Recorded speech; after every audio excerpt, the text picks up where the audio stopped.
Salohatang, yes, is reporting on access to housing, water and sanitation. How many minutes do you need each? 8 minutes. 10 minutes. Okay, who's volunteering to start? Oh, okay. Yeah, there was a question I was asked about health, private health workers. The Deputy Minister, Dr. Lomo, is here. I'm sure that you have dealt with it in your group, the role of private health practitioners, or also give them the opportunity to repeat that question. Advocate, you have the floor, 10 minutes. Thank you.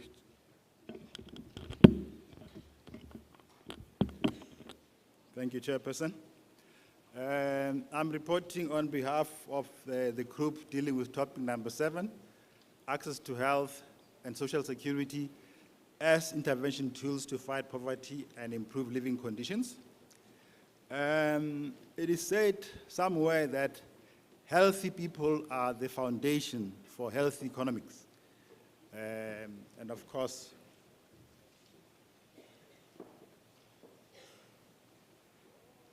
is that for you? Okay, thanks. I was saying it is said elsewhere that healthy people are the foundation for healthy economies. And I think there's a context in which we should approach this topic and the report back. And of course, the facilitator was Dr. Ramutuba, and the panelists were Dr. Geopolitical, Mr. Jacques van Soekdam, Sasha Stevenson, and Elizabeth Link. I'll start with the opening remarks by the facilitator, Dr. Ramutuba. She basically just highlighted where we were in 1994, the merger of the various health systems under apartheid into one, and of course the interventions in the Mandela administration of providing healthcare facilities for pregnant women and children under the age of 6, and of course no fees for primary health care. And then the issue then was what happened then since the Mandela administration. According to her, the biggest problem we have now is that we now have a 2-tier health system which denies those without means access to proper health care. One system for the rich and one system for the poor.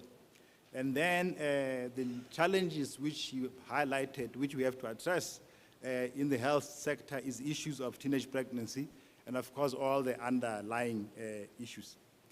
Then Dr. Joe Pasla again gave his input as to where we come from, and indicated that, the health struggles in our country were informed by the struggles against apartheid, which then also informed Section 27 of the Constitution, and mentioned the issues of the 1943 African claims, as well as the 1955 Freedom Charter, which also made provisions for that. And the demands were basically 2 issues. One, we need free healthcare services, especially for mothers and children, as well as a preventative public healthcare system to be run by the state. 30 years later, he highlighted the challenges, the advances which have been made in the last 30 years, major steps taken to improve primary health care and health outcomes, policy measures under Mandela for pregnant women and children, and that no one should be turned away from public health care services due to lack of funds, as well as the right to emergency health care services, even by private health facilities. And of course, the issue around progressive realization of healthcare rights. We've had more public facilities. We've rolled out infrastructure.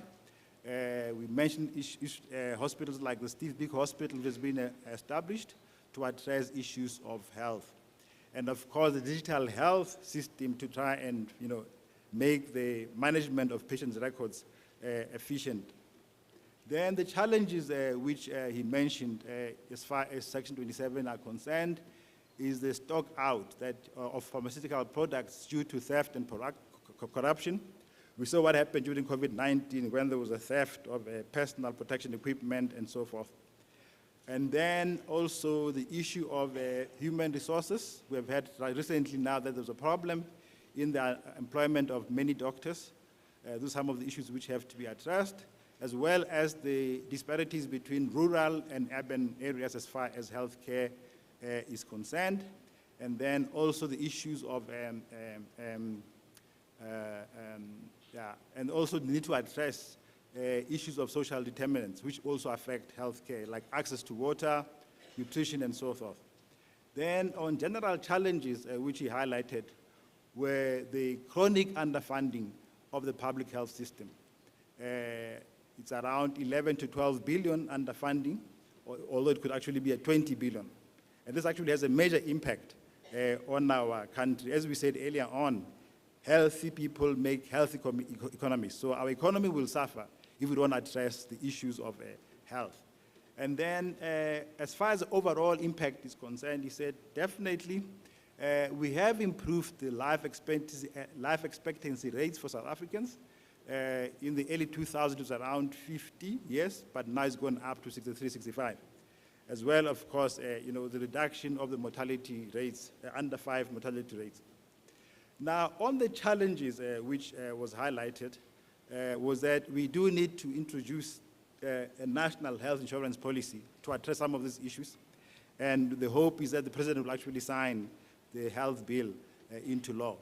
But also we need more investment in healthcare system in our country. And even though someone might say it's a bit controversial, that we should have a one healthcare system for all South Africans. And then lastly said we need to ensure there is a proper progressive realization of access to health care for South Africans. And now the rest of the colleagues are basically building around these issues. And Mr. Jacques talked about the issues of social development, that the social development program under apartheid was basically to make sure that we reduce the number of black births by giving black people poor health facilities. And this is an issue which has to be addressed. However, since 1994, we've taken a much more progressive approach towards population development policies. And therefore, this actually also informed how we deal with other issues around health and so forth. And then on the way forward, he proposed that we do need to address how best we can deal with the challenges which affect poverty, as well as health, living conditions of South Africans. And then Ms. Sasha Stevenson basically just talked about, from Section 27, also about the strides made in the past 25 years, as well as improved primary health care outcomes for pregnant women and children, the support for HIV, as well as increased facilities for child malnutrition. Now, as far as the journey ahead, she said we have to do everything possible to stop the defunding of the health care systems, because we're actively defunding the healthcare system in many ways, including, of course, issues of corruption and so forth. But we are seeing budget cuts as far as provision of health facilities for HIV. We're also not doing enough to address issues of mental health, which is actually going to cause us a lot of problem in the country. And then on the way forward, again, she's basically the plea that we should really stop disinvesting in healthcare and push health reform and make the right to health a reality in our country. Ms. Elsabe Klink basically outlined what Section 27 of the Constitution really means in terms of, those, as a lawyer, what all those terms mean, under Section 27. And then inputs from the floor were quite many. I'll just highlight some of them. One was that the importance of bringing the National Health Insurance Law the NHI into law, and also the addressing of teenage pregnancies, as well as addressing the concerns around the funding for NGOs which can also play a major role in addressing issues of health as well as social security. And then the issue of poor quality provision of healthcare services also has to be addressed, including delays in getting access. One gentleman actually highlighted the fact that his mother died at a hospital without getting attention while she was there for 11 hours without getting medical care. And then the issue of supporting small businesses as part of the social security net in order to address issues of poverty, as well as making sure that these people get paid within the required timeframes by government departments. And then the other issue was the role of traditional health providers. How do we address that, as well as the issue of support for sex workers. And then the last three were issues of mental health and HIV issues. And then another point was raised whether we should also consider, like the Kenyans have done, establishing a population commission to deal with issues of population control. And then lastly was, there are other social determinants which affect health, which we also have to address, like nutrition, water, clean energy, and so forth. Thank you, Chair.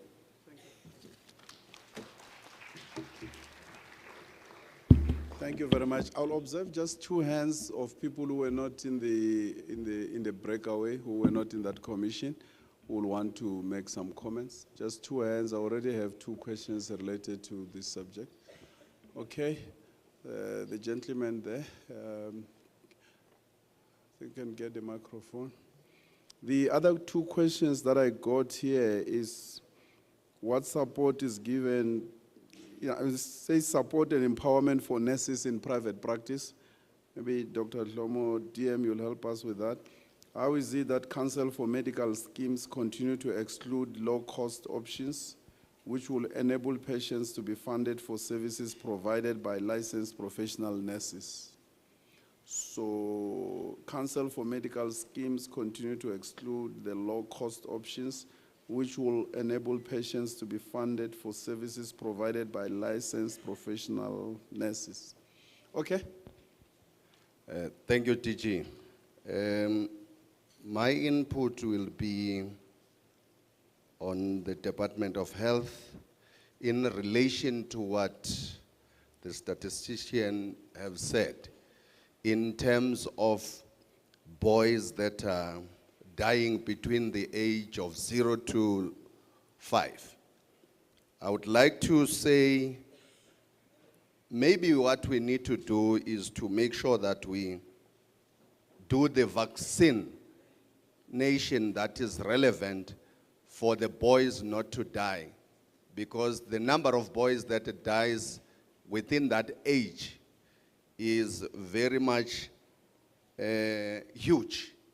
And we are, as the organizations that are leading boys, we are saying, we are appealing that the Department of Health should look at that with the Department of Justice so that maybe it will be justified, the death of boys. Thank you. Thank you very much. Those are the three questions. You can give DM the microphone here.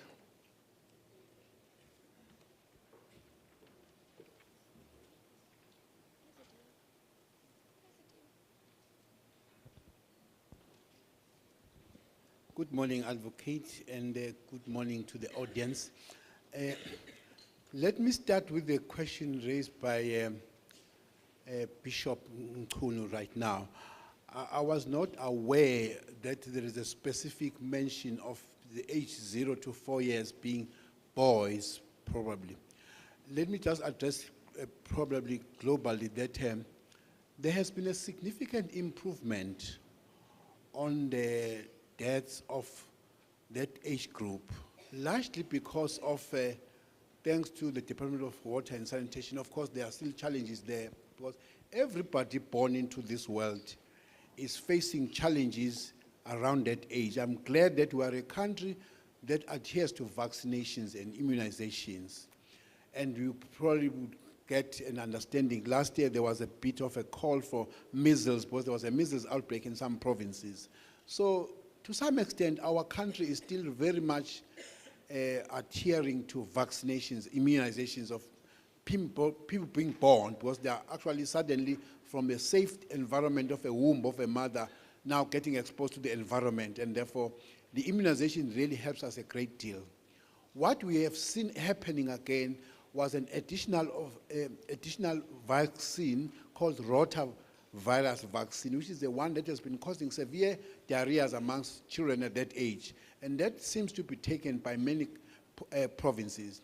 But secondly, on that part, the introduction of safe and clean water in many communities has removed the issues of diarrhea on children, because the commonest cause of death in that age group is mainly diarrhea and pneumonia. So if you improve, and we now know there's been a significant improvement in terms of vaccination, immunization, and the safe and clean water, you then have improved on that one. But if there are specific pockets of areas where there are certain things that are killing boys more than girls in that age group, I would like to speak to Bishop. Maybe can assist me on that part.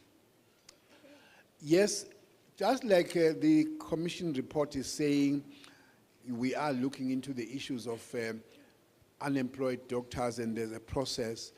We seem not to be addressing globally the issues of other healthcare workers, in particular nurses and other allied healthcare workers in that regard. Specifically in terms of private nurses who would like to go into the private practice and get support in that space, licensing and really getting to be supported in that part. That probably is one area which is lacking, and that is not very strong. While we do support and really give all that needs to be done, even looking to the employment of the doctors, but in terms of the nurses who want to go into a private practice, we are not very strong on that part, and maybe is one area that we need to look into and get it to be supported. Thank you. DM, the last one, the Medical Scheme Council is... I avoided talking to that one because I didn't have a content probably of how that question was arising, the low-cost medical aid. Is that something to do with that part? It says, how is it that Council for Medical Schemes continue to exclude the low-cost options, which will enable patients to be funded for services provided by licensed professional nurses? I think it links up to the first question that deals with private nurses.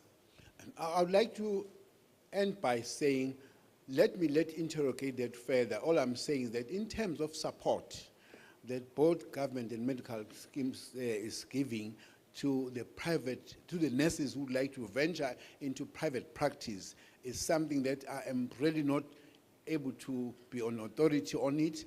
I would like to really consult South African Nursing Council, get them their concerns, what have strides that we are making, and how are we doing in terms of the support. Get also medical schemes, council of medical schemes to work into that and interrogate that further. Really to give a good answer here, it's not really possible until and unless I've consulted those two institutions. Thank you very much. Thank you very much, DM. Thank you very much to the panel. To the breakaway, the commission, we take the next rapporteur, Suntate Hatang, the right to access to housing and water and sanitation. Thank you. Thank you. Thank you very much for being so considerate to move the furniture for me, DG, to lower the mic. The one that I'm dealing with is access to water, sanitation, and housing. I must tell you, I can tell you with the two of you that I think ours was the most feistiest group of all groups. There was almost a revolution because people wanted to be heard more. None of your speakers were stopped from speaking. Ours were stopped halfway through. That tells you how much people are hungry to be heard. So I need to acknowledge the person who I worked with to compile this report, Advocate Obrisi Dupane Kyalebo Khantat. Then to also acknowledge Commissioner Ntuli, who ran this like a soldier, that she did it. Some disclaimers quickly and observations. The quick disclaimer is that the one developed a headache just from the numbers. I was punch drunk from the numbers, quick stats that were being mentioned, and they were painting not such a rosy picture. That, for example, on water, that you have a water a project that gets launched today, and a month later it's gone. The taps have run dry. And that's a reality that we face daily. And an observation that access to responsive government is still a major challenge. People resort to attending these conferences in order to access people with authority. And this observation is based on the fact that there were people who attended the session who raised issues that actually could have been raised at the municipality, but they have not been heard. Therefore, they see an opportunity to meet with the minister and address the issue with the minister in order to get at least some response that can alleviate the challenges that they are dealing with. And should time run out and the MC decide to, the facilitator decide to grab the mic, which is a new thing that you sound clumsy and what. Let me just mention the following things. That in our group, we also tried to then focus on the next 30 years. That we try to ensure that we create an understanding of who does what. Because so far, whenever people get stuck, they blame the next level of government. They don't take responsibility for helping out where there's a need. Redirecting resources from water to other needs, such as salaries, is a reality that municipalities keep doing on a daily basis. The vicious cycle that communities are faced where infrastructure is destroyed in order to access tenders. So when you have a water tanker, the municipality would fix the water infrastructure. You go and send young people to go and destroy that so that your water tanker can work again. So that's a vicious cycle that people are always working against. And also an observation that should concern you, DG, even more than all of us, is an observation that the people who believe in the Constitution, the number of people who believe in the Constitution is dwindling, who believe that the Constitution can deliver to them is dwindling, and that's an observation that we should worry about. The last one, it's around a summit. There was a proposal that there needs to be a special summit on housing, sanitation, and water. Hopefully, one to be convened by the South African Human Rights Commission with yourselves, so that it's a special sitting just on that for us to look at it. And to also ensure that government understands that it can't lead alone. You must let people lead where they live. You need to ensure that there's greater collaboration between people and government. And we treat people as a result as collaborators for greater good, not with suspicion. And that's a big thing that we need to work into cultivate in our society. Some concerns that were raised included underspending on budget meant for housing and money being returned to the fiscus when actually the need is there. So you'll see, even with the statistics that were presented by the Statistician General, that the numbers that we had of houses that were built in the previous times have continued to go down, but the need is going up. So why is that? That needs to be addressed. Land in the hands of the state must be audited. This has been a cry for over the 30 years that we've been in a democracy. Lack of adequate implementation of relevant legislation is also important to look at as it relates to housing, because that remains a challenge. Lack of urban planning. This is a big one because it adds to the heavy load on the infrastructure. So this was about the backyard dwelling, DG, where you have people who are building on more mikuku in the backyard, but not recognizing and realizing that the infrastructure can't carry that much. Therefore, sewage then starts spilling. and it spills over and over. Something gets fixed, but actually doesn't get fixed properly, because the more you fix, the more it has to carry. The next one, which was ended up being also a touchy subject, was foreigners owning houses. Those without papers particularly became a major issue that needs to be looked at, and also complicity of government officials in disposing of legitimate owners of their home, dispossessing the owners of legitimate homes. Connection between water and electricity. If you live in the West Rand and parts of the South, we would have experienced that whenever there's Aikenhof, some substation in Aikenhof, when it's hit by lightning, you don't have water for a few hours. That connection is important to always make as we think of the electricity and water.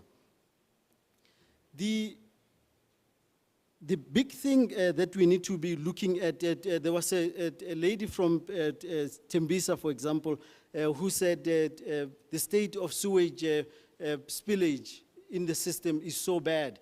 And I can tell you now that it's a cry in most townships that you then have as a problem. So you have land, but no water rights. So what do you do when you have land, but you don't have water rights? And an observation was made that those who control water rights are still white farmers who are making the calls on who can have access to what water. And that's a major challenge that we need to then be looking at. Recommendations, I mentioned the summit on water and housing, which the Human Rights Commission put its hand up. I think I speak on behalf of the commissioner that she put her hand up, and the Department of Justice. Let's fix infrastructure, but also let the system also hold those who are breaking it accountable, because that's an important thing that we need to be doing. We need to be checking this issue of land and other properties that are owned by foreigners who do not even have the papers to be even in South Africa. An audit that I mentioned earlier on, water being a commodity, that it must then be seen as a way of also building the economy. So water needs to also be factored in as we are talking about issues related to dealing with poverty and inequality. Participatory democracy is important. Need for cooperative governance needs to be emphasized. That existing government structures need to be relooked at, where we look at district development model, social compact, new social compact that needs to be signed between the business, government, and civil society. Shared services approach, where we then say, if you have added to the burden to the system, how do we ensure that we alleviate that burden? Urban planning, like I mentioned. I want to end on two anecdotes, DG. The first anecdote was of a 67-year-old Miss Kutu, who is in the audience. Mekutu and her husband bought a house for themselves in the city center. And at some point, they were proud owners of this property. Next thing, they receive a notice from the city to say they owed for something that they didn't believe, because they were owners of this home. But it changed, the situation changed very drastically from them being owners to the property being expropriated by the city, legitimately because it had deteriorated so badly.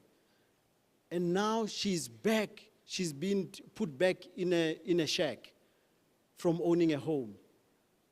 We all know how poverty can be humiliating.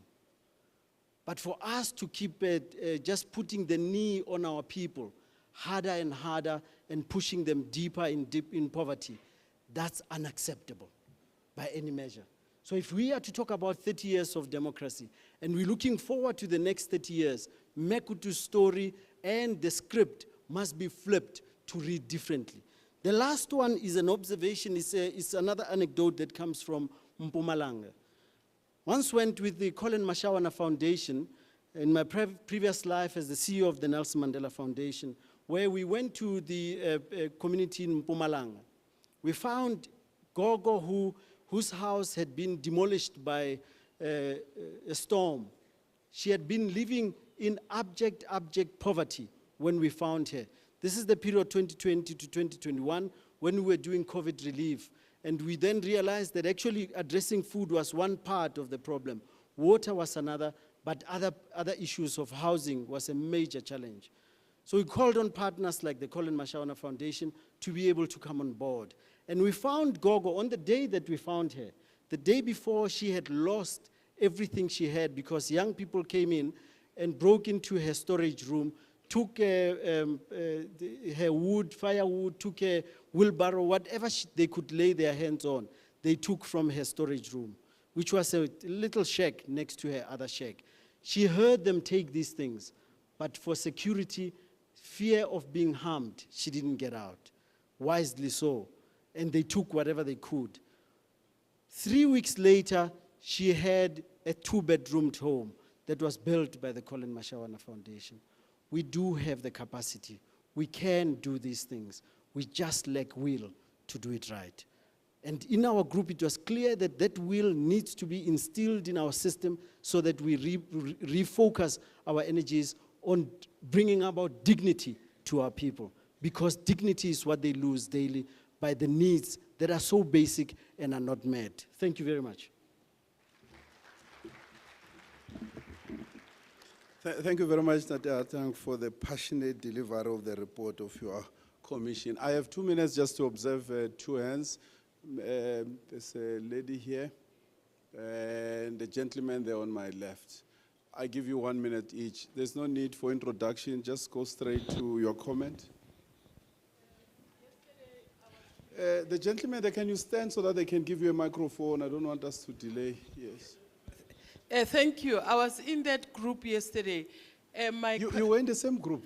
Yeah, but my concern was not raised. Mr. Hatang didn't capture it, and I feel very strongly about that point.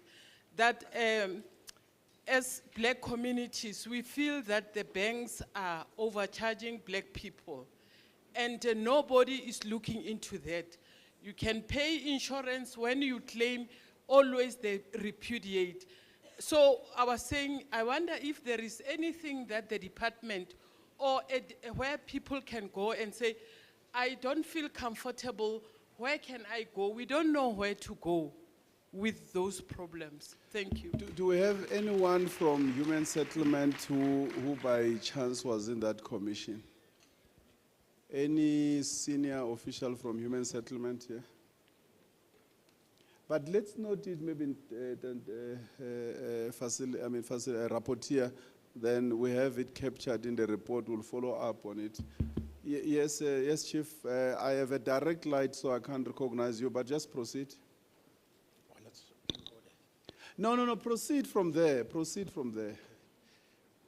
Thank you very much, Chair. No, I want to lament on the subject matter of housing. There is one burning issue, and unfortunately, it is not coming to a standstill. The issue of RDP houses that are being owned by foreign nationals, of which such RDP houses should have been granted to South African citizens who are qualifying in terms of paperwork. So I want us to also look further into that matter so that we can be able to make sure that there is a reduced number of South African citizens who are qualifying for RDP houses, so that they can be accommodated accordingly. And then one other issue is that we must make sure that we root out foreign nationals who have occupied those RDP houses illegally, and I think it is because of corruption.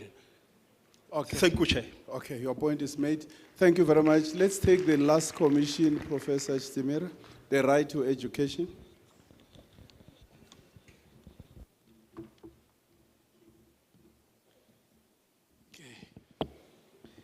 Good morning, colleagues. I hope we are all well. I want to acknowledge and respect the Department of Justice for inviting us. The Society for Law Teachers of Southern Africa, we are grateful, DG. I'm reporting here on right to education. I'm not going to waste much of your time. With my own views here, I will try and capture what the ministers and panelists were saying. So I'll start with Mr. Manamela, who is the Deputy Minister of Higher Education.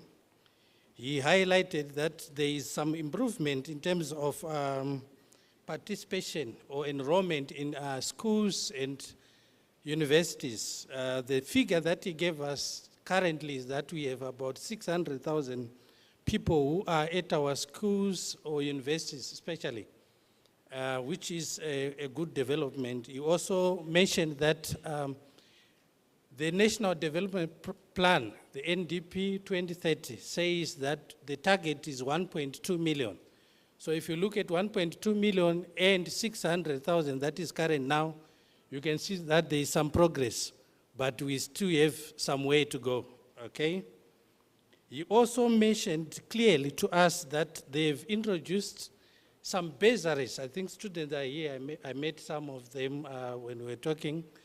NSFAS, it's an achievement that he also mentioned that is available to poor students, and especially female students. He also mentioned that there is a development now that they have focused on skills centers where people can come, not necessarily go to university or to a technical or college, but there is a specific skills center where you go specifically to develop your skills to do something else. Okay, so there is also technological advancement. We know we are living in the fourth industrial revolution. So AI training is going on.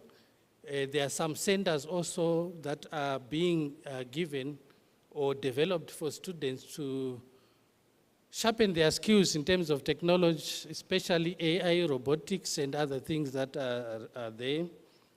He mentioned that there is a link between training given and employment. I want to emphasize this one. I think it was mentioned throughout. I attended the conference that there is no jobs, there is no jobs, there is no jobs. And there were some students who were saying, what's the purpose of going to university? If the degree that I get afterwards does not help me at all, what's the rationale?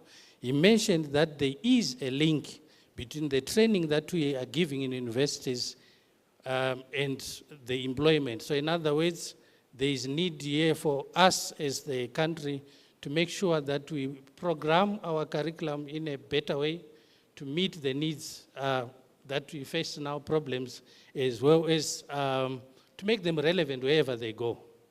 Okay, now move on to Deputy Minister for Basic Education. She mentioned that grade R to grade 9, there's free basic education that should be given to everyone without discrimination. And the department has been doing very well here in providing transport, books, sanitary towels, and many other things. It is also mentioned there that there is sufficient teacher support those who are teaching in schools. She said both urban and rural areas. I'm not sure whether this includes semi-rural areas or informal settlements. She said there's still some challenges in terms of this provision of basic education to learners, grade R up to grade 9. For obvious reasons, resources might be a challenge. She mentioned that they are working very hard in basic education to move towards achieving the objectives of the NDP, which is the National Development Plan. There is work to be done. Then we had Prof. Mary Metcalf. She mentioned a lot of things. I don't have time, but I'll hint on the greater ones.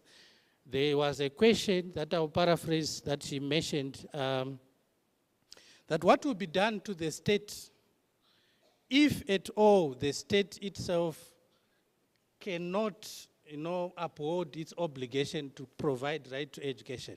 That was a question she posed. She mentioned that the state is found wanting in many things, and it is sometimes breaking or failing to provide right to education, which is a concern, a serious one. And also she realized that basic education is a right, or right to education is a a right that is supposed to be realized immediately. However, in practice, this right does not always realize immediately. So she was saying, how best can we communicate to our communities that there are some rights under the right of education that sometimes you have to progressively realize them? It's a difficult question because there are so many cases that have gone in here. I have to jump and go to speaker number 4. I think there was a prof, mentioned prof who said from experience, Limpopo schools, he gave experience here, he was involved, were struggling with maladministration, serious corruption, serious poor management of the schools, and there was impact on the results, especially on maths. Maths, he said it was about 7% pass rate. If you have 7%, we had considered, their pass rate in terms of the whole province was 7%. He had to work hard to improve it. He said also he worked in Eastern Cape at some stage, and Eastern Cape struggled with language. The language was a barrier there in the schools, most schools. And he mentioned now touching from primary or high schools to universities that there's a challenge of quality, DG.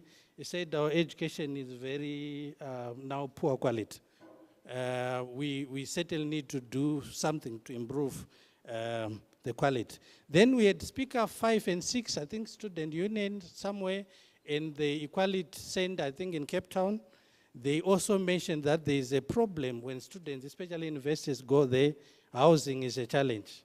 Some are squatting, some have they end up really in trouble to get accommodation, and access itself to the general person is still a challenge.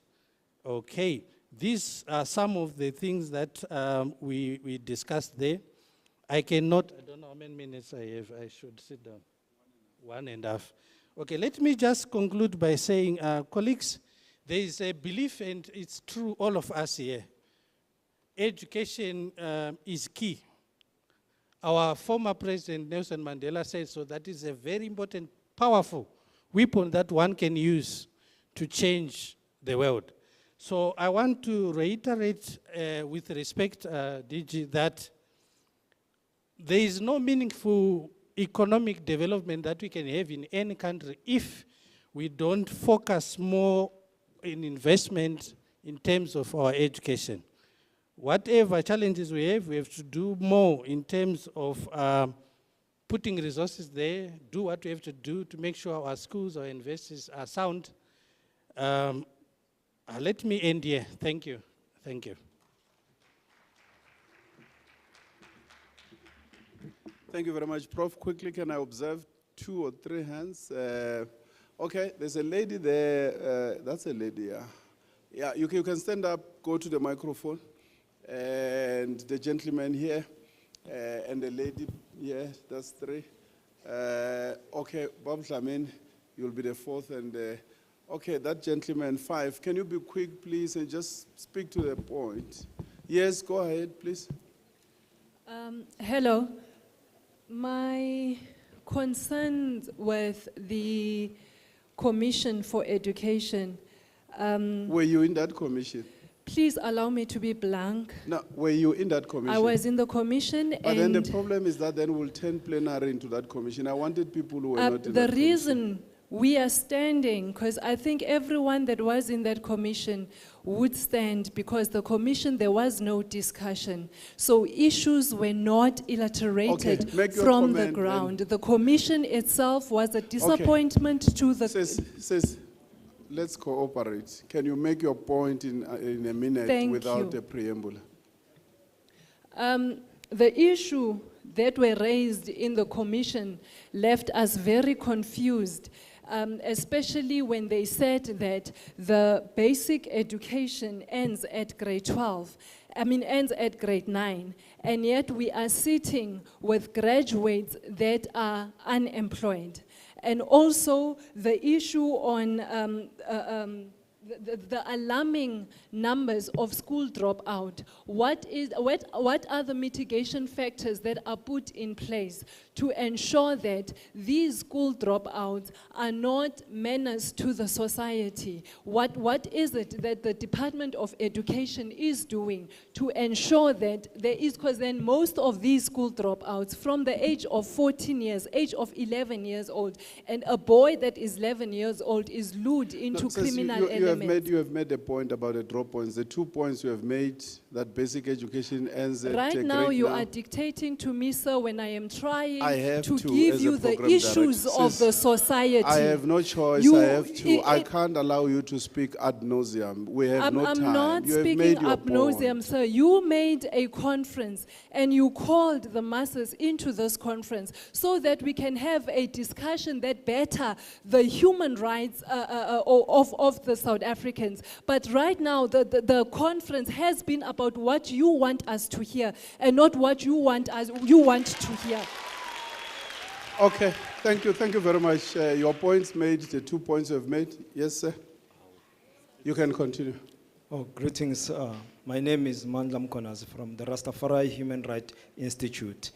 The point that I want to concur with the lady previously, because I was in the plenary, but the plenary didn't give the people a chance to voice up some of the frustrations that they experience in regard to the right to education and access to free basic education. From the Institute point of view, I just wanted to raise these issues that every year, the Rastafari community experiences challenges where students are being turned away because of wearing their dreadlock, which is also their cultural identity. So we're having that problem and we don't know that which is the solution or what is the solution in that regard, because every year we got letters from parents having their children being returned from school. And the other thing is the challenge that we're having with the curriculum. The curriculum is not being changed to reflect the dispensation that we're coming from as Africans. For instance, we have the Makumbugwe Institute, but there are less and less students who can tell you about the Makumbugwe heritage, but it is right here in the country. So what more if we talk about the entire continent, which they are things that many students don't know, but they should be knowing because in history classes they are not being taught. Okay, I think the 2 points are made. Thanks. Can we leave it at that? Please. Bob Zamin. Oh, Sanbonan. Chair, I think I've raised a hand. Can you allow the program director to direct? I have recognized you. I'm coming to you, but there's another speaker that I'm calling to the floor. Okay.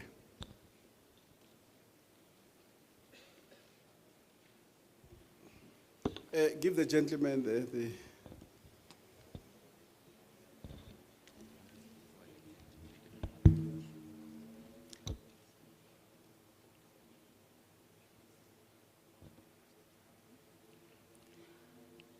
Thank you, Program Director.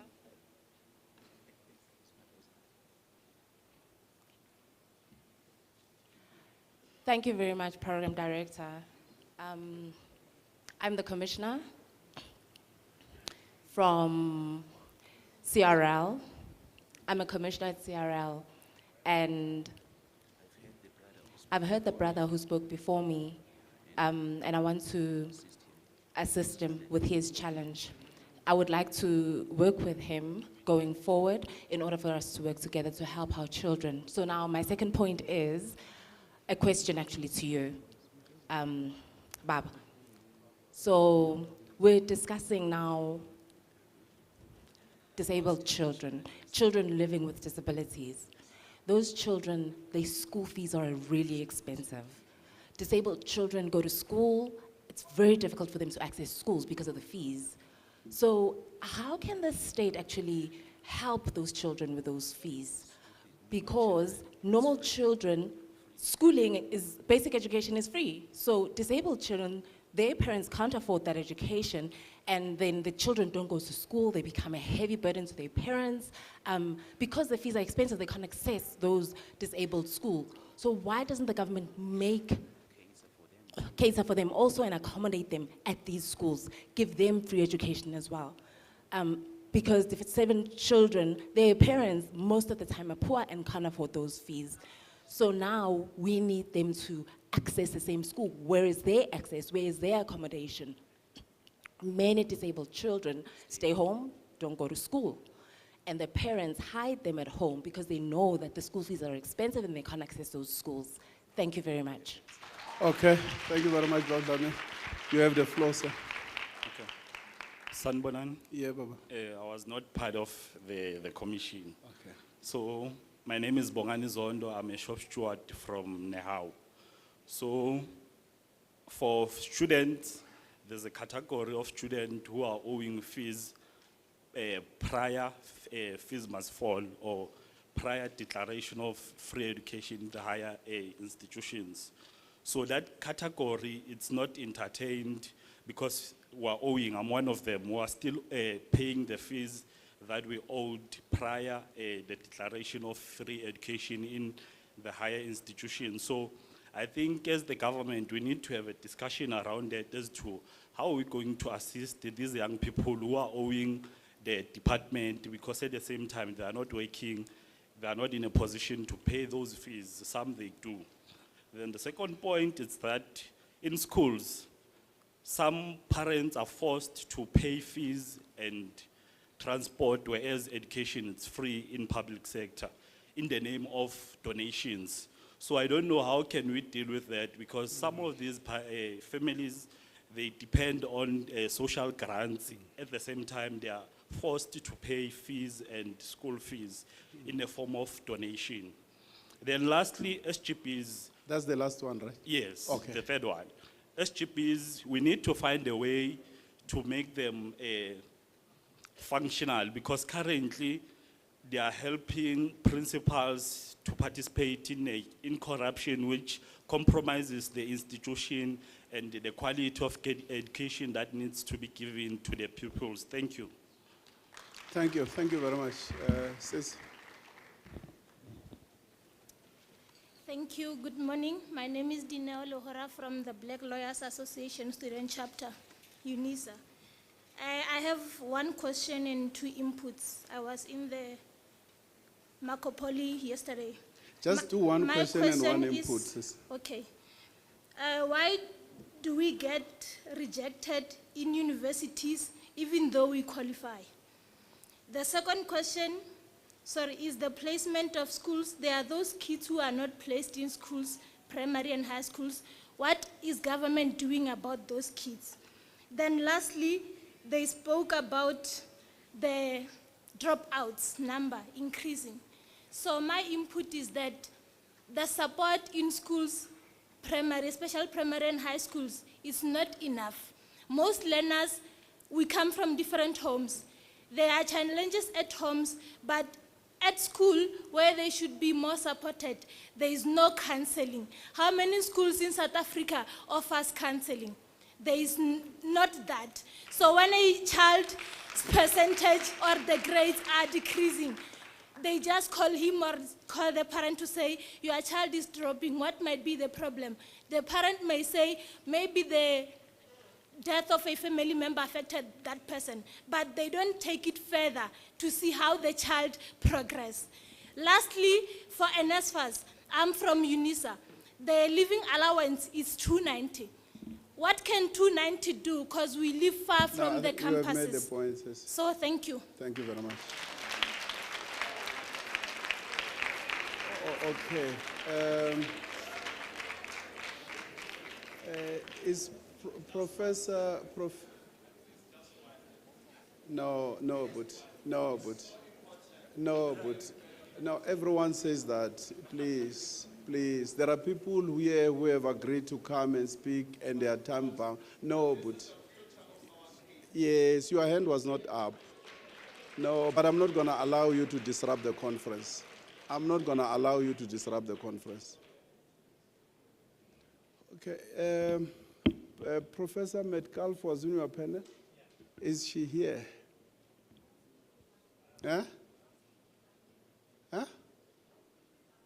Oh, all speakers are here. Can the speakers, what do you mean? I don't see Deputy Minister Butmanamela. I don't see Deputy Minister Regina Mahaule.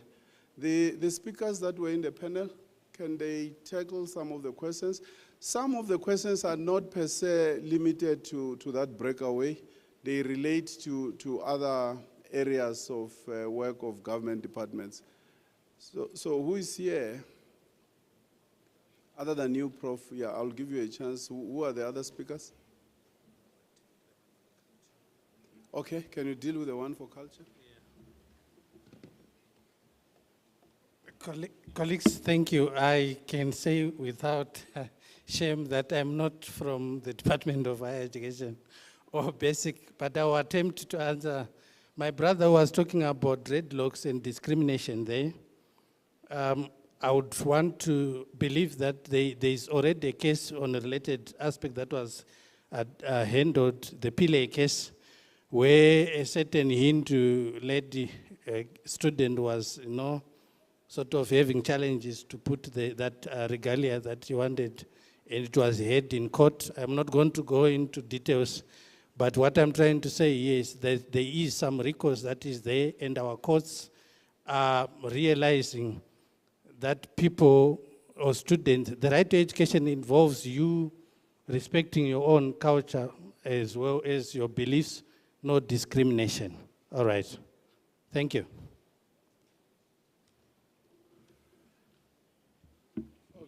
Okay. Department of Women, Youth, and People with Disabilities. I think there's a disability question that was raised. So part of what happened yesterday, we're supposed to get the plenary to receive the reports from the rapporteurs. The people who were deployed from the department, particularly basic education and higher education, it seems like they did not return today because they expected the report to be presented yesterday. Who was in the panel? Who else is in the panel? You said they're here.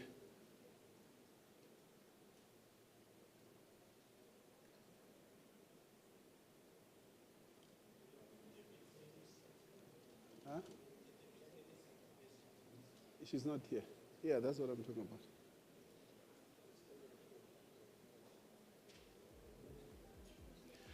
Okay, what we'll do, we will not wait because some of the participants have not yet arrived to deal with that question, those questions that were raised. But surely the delegates who participated in that breakaway, they know the challenges that they had to deal with there themselves, and some of it, unfortunately, many of us who are here, we are not in those sectors. So, and those are genuine issues that have been raised. Is there others that you want to deal with? Oh, okay. It might not be related. Let me attempt again to tackle the issue of allowances. There is my sister who talked about it, 290, what can it do? Certainly it can't do much. So I propose that, remember I said in my speech, there is need for investing in education. When you invest in education, you always have to have, it pays you back better interest. So I implore the government and the relevant departments maybe to revise the NSFAS, and it is doing good, but it needs to be made relevant for now. It is good, but it needs to be revised so that it meets the contemporary challenges that the students are facing, especially in our tertiary institution. This then will also help us with the issue that I was talking about with housing and other challenges. So the NSFAS, or introduce other categories of subsidies that students have to access without a lot of bureaucracy, okay? Let me also attempt to address the issue that was raised in here, as well as at the of quality.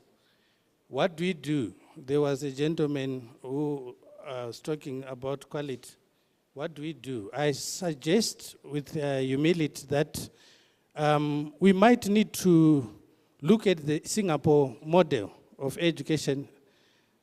Singapore has taken education as a pillar to enhance even its own economic status, and it is working there. what do? You realize they are focusing more on technical subjects. Your maths, your science, etc., they focus more, and now they're the highest manufacturer or trade in terms of electronics. Of course, there's no one size fits all, but if you can focus on this one to make our universities or degrees relevant to what people can use in future, it will also help. Okay? Thank you. Thanks, Prof. Part of what we'll do with those issues raised, because the deputy ministers are not here, Deputy Minister Dr. Dlomo is a member of the cluster that includes education, is in contact with the two deputy ministers. So once they get back to him, we'll give him an opportunity towards the closure of the conference. We want to thank the panel members, the rapporteurs. I have a gift for the three of you as we conclude.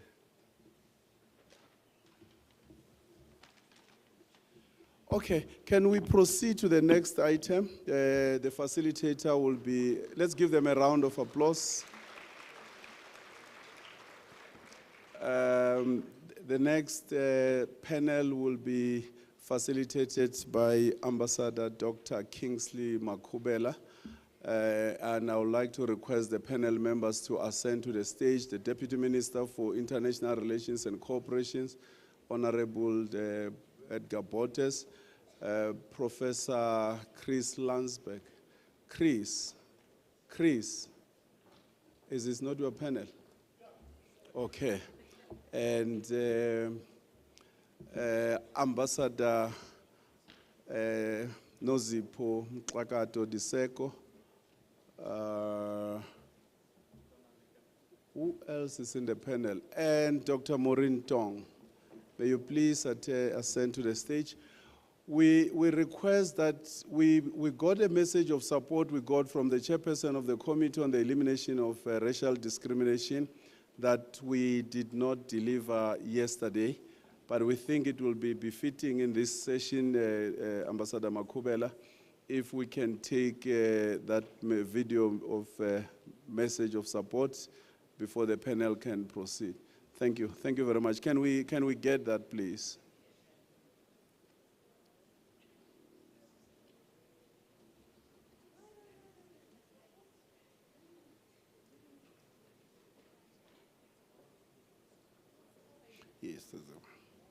Yes, that's the one. Yes, that was the one. Oh, okay.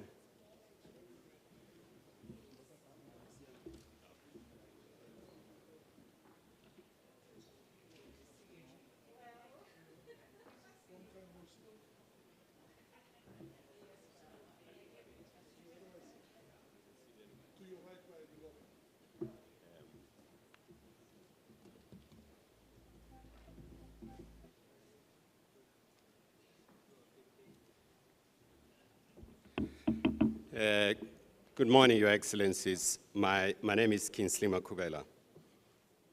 I'm going to just try to facilitate a better dialogue between the panel and the rest of the members. Let me acknowledge the presence of the Minister, our gracious host, and the DG for a fantastic conference. I think this is the last time that I'll be saying anything here, but please, DG, indulge me to really thank everyone for a wonderful conference.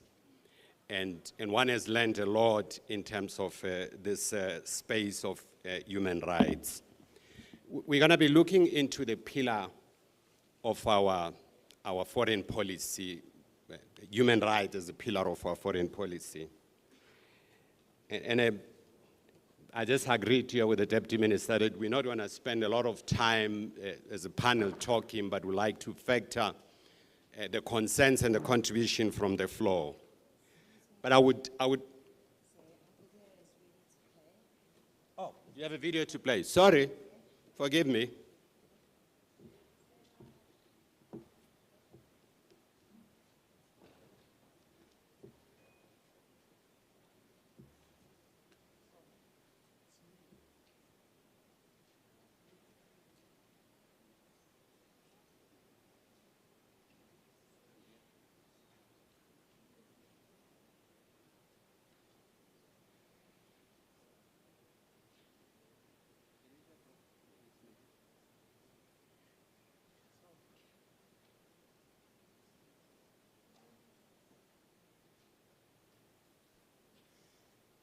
My apologies, ladies and gentlemen. We're having technical difficulties with this video. It started playing and it stopped again. So if we could please proceed, I'll let you know when it's sorted.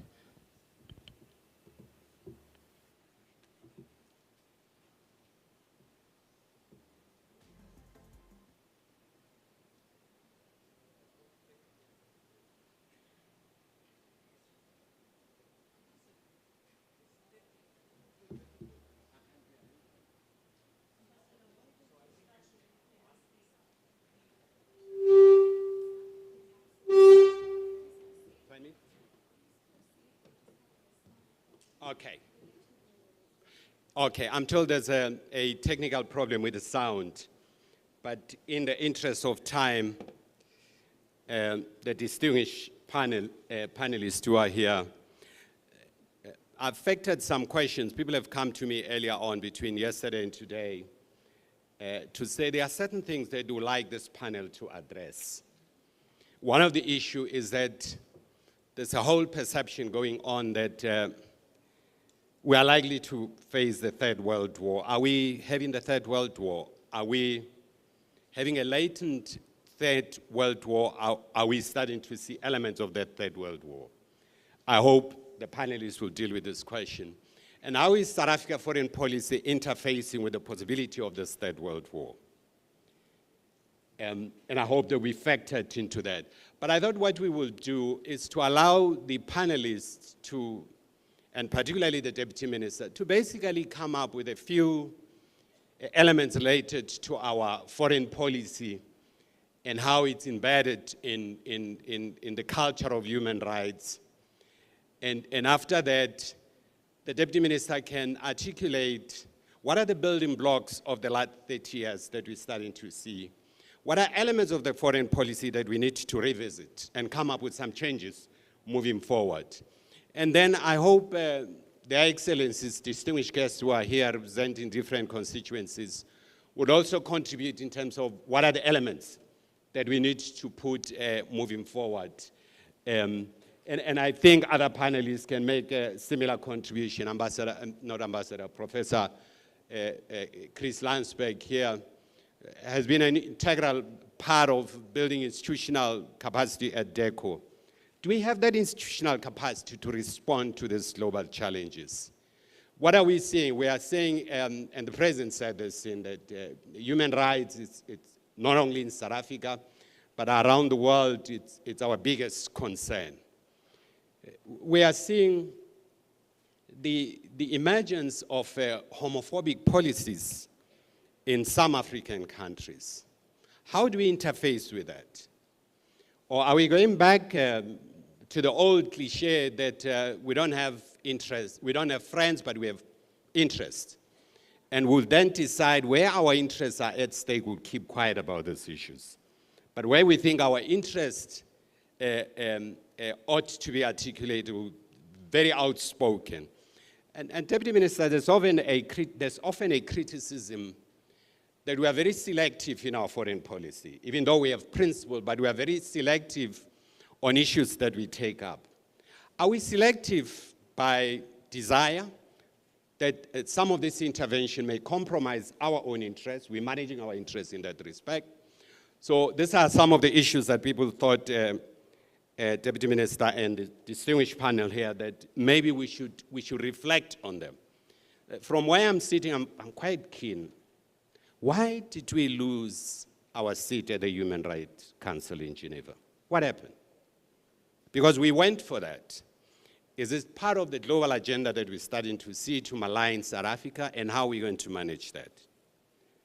Prof, maybe later on when you intervene, I'd like you to address the institutional capacity as the broader issue that everyone has been speaking about here, building the capacity of the state.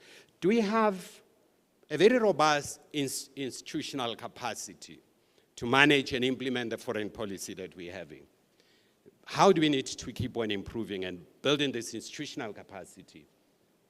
I think those are elements, but I'd like us, if we can really take maybe about 5 to 7 minutes so that we can allow more interaction with the Excellencies here. But Deputy Minister, I'd like to request you to really start to set the scene about some of these issues. And of course, I know you don't have answers on all these issues. That's why we are having a conference, to allow people to make a contribution. And I think, as it was said yesterday, let's keep on respecting each other. Thank you.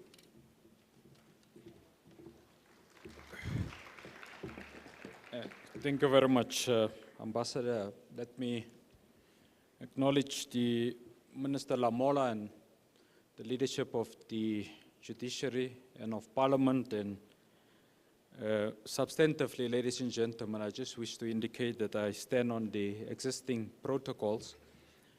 My contribution or my preface to the discussion will be limited to 5 minutes, just so that we allow some engagements with the panelists and the audience. Therefore, allow me, ladies and gentlemen, to start with a quote from Emperor Haile Selassie of Ethiopia, who said, throughout history, it has been the inaction of those who could have acted and the indifference of those that should have known better, and the silent voices of justice who inadvertently contributed to the fact that evil triumphed, unquote.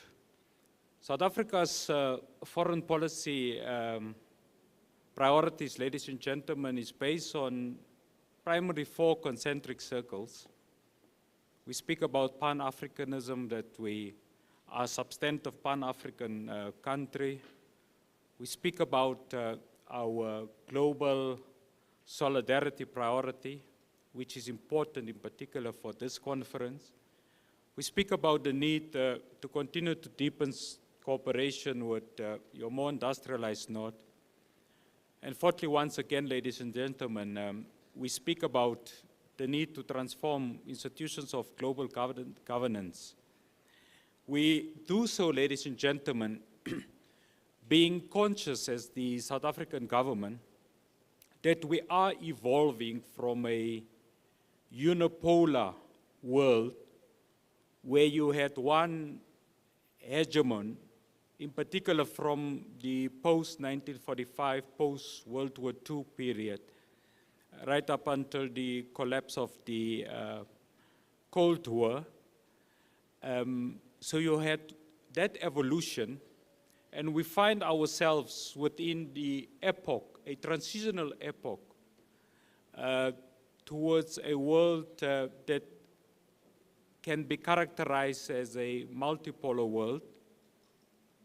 And when we speak about multipolarity, ladies and gentlemen, there's a preponderance that ostensibly it means the deepening of multilateralism based on a universal international law and a set of norms and values as espoused and set by the United Nations, which is ultimately the final arbiter as it relates to multilateral issues is concerned.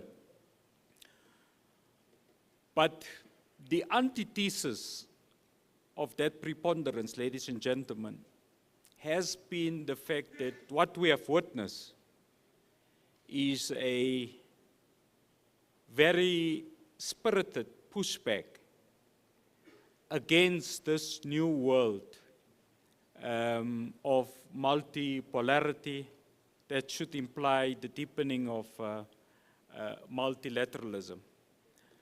So you have that, ladies and gentlemen. I want to obviously take the audience in confidence on some key principal decisions based on our human rights ethos and embodiment. When we speak about the need to transform institutions of global governance, for example, you would recall, ladies and gentlemen, in 2023,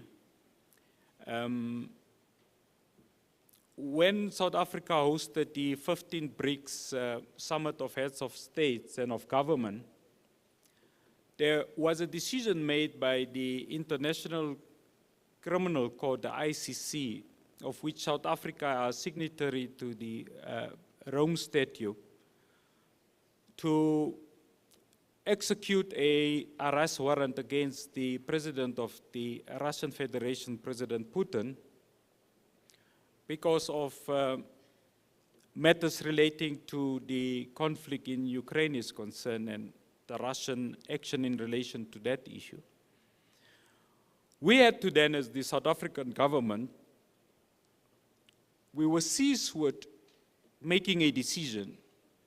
Do we, as in the past, are we oblivious to the centrality of these very important institutions of global governance? Or do we substantively, ladies and gentlemen, become the vanguard of these institutions of multilateralism? We then took a decision that, look, we had an obligation in terms of the Rome Statute to act against anyone that are indicted by the ICC.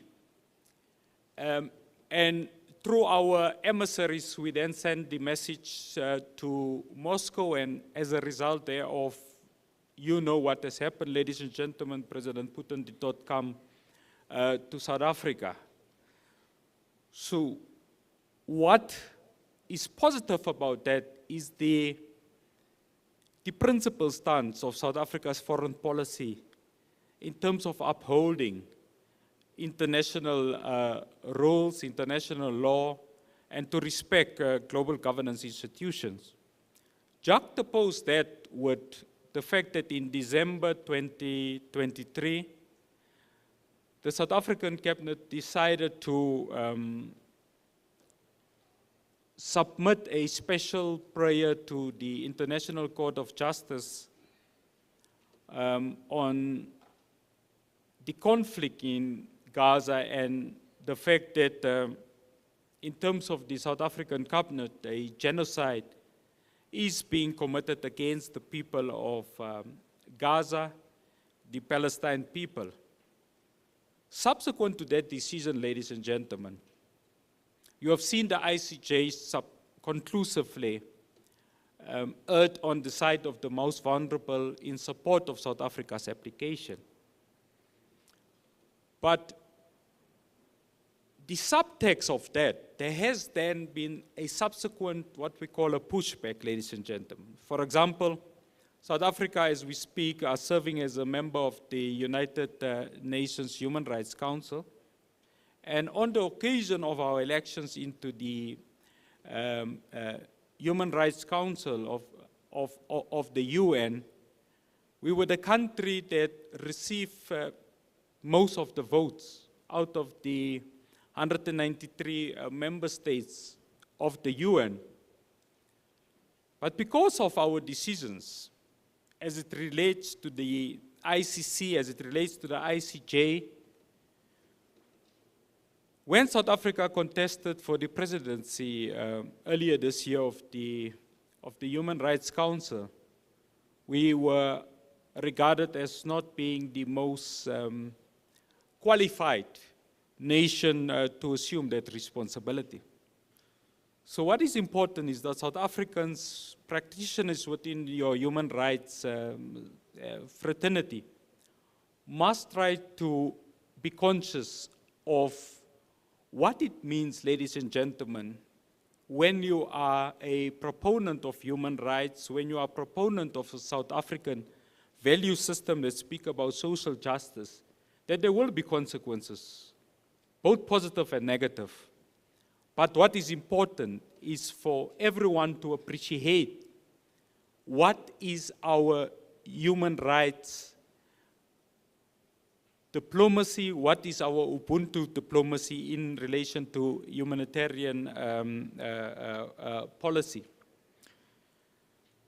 The second issue, ladies and gentlemen, that we want to just amplify is, of course, when people ask us, look, what is your posture with human rights as it relates to what is taking place elsewhere in the world? we should be conscious, ladies and gentlemen, that South Africa as a state are subordinate to the UN Charter of Values. We are also subordinate, ladies and gentlemen, to what is the constellation of views from the rest of the world in relation to self-determination of member states of the United Nations. For an example, ladies and gentlemen, if there was elections in Zimbabwe, and the Zimbabwean people have decided on a particular choice, South Africa should subscribe to the self-determination notions made by the people of Zimbabwe in relation to the outcomes that, for example, the Independent Electoral Commission has provided. So that's what we have done with Zimbabwe. But secondly, ladies and gentlemen, we have canvassed the United Kingdom, the UK. We have canvassed also the United States of America, that the unilateral economic sanctions that they have issued against the people of, against Zimbabwe is having an adverse effect on the fortunes of, in particular, SADC and more specifically South Africa. And we have continued to champion that type of a narrative. And as a result, ladies and gentlemen, I think you must have observed an announcement by the State Department that sanctions against identified industries of Zimbabwe has been lifted. That in no small means, Program Director, it's part of what we call our contemporary contributions to ensure that every member party of the United Nations play in accordance to a set of norms and standards, international law, as outlined by the United Nations.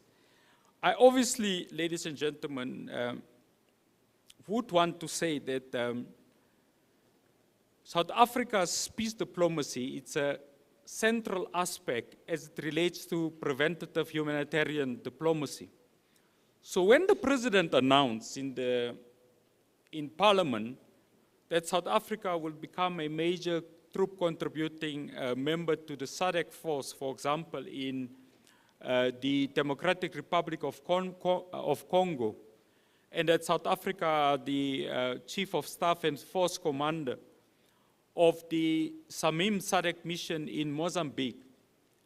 We do that, ladies and gentlemen, not to engage in any antics of adventurism, but we do that to champion what we call preventative diplomacy, to champion and to be the vanguard, together with all other 16 member states of SADC, on the rights of women, the children, the innocent civilians in areas that is conflict riddled.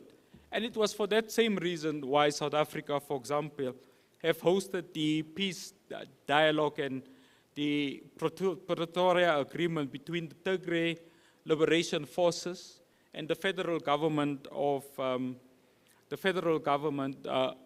Ethiopia. So I thought, ladies and gentlemen, I must give you just take you in confidence, high level, how we interface in terms of the South African foreign policy trajectory with issues of humanitarian diplomacy at this point. So thank you very much, Ambassador. Deputy Minister, thank you very much.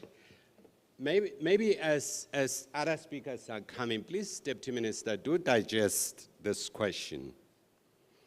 That part of the deployment in the DRC, is it antithesis of our foreign policy that speaks about the consolidation of the African agenda? And at the heart of that consolidation of the African agenda is the peaceful resolution of conflicts within the continent. Have we moved away from that? and the conflict in the DRC, particularly in the eastern DRC, what happened to the plight of Banyamulenge, who have been an integral part of the DRC, and this is causing serious conflict there? Aren't we, Deputy Minister, opting much more for a military solution for what is basically a political problem? I would appreciate, Deputy Minister, if you can do that.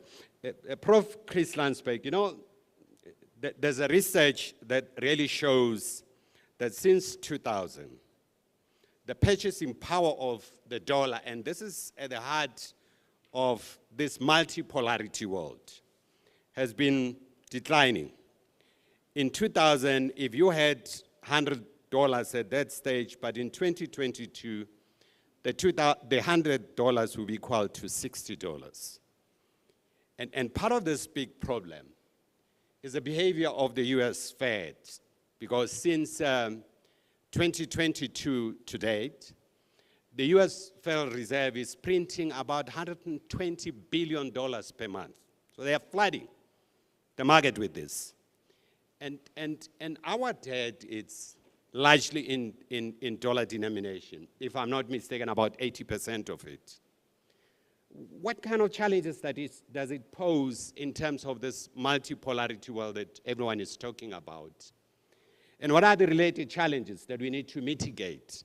How the dollar has been weaponized, and of course, the new emerging powers, the Shanghai Cooperation Agreement and other blocs that are really starting to say we need to diversify currencies of trade. And there's been a discussion within the BRICS, and I hope other panel members will make a contribution in this respect as to how do we navigate this multipolarity, which there's no clarity about it. Prof.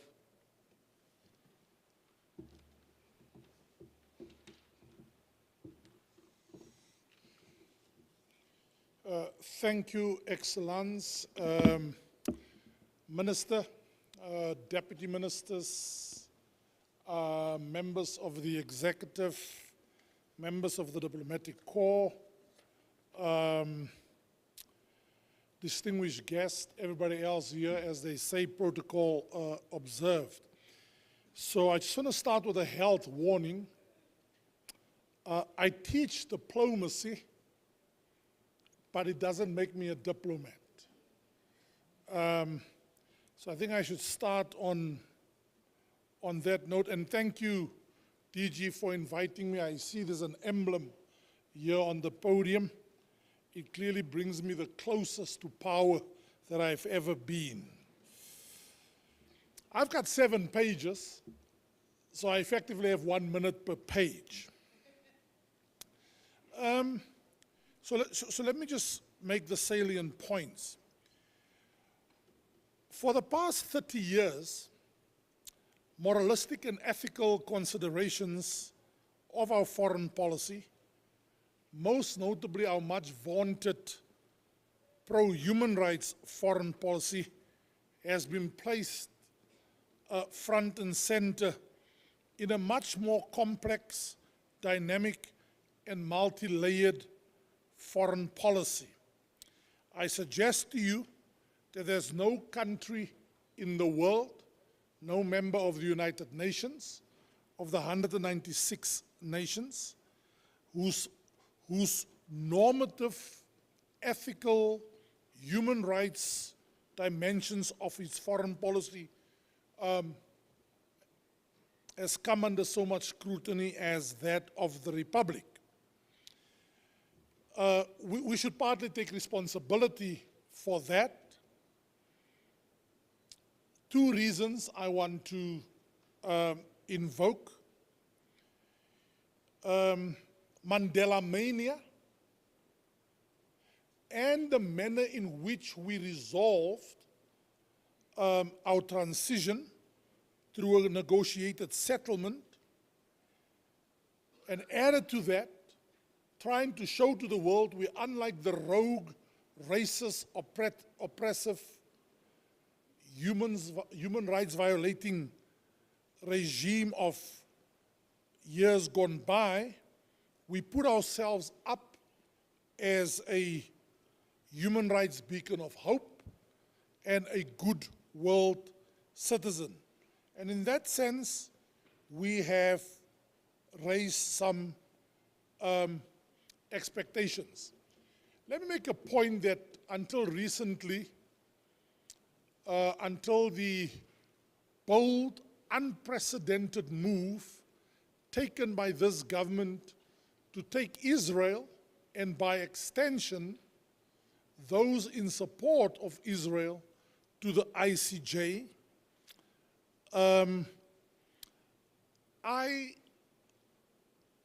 I've long appreciated the role of the liberation struggle and how it informed our foreign policy. But I got newfound clarity on the importance of the role that the liberation movement played and the pillars of the liberation struggle, and that how came to inform our post-apartheid foreign policy. Let me put it succinctly.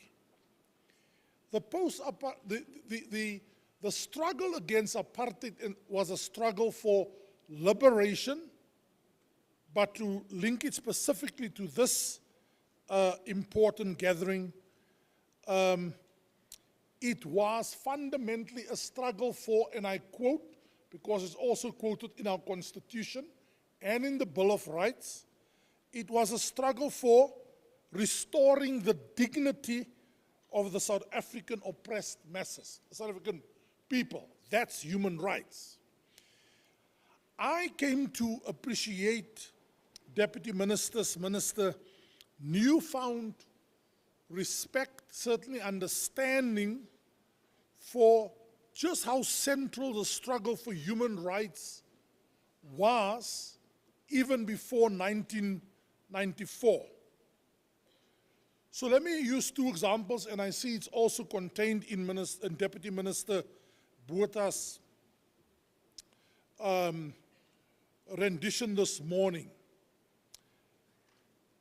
During the liberation struggle, the then liberation movement, the ANC, suppose the ANC still regards itself as one, and other liberation movements have been highly inspired by the UN Human Rights Declaration, the Universal Declaration of Human Rights. It's contained in the Freedom Charter. It's contained in the 1996 Constitution of the Republic. And I'll share this a very important anecdote with you. When the Mandela government decided to adopt our Constitution in 1996, it actually adopted the Constitution on the day that the Universal Declaration of Human Rights was being celebrated. Now just look at that trajectory and the importance that the then liberation movement placed on human rights. Moving along, and here I want to start to become political. In 1993, President Mandela published a very famous article in Foreign Affairs magazine from the Council on Foreign Relations in New York. And I can say this in my sleep. President Mandela coined a phrase in that article: human rights will be the light that guides our foreign policy. The consequence of that is that for the better part of the 30 years post-settlement, critics and observers have singled out that particular statement, the human rights statement, the human rights will be the light that guides our foreign policy, ambassador, as almost the leitmotif, the dominant aspect of our foreign policy. But we know that President Mandela articulated 5 other principles of our foreign policy. And you cannot single out and assess South Africa's foreign policy by only looking at the human rights articulation without looking at the other 5. And here I want to single out 2 of the 5. a fundamental commitment to the peaceful settlement of disputes, a fundamental, unwavering commitment to the settlement of disputes. I want to go further, Minister, and suggest to you that we have achieved greater exploits and achievements in the area of peaceful settlements of disputes, negotiated settlements of conflicts, than in the area of human rights, that our human rights record is a bit mixed. The third one I would like to single out, a fundamental commitment to international law as a pillar of international relations. Now, you cannot just assess this so-called human rights. Let me answer one of your questions, Ambassador. I'm not sure whether a third world war is imminent, but what I'm absolutely certain about, that we have gone beyond what was called by Harvard professors after the fall of the Berlin Wall, a VUCA world. Volatile, uncertain, combustible, and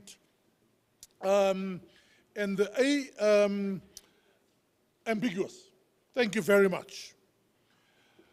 I think, thank you for finishing the acronym.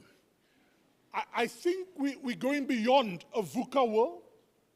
And Minister, while you have said that we're entering a multipolar world, I would just add to your correct characterization of the emergence of a multipolar world and saying we're entering an unprecedented era of geopolitical rivalry, instigated in particular by Western powers who feel that their hegemony is under threat.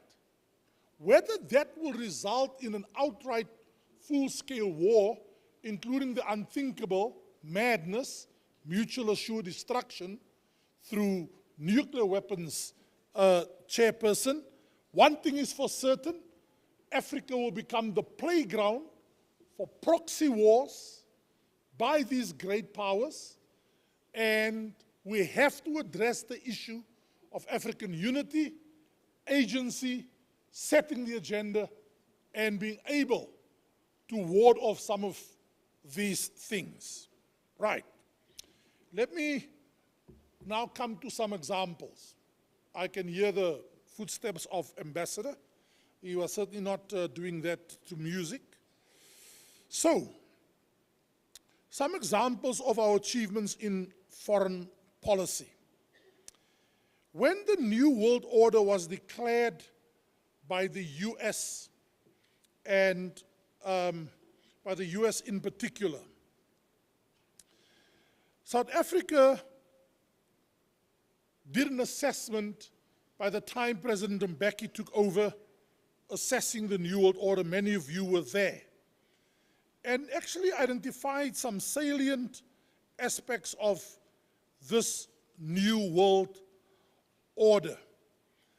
But no sooner had South Africa declared its human rights foreign policy and elevated human rights as a pillar, then we were already under scrutiny for our relations with enemies of democracy: Venezuela, Cuba, Iran, Russia, just to mention a few.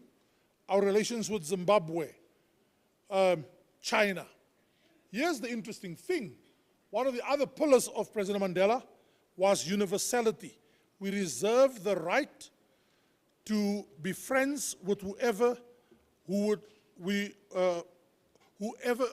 country we would like to befriend. There came a fundamental change under President Mbeki. A modus operandi, a different modus operandi. One that said, to quote former Minister Alfred Nzo, we cannot stand on the rooftops and shout human rights. And what was fascinating about those reviews, you were there, Ambassador Kingsley. Many of you were there. The idea was not whether you promote human rights, but how you promote human rights. Because in this world of human rights, and this is a key point I want to make, the human rights debate is no linear debate without contradictions. There are issues of relativism, of liberal democracy, of particularism, of cultural dimension. So the question was how you navigate yourself in human rights, in the world of human rights politics. To quote just something that I came up with this morning, South Africa came to the conclusion that you cannot be an opponent and a condemnator, but you also want to be in the middle of resolving conflicts. So the dominant ethos of our modus operandi in promoting foreign policy, rightly or wrongly, it's for you to judge whether it was the right thing to do, was to approach it behind the scenes where you have frank conversations, sometimes cordial conversations, with parties that you are at odds with. I would be the first to say, in this Orwellian world, the bigger you are, the more difficult it is to have a tougher conversation. And the smaller you are, the easier it is to have a more frank, direct conversation. Poor Lesotho, so far from God and so close to South Africa. But let me begin to round off with a number of hopefully takeaways, Excellency. One of the greatest achievements of South Africa in the realm of foreign policy was what my former colleague and mentor, Professor Geldnys, called a norms entrepreneur. I call it norms champion. So whether it's in the continent of Africa, whether it's in multilateral fora, Minister, South Africa has been in the forefront, in shaping debates that will move the normative dimensions on human rights forward. I can go to the list without looking at my notes. The Constitutive Act of the African Union, human rights is contained in it. APRM, human rights is contained in it. NEPAD, human rights is contained in it. Pan-African Parliament, human rights is contained in it. Every time we sat on the two terms of the Security Council, we would actually have our president attending the sessions in order to shape the debate by taking on, particularly these unelected 5 permanent members and other members of the United Nations in order to move the debate. We should not underestimate the normative revolution that South Africa has helped to bring about in world affairs on the area of human rights. That said, the proof of the, well, custard, I suppose, is the proof of the custard is in the implementation. And the onus is not just in South Africa, it's on the entire African continent. And I would be the first to say to you, one of the contradictions in Africa, we sign up to these instruments, but in practice, we approach the world through realist lenses. We cling to our national sovereignty. Another one, and some of them are sitting here, one of the innovative instruments we've used in human rights promotion was envoys, special representatives, particularly to the Great Lakes region, other countries of the world, using Sherpas. I'm now concluding. We've had some major setbacks. There is no doubt about that. And no guess for thinking what some of those are. The al-Bashir matter really set us back, and the handling of it, particularly as a signatory to the ICC. And I hope we've learned lessons now that we've decided, well, you know, we went to the phase where the governing party, then we leave, then we don't leave, and then we think we're going to leave, and then we're not going to leave. And now that we've taken Israel to the ICC, I hope that debate is now settled, that we belong to the ICC, and will try and influence the ICC from the outside. So serious was the al-Bashir matter that people said we might be moving into a post-human rights era. Last 2 points. The second setback, whether we like it or not, but something positive came out of it. The Lady R saga was really a turning point for South Africa. The threats from the United States in particular to come down like a ton of bricks if they find okapis and pangas from South Africa on the ship really was an eye-opener. And there's one thing South Africa learned. You can't try and please BRICS and the West and just be at the table. That was a turning point. And I end, Minister, particularly colleagues from the Ministry of Justice and Constitutional Development. The high watermark of South Africa's 30-year foreign policy was what happened in December last year. Everybody was waiting for a bold state to take Israel on and report it. I certainly did not expect it to be my country and my republic. The consequences are going to be grave in the prices we're going to pay.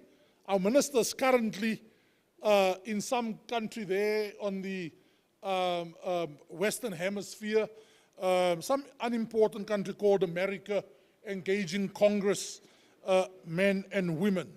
So in a nutshell, I conclude on 2 notes. The world of human rights promotion is a world full of contradictions. It's how you do it. You are going to make mistakes. But to end with Ambassador Kingsley's question, can we restore our non-aligned posture? Can we promote both human rights and our national interests and self-interest? The question is undoubtedly yes, but there are 3 preconditions. 1, have no doubt that we've entered a VUCA world, and you have to be constantly vigilant, otherwise you're going to make a mistake like Resolution 1973 by forgetting that last clause that says by all means necessary means regime change. That's what it means. So in future, if we see that clause, you either, Minister, take the TIPEX and take it out, or you abstain. Finally, here is the real challenge. Do we have the professional capacity? I say, and I shudder to say this, I was surprised by how, Minister Ramola, please don't call me aside after this, I was surprised by how the Polokwanization also impacted on our foreign policy.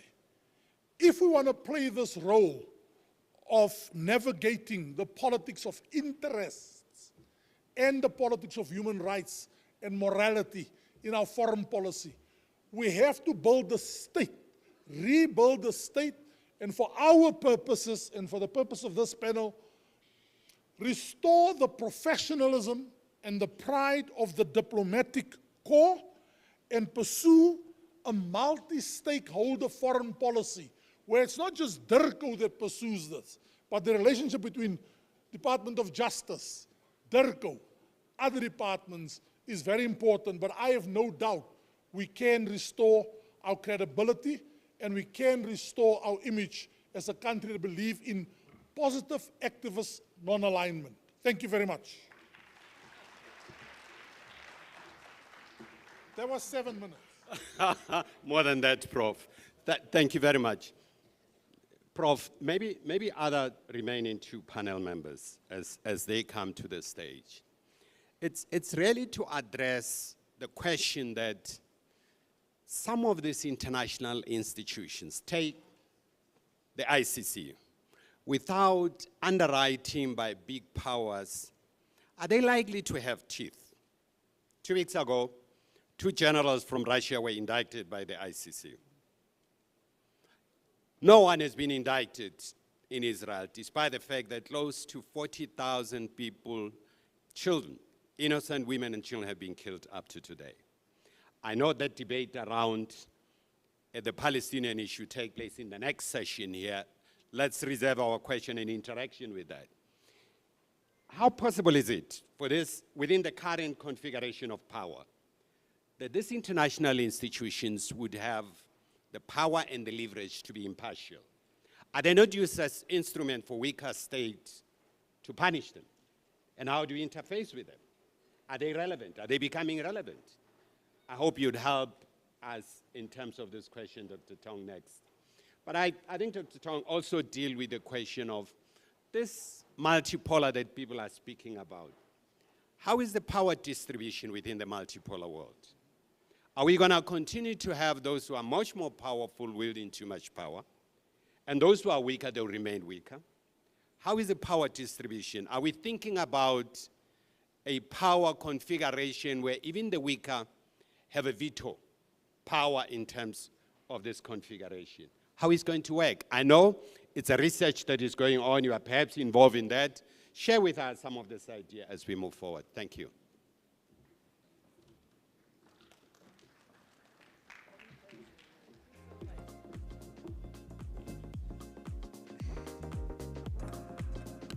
Thank you so much, Program Director, Ambassador. Let me acknowledge first, protocols. Let me acknowledge Minister Lamola, and let me state for the record that he is my executive authority at the Legal Aid Board, but I'm invited in my own capacity. Let me also acknowledge the Deputy Minister, Jeffries, I think is here. Let me acknowledge Deputy Minister Buertes. Let me also state that my work at UNISA, and currently we are interacting quite a lot with DECO. So he has been at UNISA several times to come and participate in different activities there. Solicitor General, my fellow panelists at Legal Aid South Africa, let me acknowledge you as well. I mean, fellow board member at Legal Aid South Africa, I beg your pardon. My fellow panelists that are here, Ambassador Diseko, and let me also state up front, I've had the honor of hosting her at UNISA in October, and I would talk about some of the points that were discussed there. Professor Landsberg, you and I come a very long way. It's okay. Yeah, and, but I reserve the right to agree and disagree with you on this panel. And ladies and gentlemen, and all the participants here, I'm training international law, and my own focus and specialization is on rights of peoples.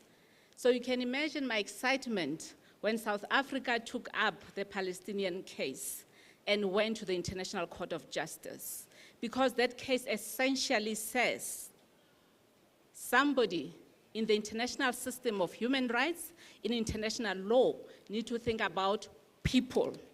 Because the international system of law, it's really a system of agreed principles and rules between states and nations. They agree, states meet and agree and say, this is how we are going to relate with each other. That's in essence international law in that respect.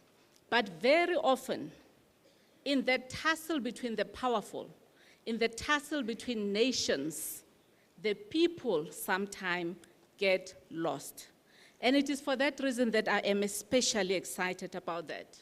My own entry into international law comes about as a PhD student. I wrote about the people of the Chagos Island. A little bit of background. The Chagos Island is an island in the Indian Ocean. It's still a British colony. It has the biggest US military base outside of the US and the most expensive. The islanders that lived there were former African states. A treaty was signed as per international law between the United States and the United Kingdom to say we shall cooperate to establish a military base here. The two states agreed to summarily take these little former African slaves and dump them in Mauritius. Mauritius happily accepted them in exchange for independence in 1976. Seychelles received some of these former African slaves, and they lived there, but they had to go through some process in order to ensure that they receive secular citizenship. Deputy Minister Bottas, I'm hoping that South Africa will start to pay attention to the Chagos question. And the reason is as follows. Here are 4 states, United States, United Kingdom, Mauritius, and Seychelles involved in this big case. Currently, there's a running case between a dispute of sovereignty between Mauritius and the United Kingdom. Mauritius says the Chagos Islands are unfinished business of decolonization. The African Union supports them on this point. They are saying that Great Britain must hand back the Chagos Islands to Mauritius. What Mauritius conveniently doesn't say or address are the rights of the people of the Chagos Islands. In the year 2022, I facilitated a conference for the University of Johannesburg, the Institute for Pan-African Thought and Conversation. I was astonished to hear the ambassador of Mauritius at that conference refer to Chagosians as Mauritians of Chagosian origin.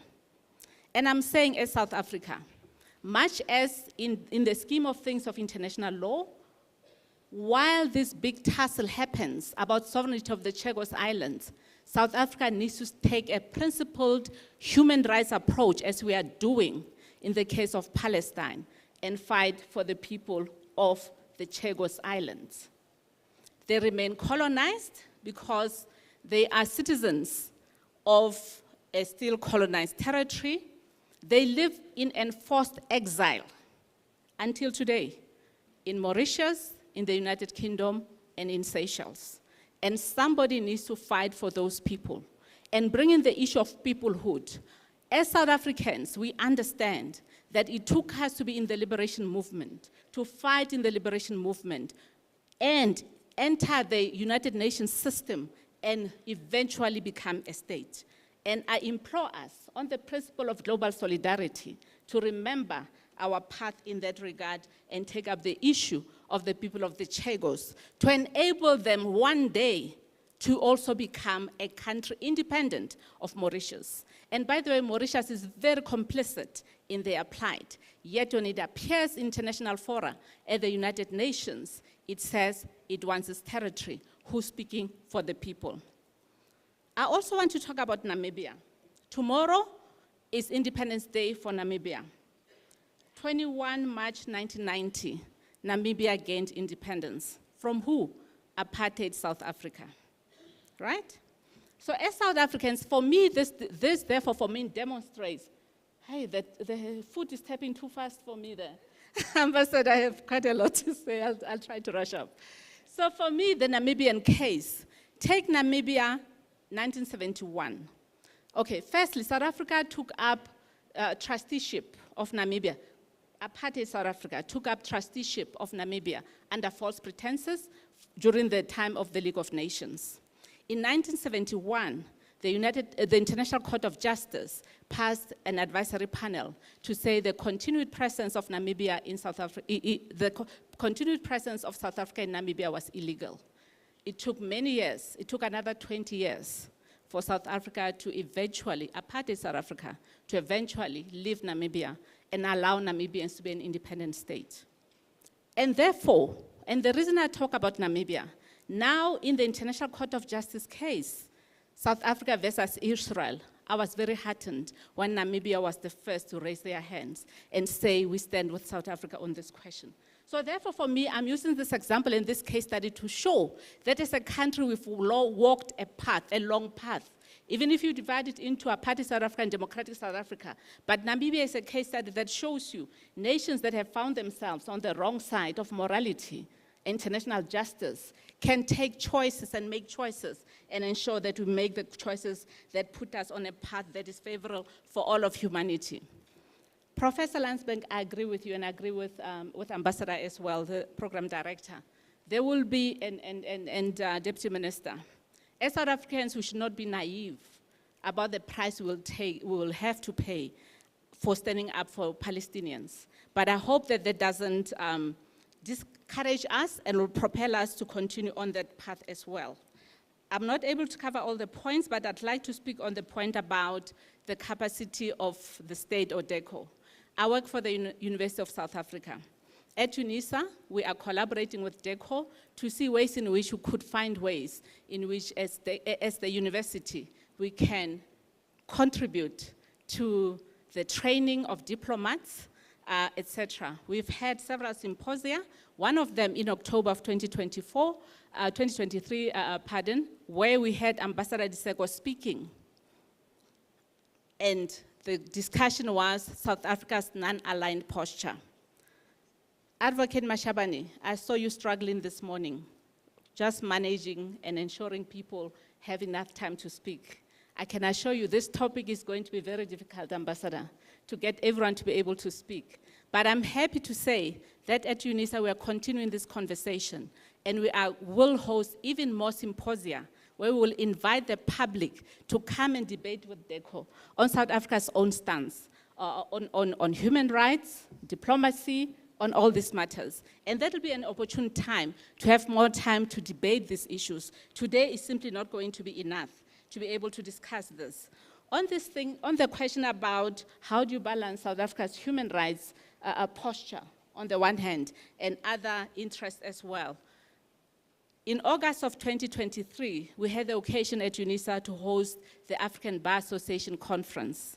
At that conference, one of the participants was the former president of the ICC, Judge Chile Eboye Osuji. I had the rare privilege to discuss this with him, and Ambassador Diseko knows I would have had word with her on the side about it. He asked this question: what do I think as an international human rights lawyer about South Africa's decision and how it handled the arrest warrant that was given against Putin, very specifically? He asked me this question. The foot is tapping for me to stop talking, and I'm just starting. Ambassador, on a lighter note. So when he asked me this question, it was because I had spent a lot of time talking to him about the Chagos case. And I was arguing that in the Chagos case, here is the US government ensuring that the British government keep the Chagosians in exile and don't return to their territory, because the US military policy is that the Chagos Islands, which they now call British Indian Ocean Territory, the biggest US military base there, Diego Garcia, the biggest, the US has decided in terms of its military policy that it should remain without a national civilian population. So the Chagosians are kept out of their territory, living in enforced exile, because one government said, I do not want a civilian population here, and the UK, do what you have to do to ensure that the Chagosians never return to their homeland. After speaking so passionately as a human rights lawyer to him about this case, he said, okay, what about South Africa's stance with Russia? Do you believe that South Africa should have allowed President Putin to come to BRICS? And do you believe that South Africa should arrest Putin? My answer was as follows, and this is where I agree largely with my dear Professor Landsberg. Human rights is just one aspect of our diplomacy and our international relations. And my answer was as follows. As South Africa, we were able to use diplomatic channels to address this issue so that we do not have a situation where President Putin comes to South Africa and South Africa has the obligation to arrest him. So this is essentially my point. Yes, I'm a human rights lawyer, and I will argue at every possible opportunity to ensure that the rights of people are protected. At the same time, when we talk international law and we talk international relations, we cannot only address one aspect. On the Palestinian question, we are moving because of global solidarity as a country, and we're supporting the Palestinians because of human rights. Ambassador is trying to stop me there. But I do believe that we need, when we look at these questions, to take a complete picture and look at the entire situation and say, as a country, when it becomes necessary, national interest needs to also be taken into account. Thank you. Sorry, Doc, thank you very much. Ambassador Diseko, I hope you are not going to repeat what I've already said.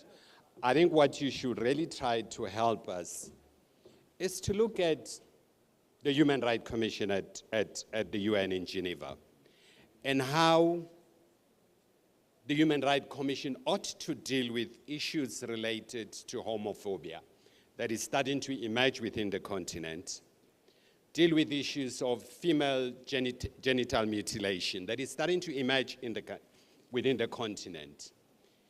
And how do we navigate that? How do we make our policy so robust moving forward to be able to deal with that?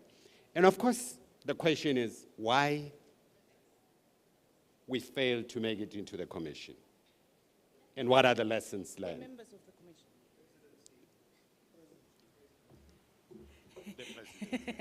commission. Minister Lamula, Deputy Minister Porters, DM Jeffries, and other members of the executive that are present here, our moderator, my fellow panelists, dear friends and colleagues.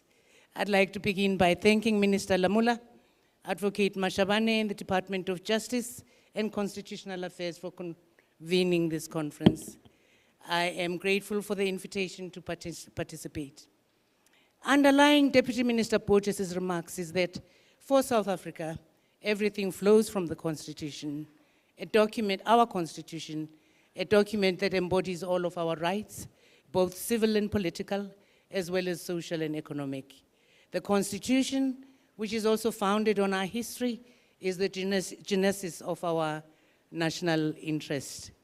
Human rights are intrinsic, inherent to the formulation and execution of our foreign policy.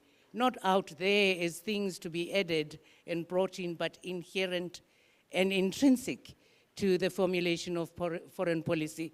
This, Ambassador Makubela, is in contrast to them being merely instruments of foreign policy. South Africa views human rights as underlying values for everything that we do, rather than primarily instruments of foreign policy. So I will focus on a question that was not asked by the program director, and that is the underlying context in which, or terrain in which South Africa pursues its foreign policy objectives, focusing largely on the global dynamics as they play themselves out in global multilateral institutions. An understanding of this is absolutely crucial in a context where I see a disjuncture between how domestically we are measured by commentators and pundits, and how well respected South Africa is amongst nations in the UN system on human rights.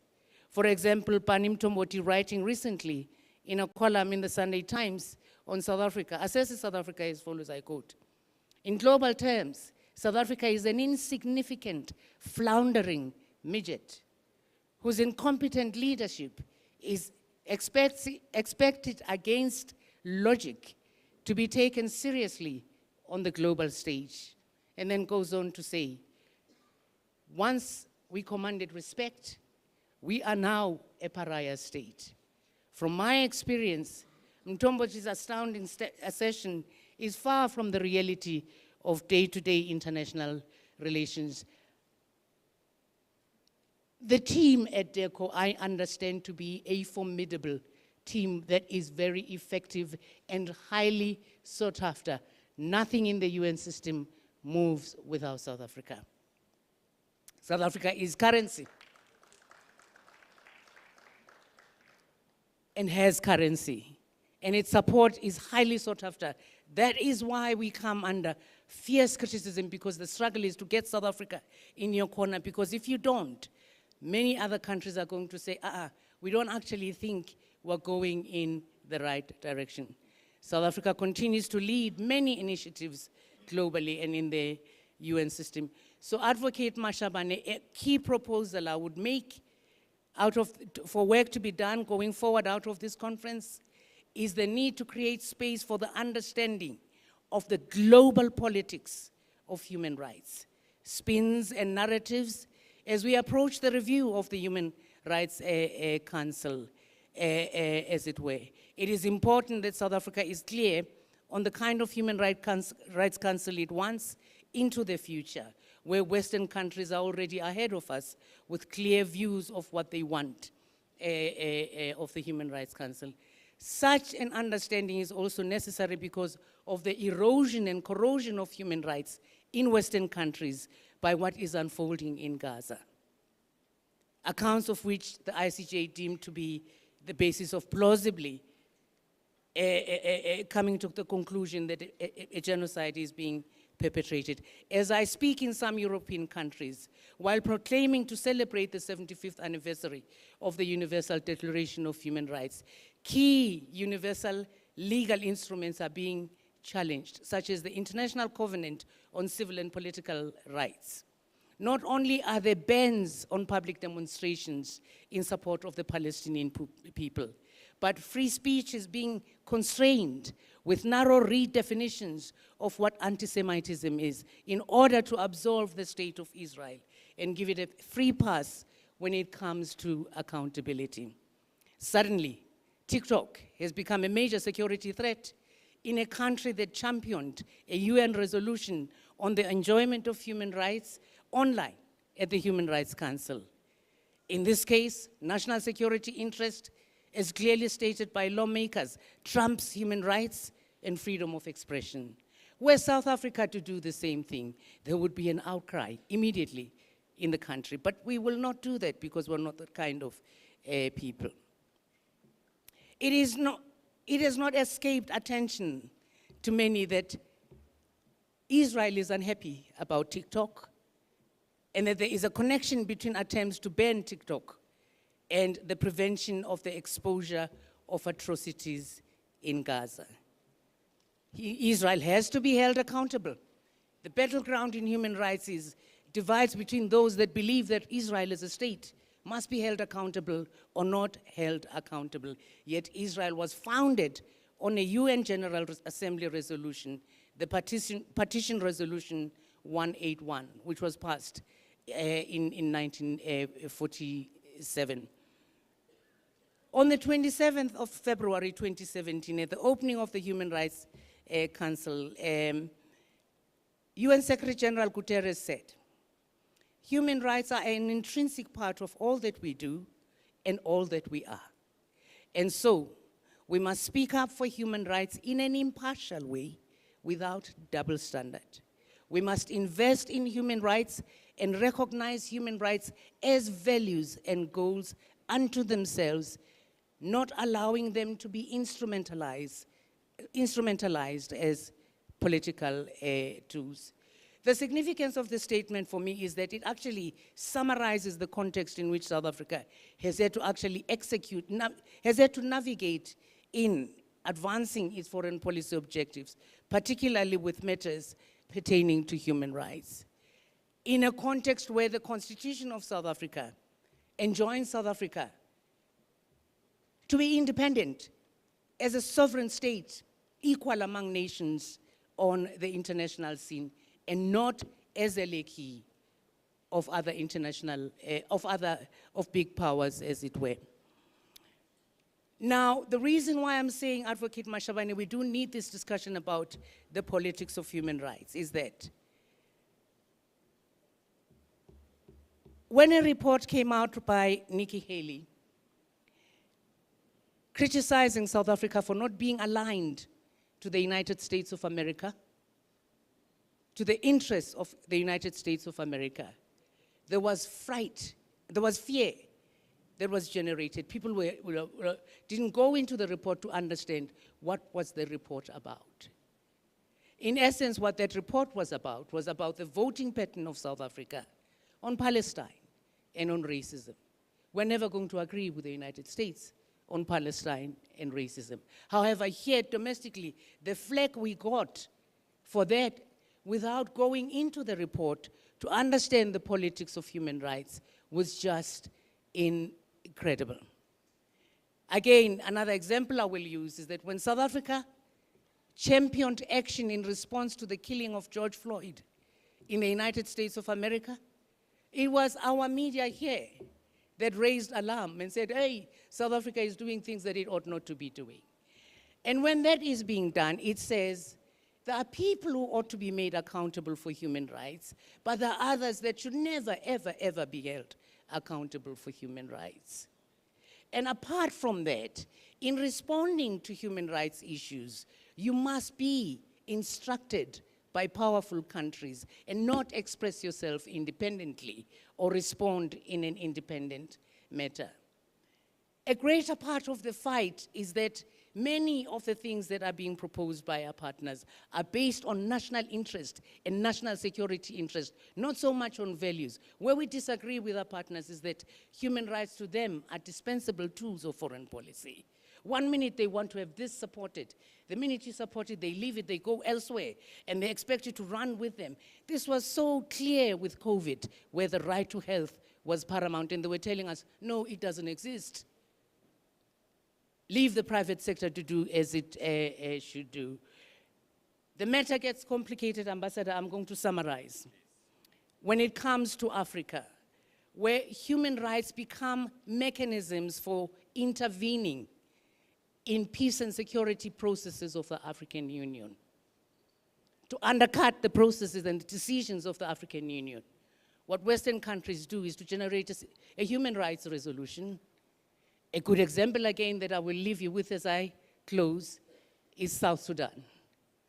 The minute the South Sudan agreement, IGAD brokered agreement was concluded, already our partners, the Western countries, wanted an in-way in which they could get inside the process of the implementation of the IGAD peace agreement. The easiest way to do that is through human rights, forgetting that the agreement comprises of 7 chapters inherent in which, or contained in which, are human rights issues such as accountability. An accountability mechanism in chapter 7 that is envisaged by the African Union, a hybrid mechanism, is not ideal for Western countries.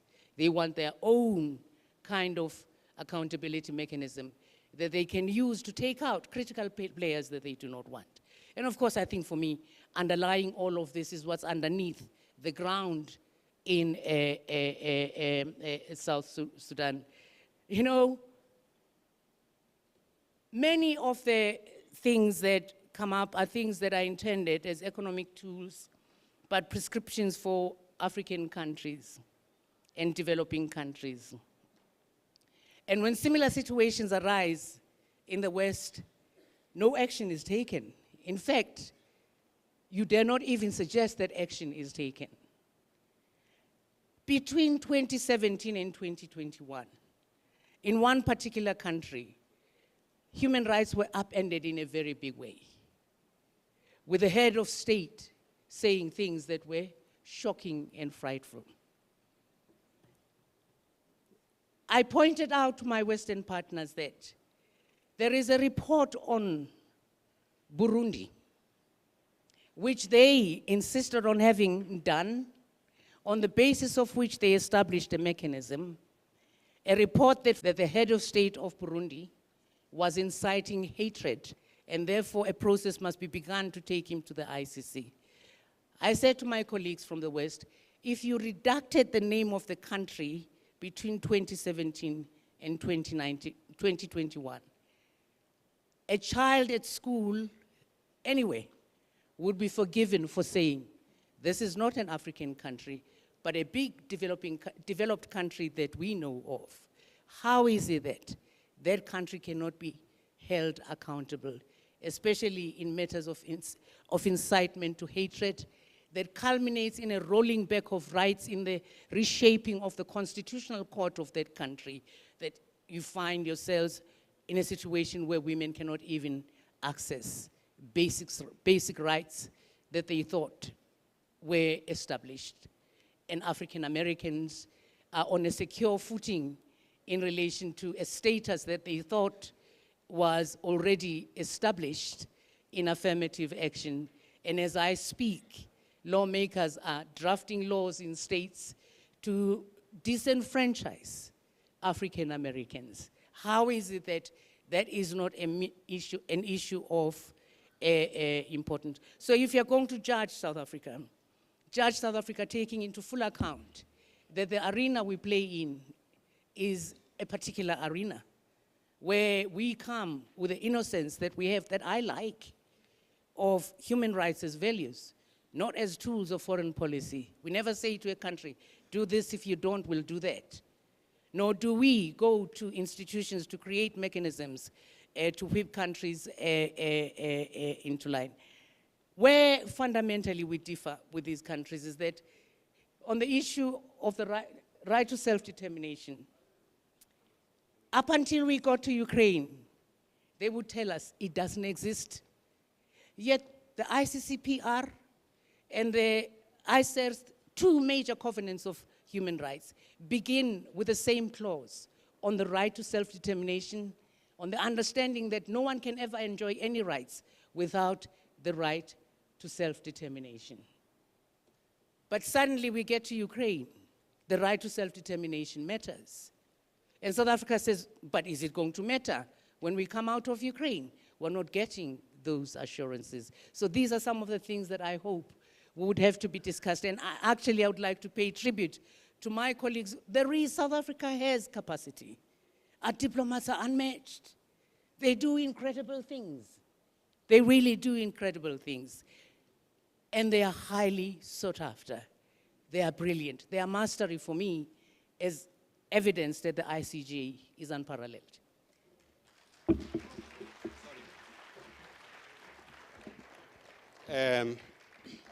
Your Excellency delegates, I would have really wanted to have more time for you to interact with these presentations. The big problem, Minister Lamola and Deputy Minister Jeffries and DG,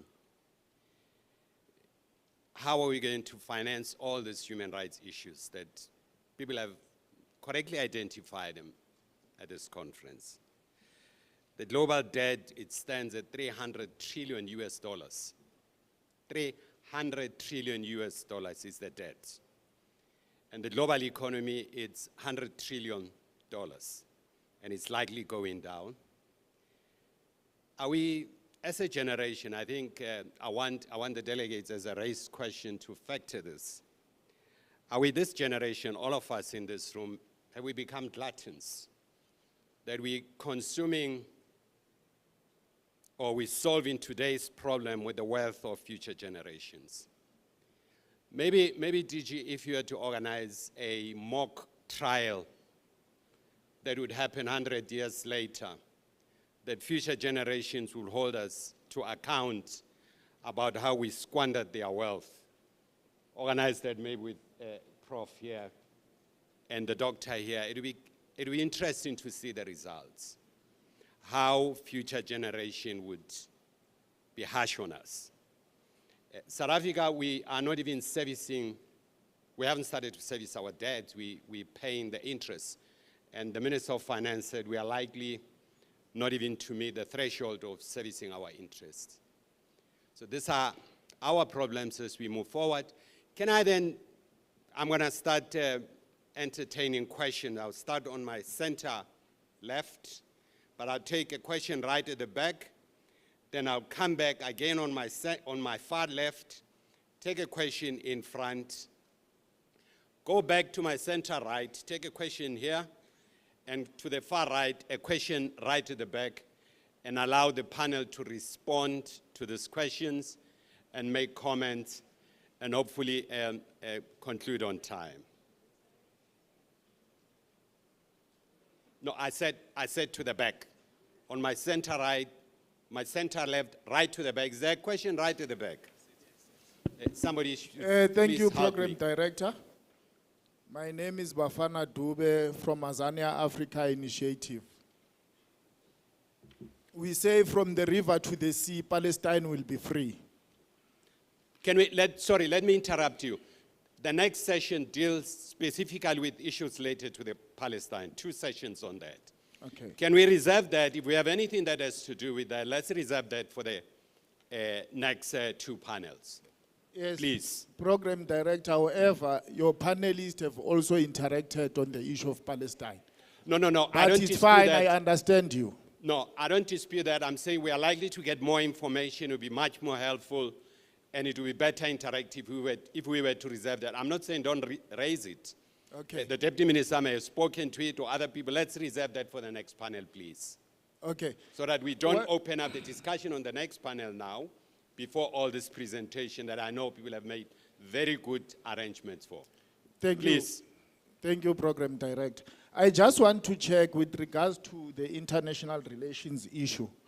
What is it that what is the position of the African Union with regards to the people of Western Sahara? And why is it that the South Africa cannot do what it did for Palestine to take Morocco to the ICJ? Those are the two questions that I have. Thank you. Thank you. Let me come to my far left in front here. I see there's a question there. Please.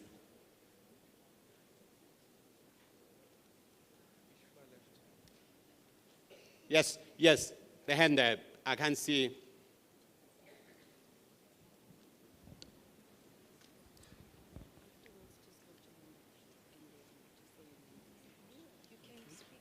Please. Oh, thank you. All protocol observed.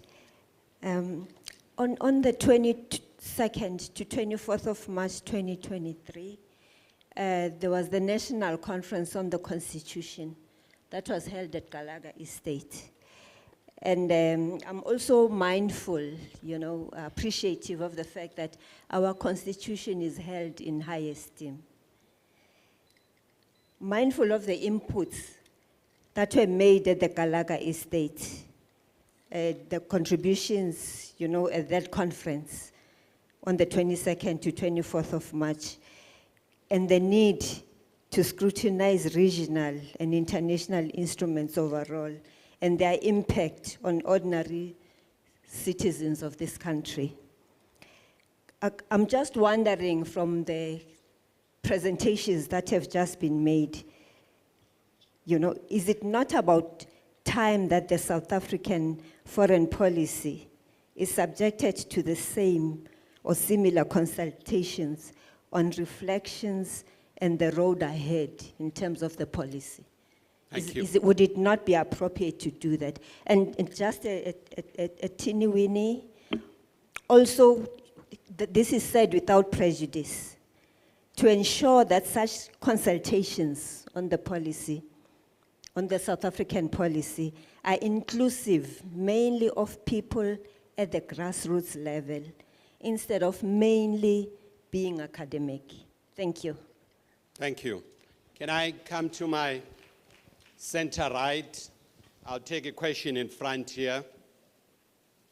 Is there any question? If there's none? Yeah, Oh, which side? Are you from this side or this side? No, we come in that side. I want to accommodate people this side. We not notice first. Any question? If there's none? I'm here. The lady right at the back. I'm here, Program Director. The lady at, gentlemen. Yeah, please, sir. Thank you very much. May I please ask the Deputy Minister to comment on the difference with which the Putin and Al-Shabaab cases were dealt with, and what informed that difference? Thank you. Thanks very much. My name is... Wait. I'm here. No. We are this side. I raised The my hand gentleman, first. no, please. I Okay. said we're going to start this way, we go this way, and we give people this chance. So I just want to ensure that everyone here, we're not looking at one side. Gentleman over here, please. Thank you. My name is Zweli Ndaba from Sisonke People's Forum. All protocol observed. To the Deputy Minister, do you know about our cars that were hijacked from us that are easily crossing to Mozambique? Then what steps did you take about those cars and bringing back to us? Secondly, do the people of international knows that in South Africa, we are having undocumented who are living freely so in South Africa. To the Prof. Chris and Dr. Maureen, what is the primary aims of this foreign policy? Because the treatment that we received when we visiting them is not human. Then I'm just want to find out the aims of this foreign policy. Thank you. Good. Can I then give the gentleman who stood up there? Please, sir.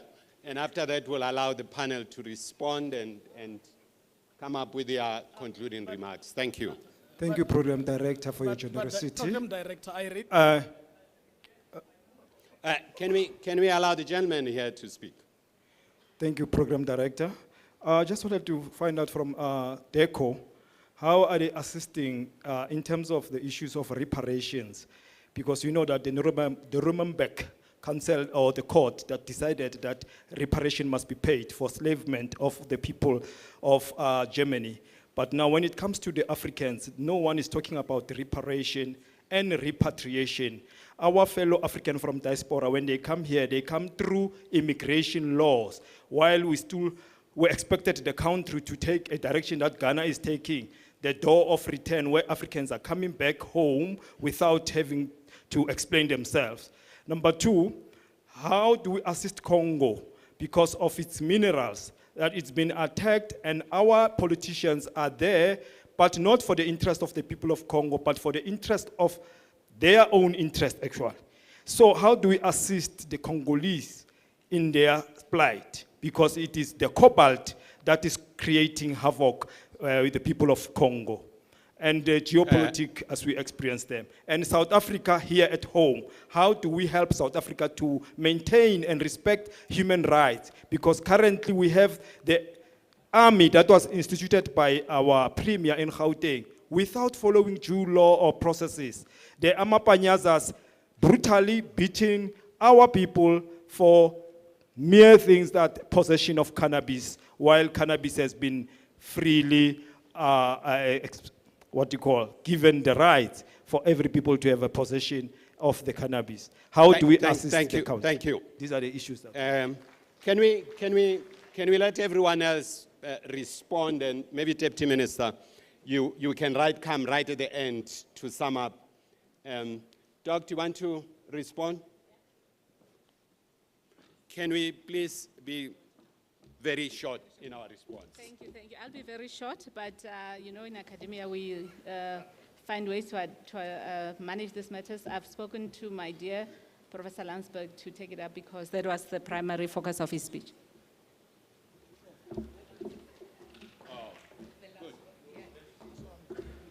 On the issue of reparations, I presume this refers to the genocide in Namibia that was committed by Germany. Rather than subject that to African instruments, Germany has tried to bilateralize that and resolve it with Germany between the two of them. And they're working out reparations. I think that is why Namibia was very upset when Germany issued a statement to the effect that it would defend Israel against a case. The second aspect to your question was about people of African descent, I think, diaspora, if I understood all of that. South Africa has done a considerable amount of work to ensure that the United Nations acknowledges people of African descent and the victims of the transatlantic slave trade. And systems and processes have been put in place. I think we're actually finishing the decade of people of African descent. Thanks. Thank you. If I may also come back on the issue of reparations, it is my biggest argument on the, for example, Ambassador spoke about Germany, but I'm also saying that the people of Chagos Islands are entitled to reparations.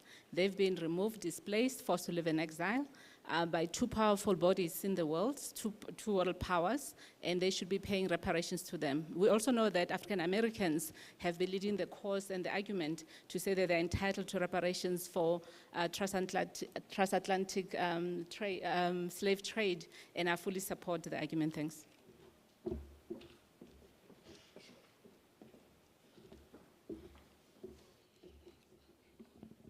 let me try and be crisp, not crisp. So let me answer the question that was, first the question was specifically asked to me.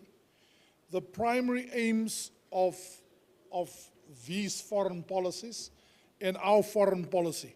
The primary aims of South Africa's foreign policy and that of any other country is to overcome the domestic challenges that the country faces, notably security, welfare or development, uplift these countries. And these, by the way, speaks to human rights. So to put it to you in a nutshell, what I would say is that as activists as we are on foreign policy matters abroad, I think we really have to also, sorry for the colloquial language, get our domestic house in order and serve the human rights of our own people.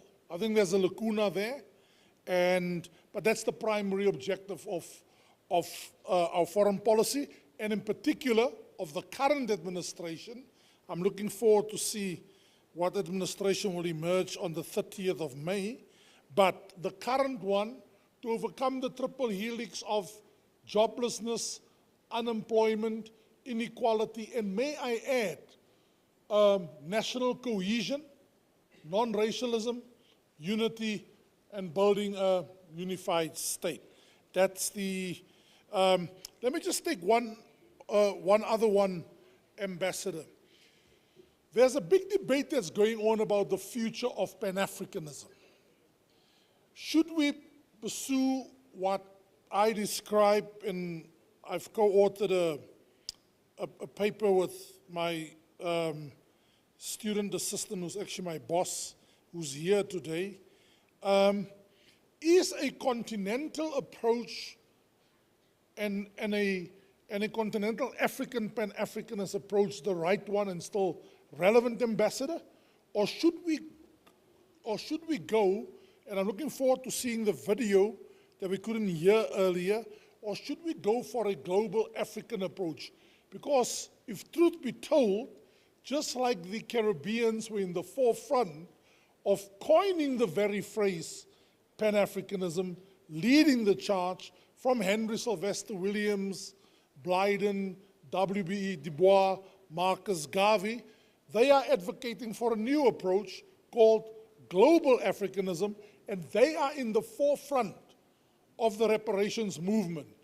We focus on Namibia, finally, Ambassador, but it's clear that there are skirmishes where Africans are becoming a bit bold to take on Western powers, and I like your example of Mauritius, right? I like that example. Was it Mauritius, right?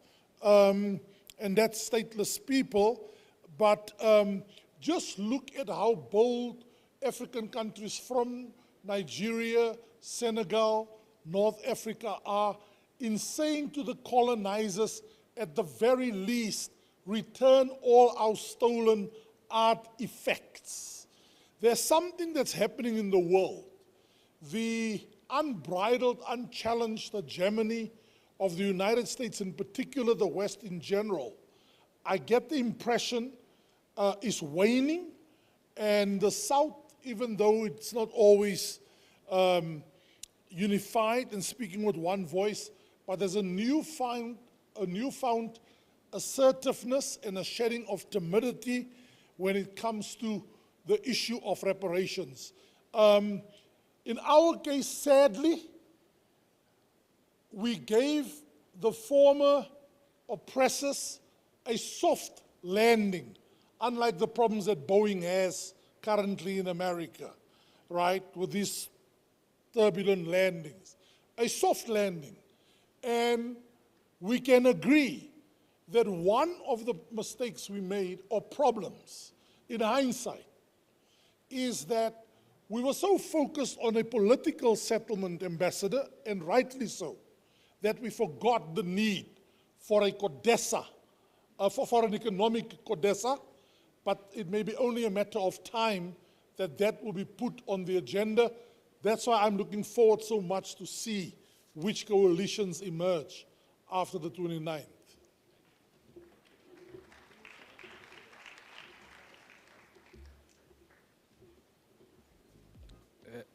No, thank you very much, Ambassador. I think my first response is obviously on what is the position of the African Union as it relates to the plight of the Saharaui people in the Western Sahara. You'll remember, ladies and gentlemen, the African Union as the key regional organization is subordinate in relation to decisions of, in particular, the United Nations Security Council, the UNSC, and the UN.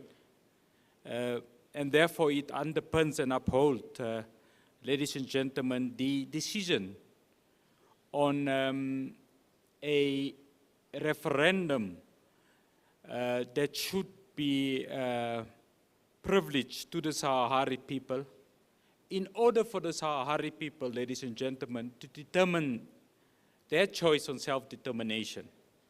That choice of self-determination is a mirror image, for example, to the choice of self-determination as it relates to the people of South Sudan and Sudan. If we look at it from historical optics, the major problem of Morocco, ladies and gentlemen, is that when Spain, as the colonial authority in 1969, decided to forego its colonial territories, it unilaterally ceded the territory of the Saharaui people to the Kingdom of Morocco.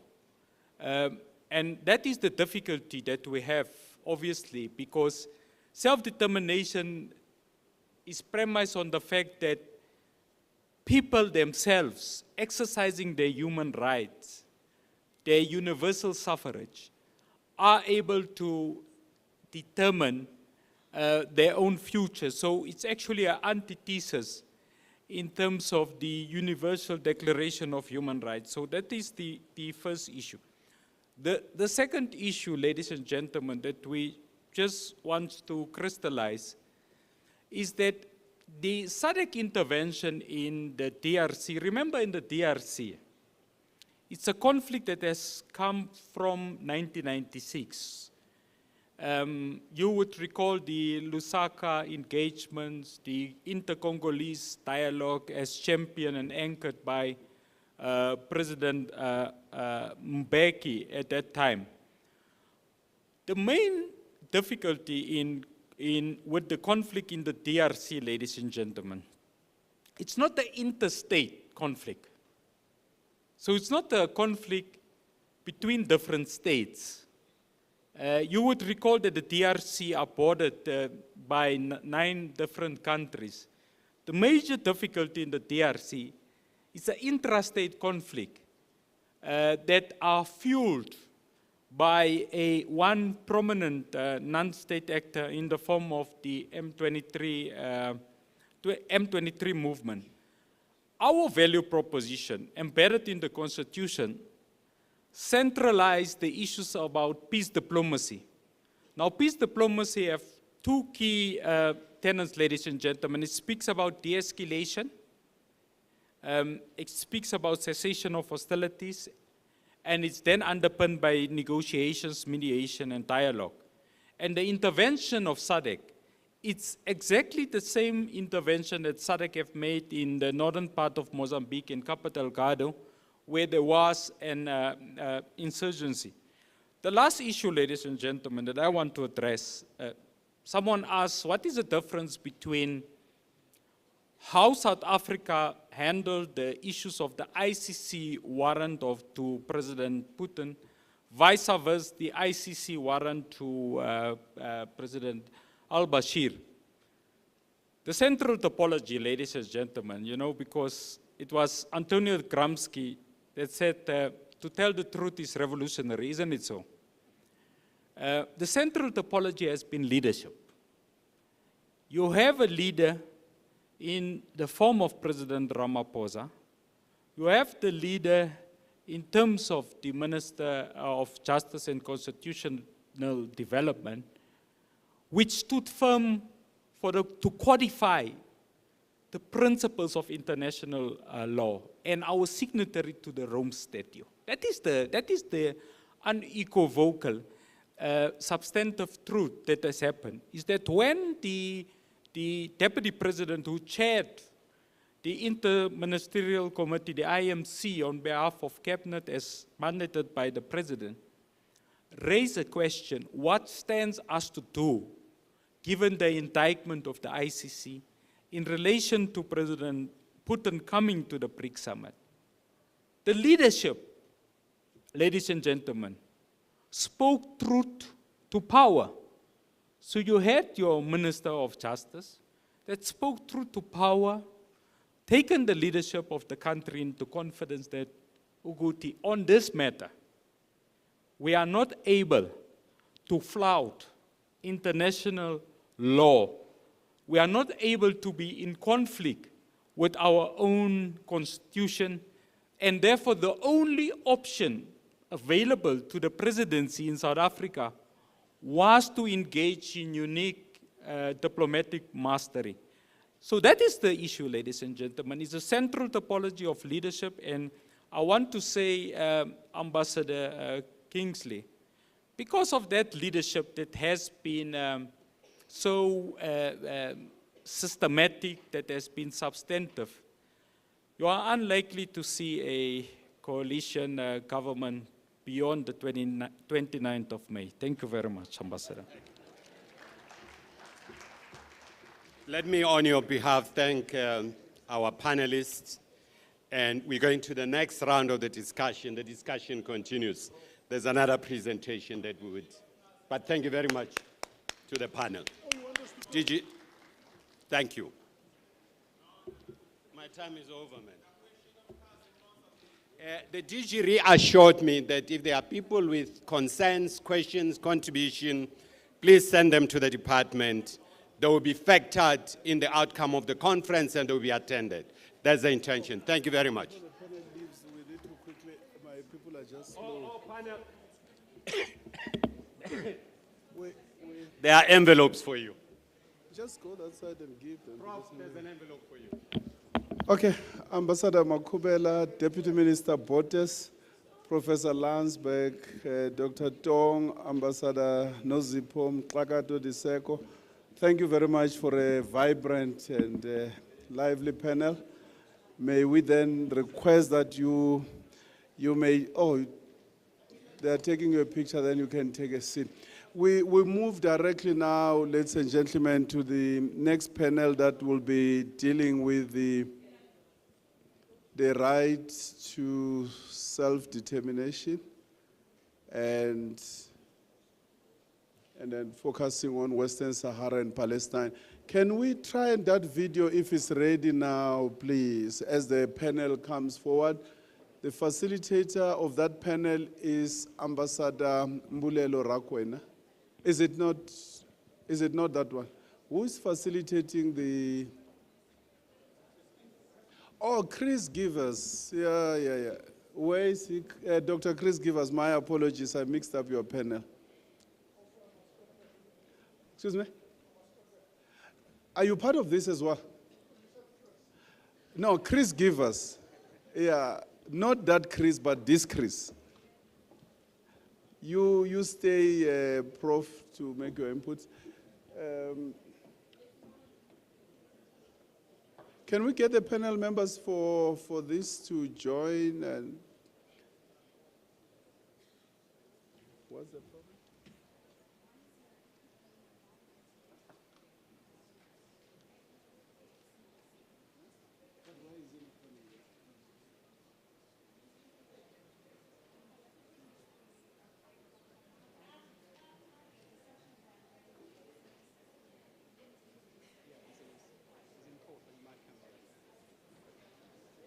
Can we play that video? Oh, you are ready? Okay. Okay, ladies and gentlemen, let's...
triumph over it.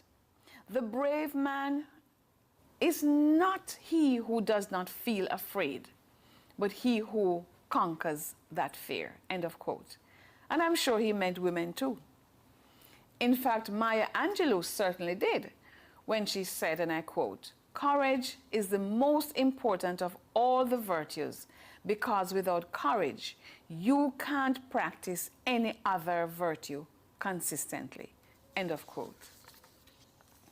That courage is the hallmark of the South African people who stared down apartheid from 1948 to 1994 because racial segregation under the all-white government of South Africa was an untenable obscenity.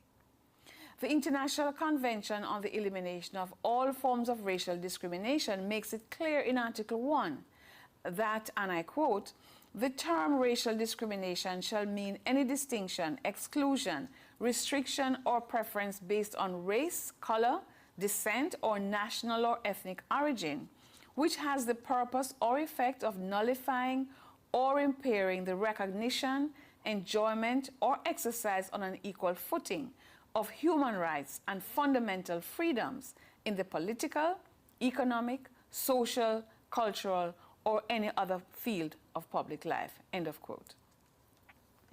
As a reminder, on 21 December 1965, the United Nations General Assembly adopted Resolution 2106, which established the International Convention on the Elimination of All Forms of Racial Discrimination, called the ICERD for short. It is among the oldest conventions in the Human Rights Office, the United Nations Human Rights Office, and in that arsenal of the UN to target oppression and discrimination.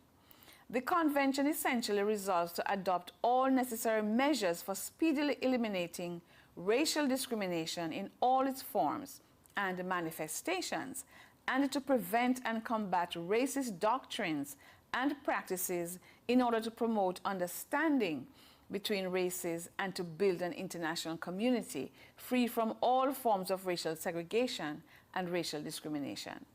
And 182 states parties have signed on to the ICERD, and we continue to work with them to eliminate this uneducated behavior from among us. Among those who suffered because they said no more apartheid were those who we honor every March 21 on your Human Rights Day, which gave inspiration to the International Day for the Elimination of Racial Discrimination. Now, no disrespect to the brothers, but as this is Women's History Month, permit me to say the names of some of the women who were victims in the Sharpeville massacre. Maria Molebatsi, Elisa Molesti, Nora Mbele, Miriam Sekitla, Christina Motsepe, Elizabeth Mfilkulu, Jemima Potsi, and Anna Ramola. Or I think we should say Anna Ramoloa. And I apologize if I am massacring these names, but I'm trying to pay respect to these women as we celebrate Women's History Month. In recognition of theirs and other struggles and to ensure non-return to the days of racial inequality and denial of human rights, you have elaborated a Bill of Rights. All those who have been paying attention since 1994 know that the Bill of Rights is the cornerstone of South Africa's democracy. It enshrines the rights of all people in South Africa and affirms the democratic value of human dignity, equality, and freedom. South Africa is also a signatory to a number of conventions which seek to protect the human rights of everyone globally and locally. Since 1994, and in keeping with the promotion of a human rights culture, the focus is progressively shifting from an adversarial and retributive criminal justice system to that of a restorative justice system. I'm aware that the implementation of these rights is still a work in progress, especially for women, although as of 1996, they have equal rights as everyone else. Gender-based violence is still a big issue, and CEDAW has been keeping a watch on its escalation. But on this Human Rights Day, South Africans are being asked to reflect on their rights, to protect their rights, and the rights of all people from violation irrespective of race, gender, age, religion, sexual orientation, whether they are foreign national or not, because human rights apply to everyone equally. In 1948, the United Nations defined 30 articles of human rights in the Universal Declaration of Human Rights. It established universal human rights on the basis of humanity, freedom, justice, and peace just over 75 years ago. Of course, justice and peace also require reconciliation. I know that much hope was attached to the Truth and Reconciliation Commission, but a huge debt is still outstanding in my personal view. It is clear that many of the threats to democracy and peace in this still young nation are attributable to the legacies of colonialism.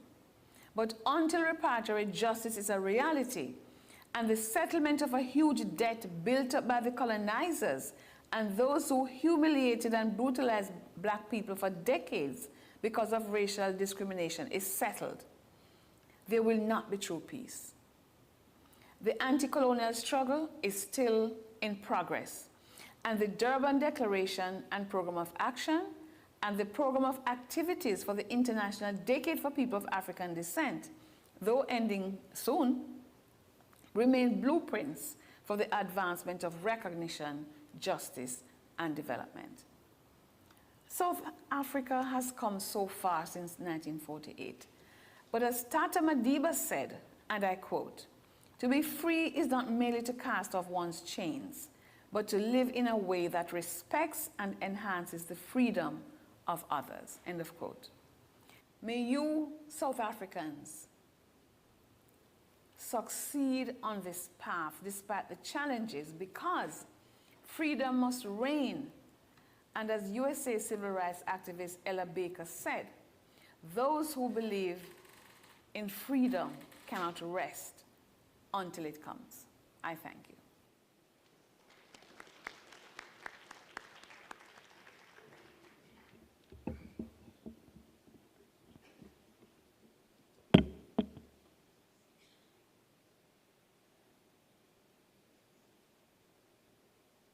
Honorable President, honorable ministers and deputy ministers, judges, and members of the legal profession, colleagues and friends. My name is Anne Skelton. I'm the chairperson of the Committee on the Rights of the Child, but I'm also a South African lawyer who has an interest in children's rights. The South African Constitution has the most comprehensive children's rights clause in the world. The Constitution drew on international and regional law, but it also has many features that are unique. It has inspired similar constitutional.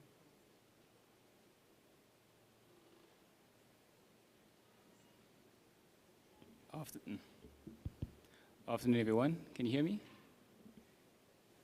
So welcome, and apologies for the mix-up. We thought, since we were having such good luck with the videos, we might try them all at once, but we will come back to Professor Anne Skelton, who will give us an address in a moment. So it's my great pleasure to be with you this morning. I want to begin by acknowledging the presence of Minister Lamola, our host, the Deputy Ministers Bottas and Jeffries, and other members of the executive present, members of the legislature and judiciary, traditional leadership, and representatives of constitutional bodies, and of course our speakers. So His Excellency Mr. Bassam Al-Husseini, representing the state of Palestine, Professor Leah Ndumarimo from Nelson Mandela University, along with Dr. Ahmed Amara, who's joining us online, and Ms. Eliana Antonio Rosario, who's going to deliver us be with us via video message.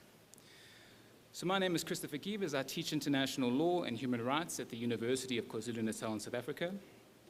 It's my great pleasure to be here today to reflect on 30 years of South Africa's constitution, and in particular to unpack our national, regional, and international actions and policies aimed at the promotion and protection of human rights in accordance with our international legal obligations. Our particular task for this morning, or now this afternoon, is to consider the question of international human rights law and the right of self-determination of the people of Palestine and Western Sahara. And we have a remarkable panel of speakers joining us in person and online who will be able to do just that in a moment.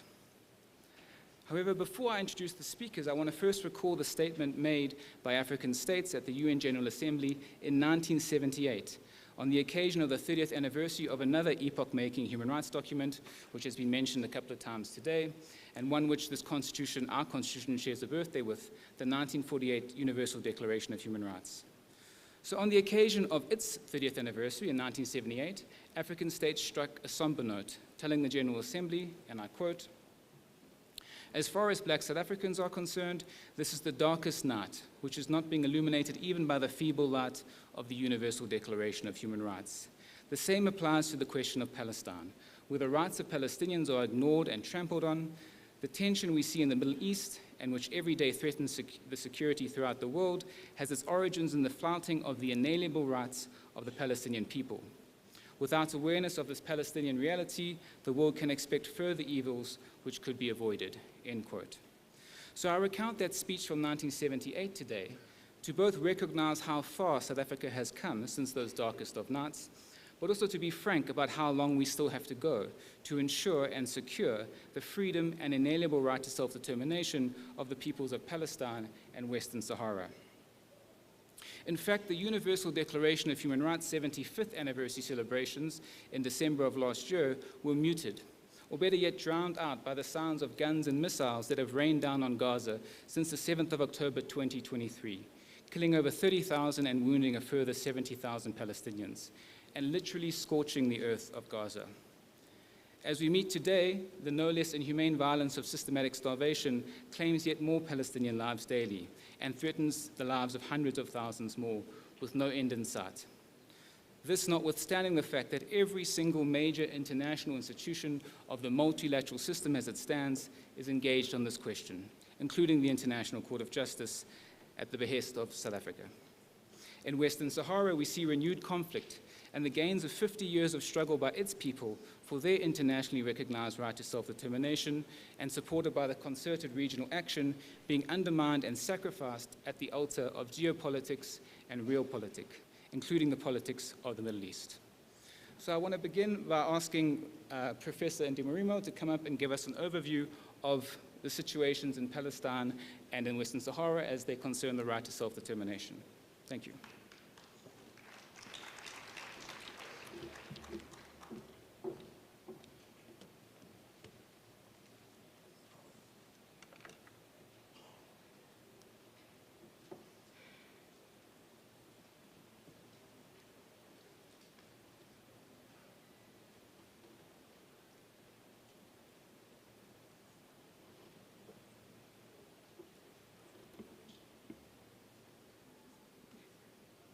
I'm a bit short. Good afternoon, everyone. And as you heard, my name is Leah Ndimurimo.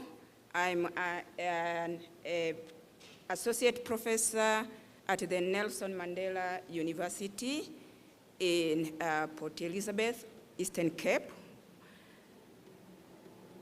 When I was before I can start talking, I would like to state that all protocol observed. So thank you very much for the organizers of this conference, which is so profound when we have to discuss on the issues of human rights. And thank you for to my program director as well as my panelist. So when I was asked to talk about the right to self-determination, I was thinking, how am I going to, or what I'm going to say so that it can make sense in the big theme of celebrating 30 years of protection and promotion of human rights in South Africa. I think you would agree with me that this is among the critical discussions and tough ones, but good thing is that the previous session has set up a scene for me and for all of us in this panel to be safe to engage in these discussions. So my discussion or my contribution, whatever it may, you may perceive it, will try to look at the right of determination, the legal framework at international, regional, and even national levels. But I'm going to zoom in the case of Palestine as well as Western Sahara. I will look at a few cases decided by ICJ, as well as the Supreme Court of Canada. And also I'll try to raise critical questions to all of us to ponder so that we can go forward. So in terms of Article 1, Sub-Article 2 of the UN Charter, recognizes the right to self-determination and also urge the member states to take appropriate measures to strengthen the universal peace. And would recall in our previous presentations how they alluded to that when they were trying to discuss on the issue of South Africa being involved in the issue of Palestine.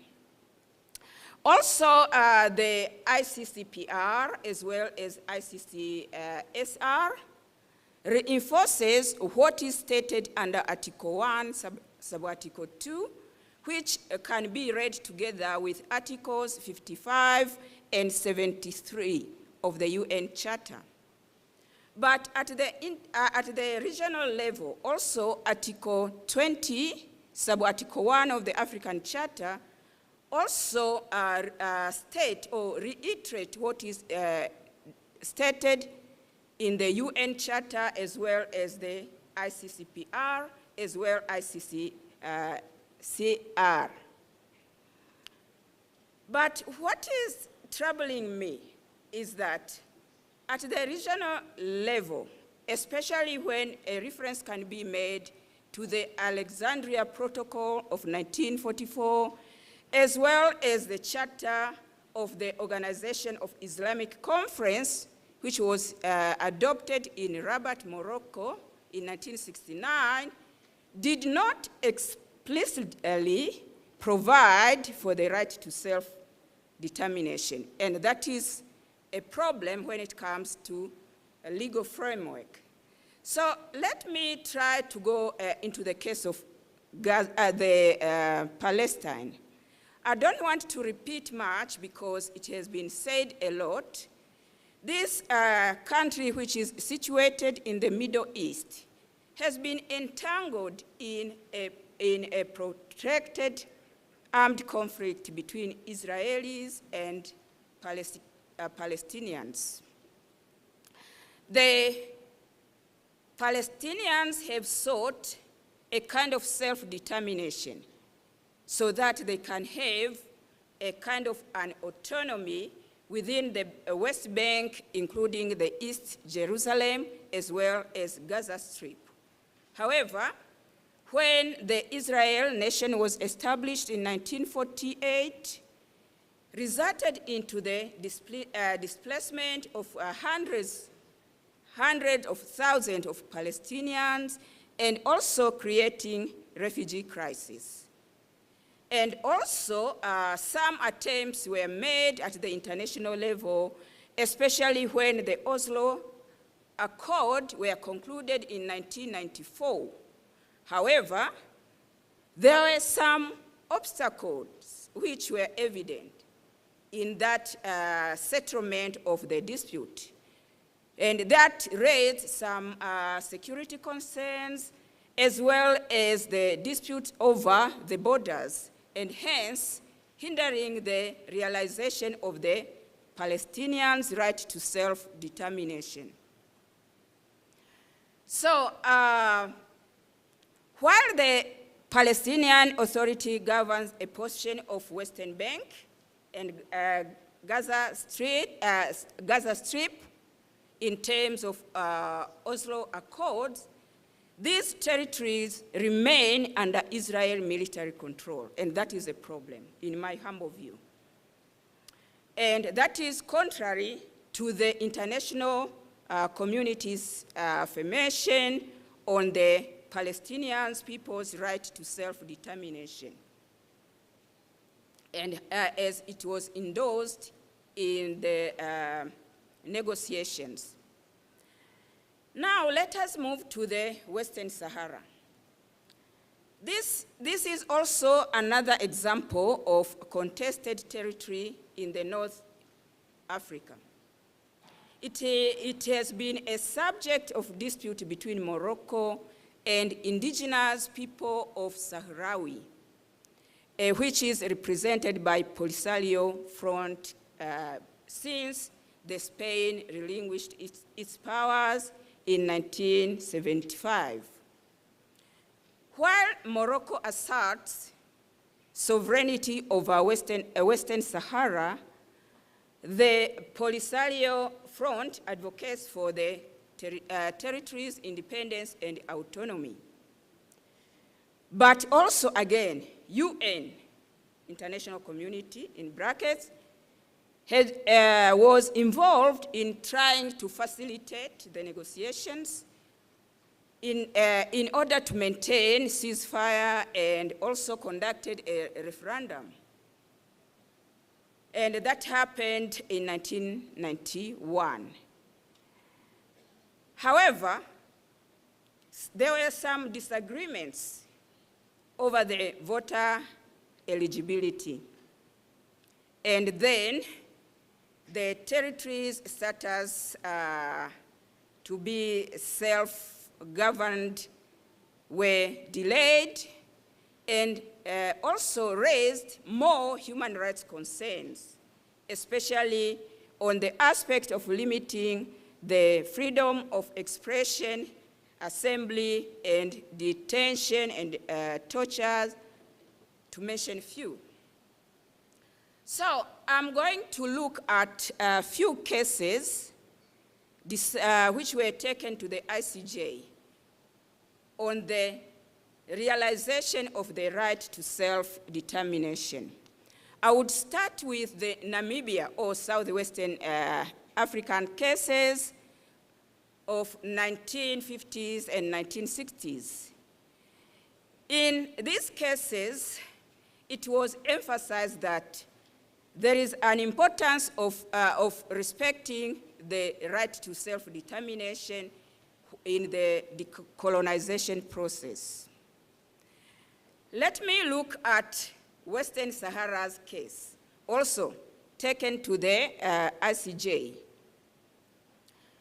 In that case, the court decided that there were some legal ties of allegiance between indigenous people of Western Sahara and the Moroccan authorities, but also recognized the existence of the right to self-determination.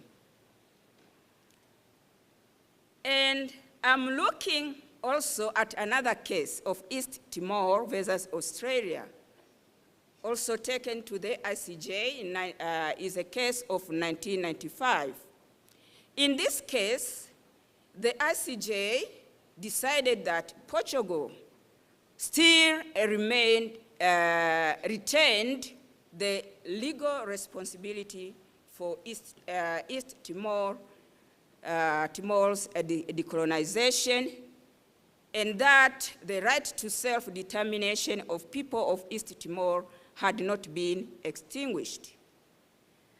Then, after looking at these ICJ cases, I looked also a case at the national level. This is a Canadian case, the Quebec Secession Reference of 1998, whereby the Supreme Court held that the Quebec government has the right to pursue secession through constitutional process that respects the right to all Canadians, including the principle of federalism and the right of the minority. And another case which I would like also to draw to your attention is the Kosovo advisory opinion of 2010, which was also a matter taken to the ICJ.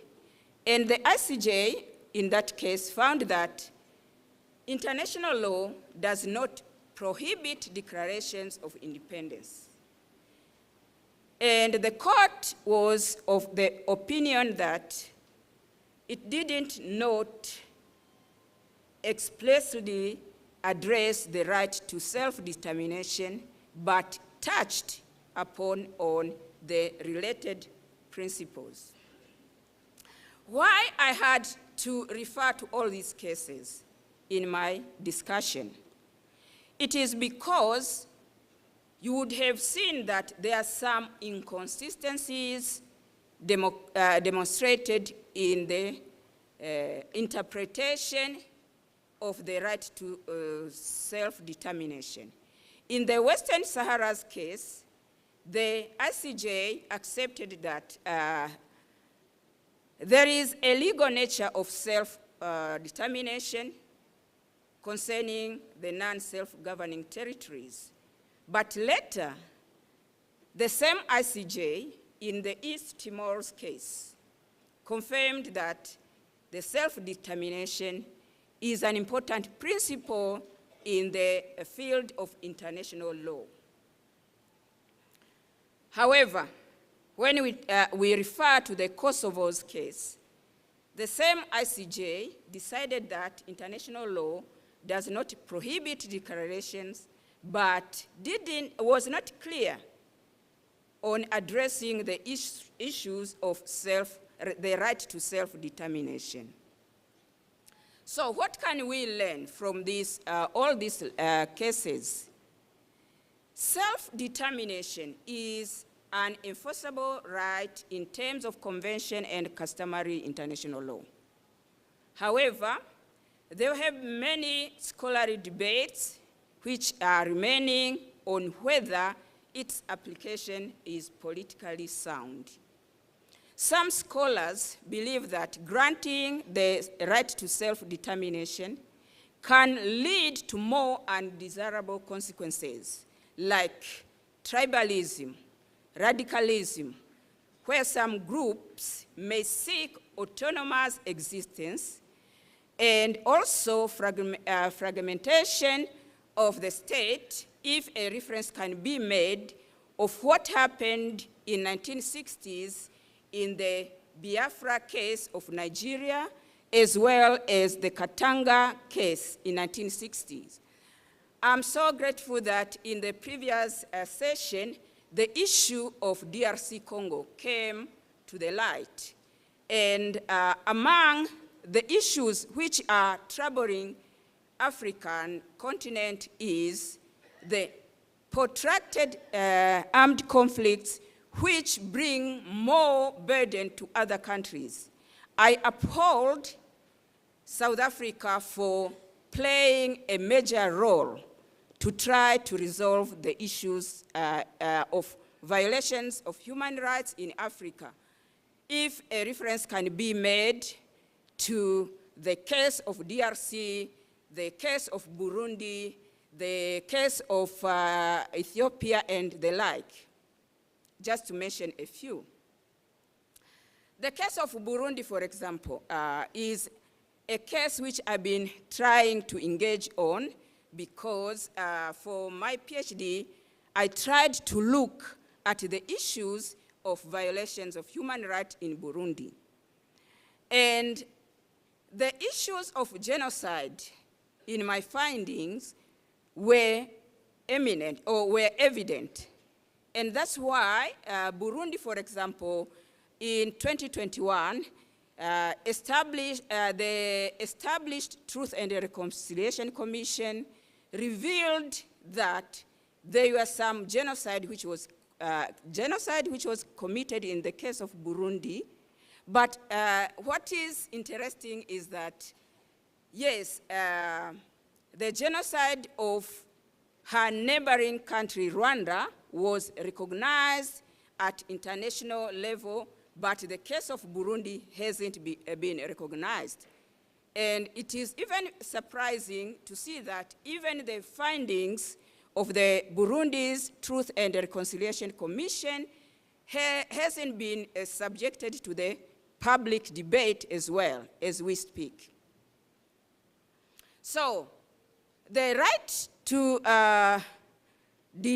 self-determination, one wonders whether if that right is realized, then the state in question, can it meet the criteria is set out in the Montevideo Convention on the statehood? For example, to have permanent population, also have demarcated borders or effective governance, and also ability to interact or to have international relations so that it can engage in diplomatic relations or diplomatic engagement. So without boring you too much, I would like to make a conclusion by stating that the right to self-determination is an essential right in addressing the conflict in the case of Palestine as well as Western Sahara. However, it has been proven that the application of this right has far-reaching implications in terms of maintaining the international peace and stability, and ultimately promoting the human rights. And despite of the national and regional and global recognition, achieving the genuine self-determination remains complex.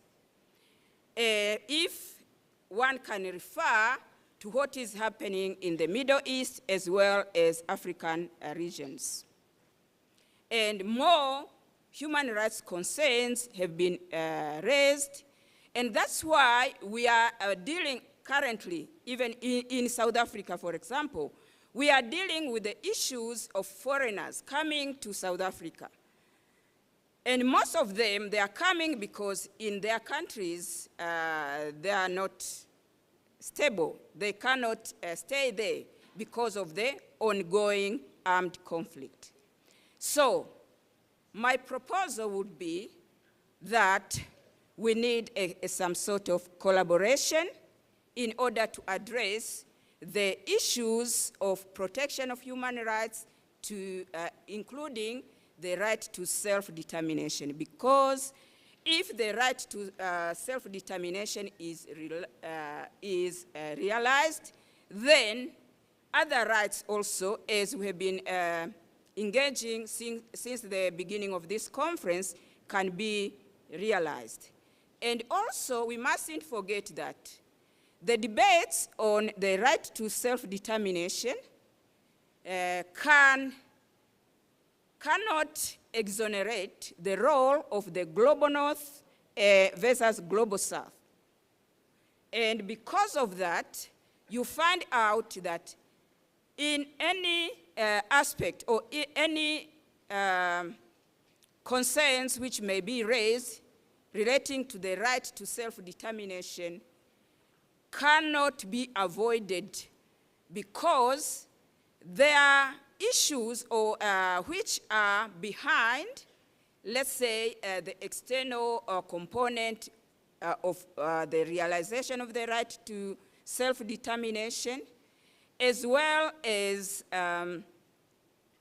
the geopolitical interest in those cases, as we have seen in the case of Western Sahara, as well as a Palestinian. So, to me, I think that there is unfinished business. I don't know whether there could be another alternative so that we can ensure that the right to self-determination has been realized. I thank you.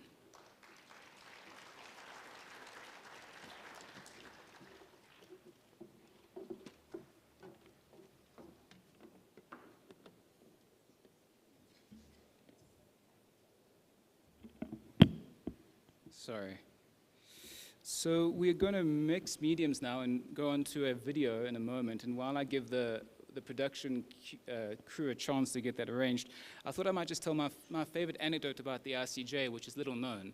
So we had mentioned this morning of W.B. Du Bois and Henry Sylvester Williams, and I would add to them the female Pan-Africanists of Anna Julia Cooper and Alice Kinloch of South Africa.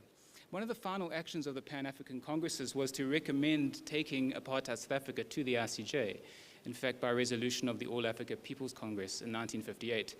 And so that's the first time South Africa has been before the RCJ in a contentious proceedings. And we lost that case, or I should say, Liberia and Ethiopia, who were representing African states, lost that case in 1966 because the British and the Australian judge colluded to disqualify the judge from Pakistan. So we lost on the fraudulent misrepresentations of one of the judges. In response to that case, and this is the bit that's less well known, is that white settlers in Southwest Africa were so ebullient about the role of the International Court of Justice in maintaining apartheid that they donated money to UNISA.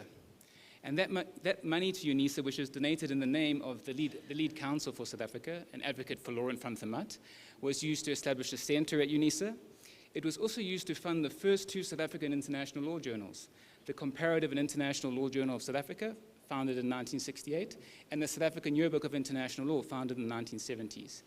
We don't have any more.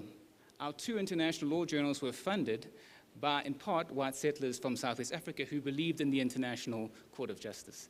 They were also funded by money from international companies and by the apartheid government.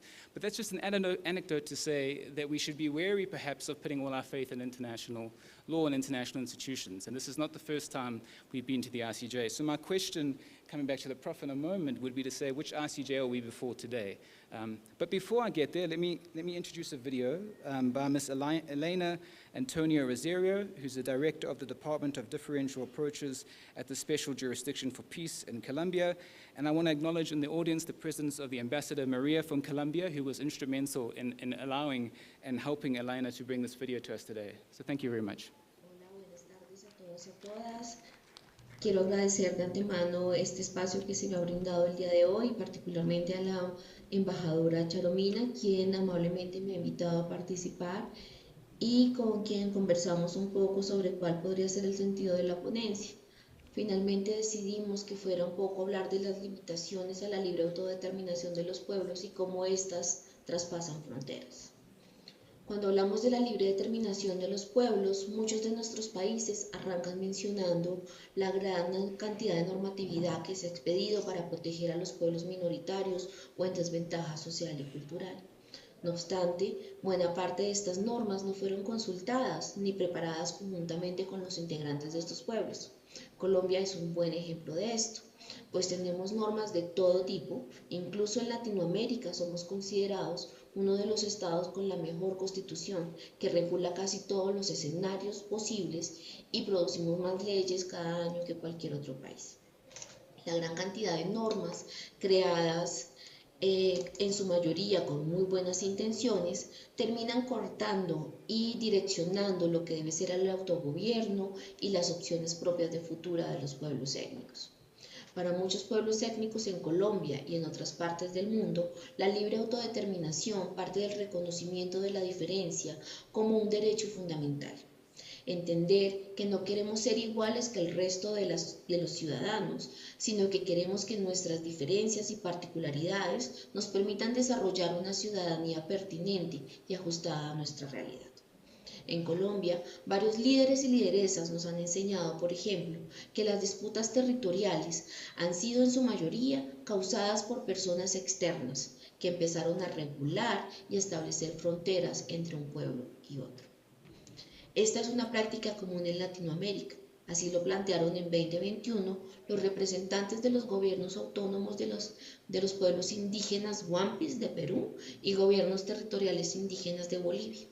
Ellos decían que cuando se habla de territorio y de la propiedad de los pueblos indígenas, es necesario partir de una concepción sociohistórica que habla de territorios integrales, que no significan líneas fronterizas, sino que hablan de cómo la naturaleza funciona en equilibrio, el agua, la tierra, el espacio, incluyendo la relación con el ser humano.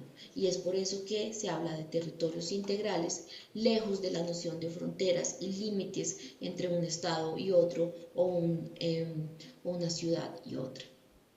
Pero cuando llegan personas o estados a establecer estas fronteras, no están atentando solo contra la noción de propiedad, sino que empiezan a establecer diferencias identitarias que en el desarrollo cultural no existían. Estas prácticas han llevado a grandes conflictos internos que debilitan los gobiernos y las formas propias de administrar justicia. Al debilitar estas estructuras, los pueblos étnicos o minoritarios son puestos en mayor desventaja y en riesgo de desaparecer. Asimismo, se empieza a restringir el derecho a determinar la forma como desean desarrollarse en lo productivo, en la transformación de productos y las formas de comercialización, forzando a estos pueblos a asumir prácticas que no son suyas y que atentan contra sus valores culturales e identitarios. En Colombia, la Corte Constitucional ha establecido límites a la autodeterminación de los pueblos. En la sentencia T568 de 2017, se establecieron varios límites, pero yo solo voy a hablar de dos de ellos. El primero, en materia de administración de justicia, decían que los pueblos pueden administrar justicia propia o ancestral dentro de su territorio y siempre que se garantice el debido proceso a las partes involucradas. Y el segundo, en materia territorial, donde dicen que la autodeterminación está limitada por las prácticas de desarrollo sostenible y estar en el marco de las funciones sociales y ecológicas de la propiedad. Me quiero detener en este último, pues debo recalcar que cerca del 90% de las tutelas o demandas en contra del Estado se deben a la violación de la consulta previa, pues los pueblos se resisten a la idea de que se implementen en sus territorios industrias extractivas, explotaciones mineras y petroleras que afectan sus territorios y que no son compatibles con sus prácticas de producción y etnodesarrollo. Es decir, se les exige a los pueblos que deben manejar un desarrollo sostenible, pero también se les empuja a aceptar prácticas de desarrollo que demuestran ser nocivas para el medio ambiente.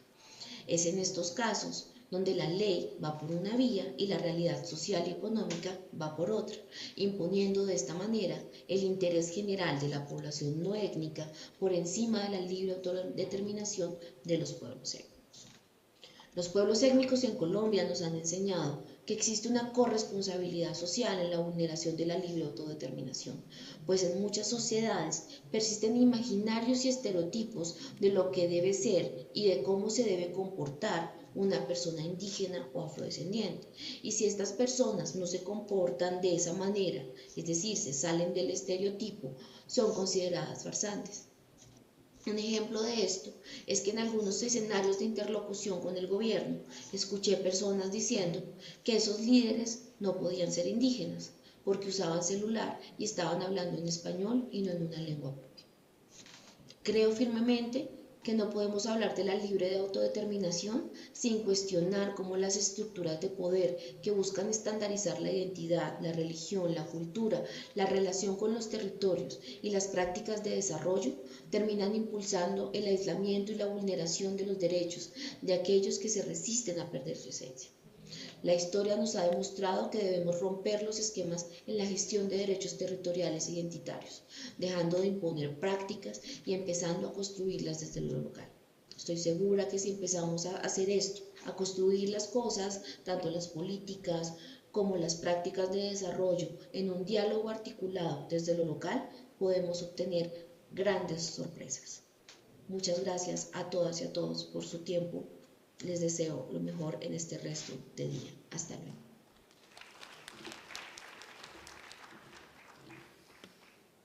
So thank you, Eliana, for those words. I think that very powerfully resonates with this morning's discussion about the Chagossians as well.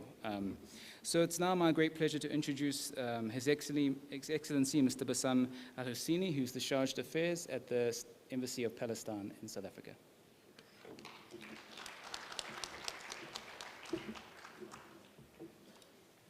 Good afternoon. Honorable Minister Rolando Lamola, Deputy Minister of Justice, who is here, I see now, and Director General Mashabani, Honorable Deputy Minister also Alvin Boutis of Department of International Relations. All protocol observed. Ladies and gentlemen, on behalf of the Ambassador of Palestine and the embassy staff, allow me to express our sincere appreciation and heartfelt gratitude to the Department of Justice and Constitutional Development for kind invitation. We wish you the success of the esteemed conference and to achieve of its goals. The Foreign Secretary Balfour Declaration 1917, that document laid the groundwork for Israel creation, granted a land of Palestine, which it did not own, to Zionist movement to establish a national home. And this represents the first international violation of human rights of the Palestinians who exist in this land, whether Jews, Christian, Muslims, for 1,000 years, and establish one of the first civilization in the world. Our people have paid and still paying heavy price as the result of the declaration and the support of Western power in general to assess the existence of Israel in 1948. We call it the first Nakba. Nakba, an Arabic word, means in English catastrophe. That time, the Zionists uprooted more than 70% of our people from their homes, destructing more than 53 villages and towns, committed more 50 massacres against civilian people, and occupying more than 70% of Palestinian territories. Followed by hundreds of massacres that continue to this day. Since 7 of October, barbaric army killing in Gaza Strip and West Bank, one child every 15 minutes, and 60 women every day, totally more than 150 Palestinians. And they continue to destroy homes and holy sites, include historic mosques and churches, as well as educational institutions and hospitals. Also, lock access to service, food, and medication. 2/3 of population in Gaza Strip lost their homes.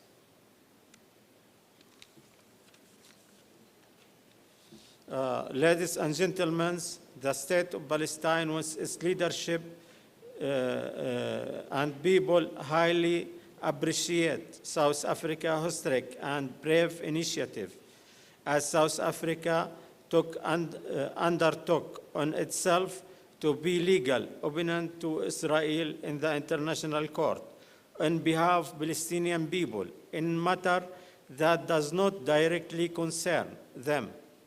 With this step, South Africa has awakened the global consciousness following the failure of all political efforts to halt the daily atrocity and war crimes against our people. The decision of International Court of Justice marks a victory of international law against barbarism, restoring confidence in the international legal system.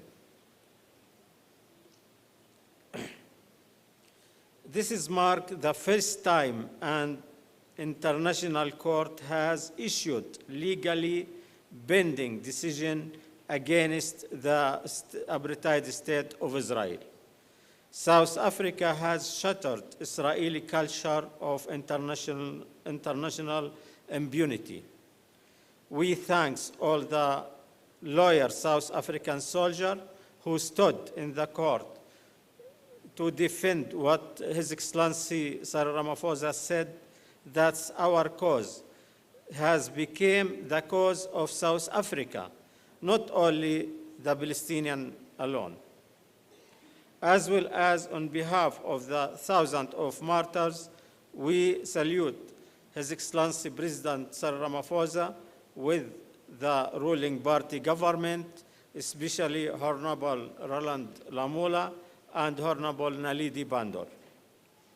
This is the evidence of the principle of the South African people and the ruling party with the political, progressive political powers, with and strong relation that brought together our two people. Our historical relation start in 1956. It's not in 7 October, as some media mentioned. And it's launched between fighters from both sides.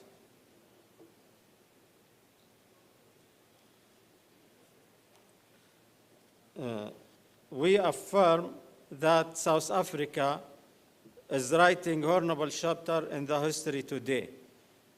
On the other hand, this is the evidence of South Africa's respect and commitment to human rights, and our people support South Africa's efforts to reform the international system and end double standard to achieve justice for all oppressed people.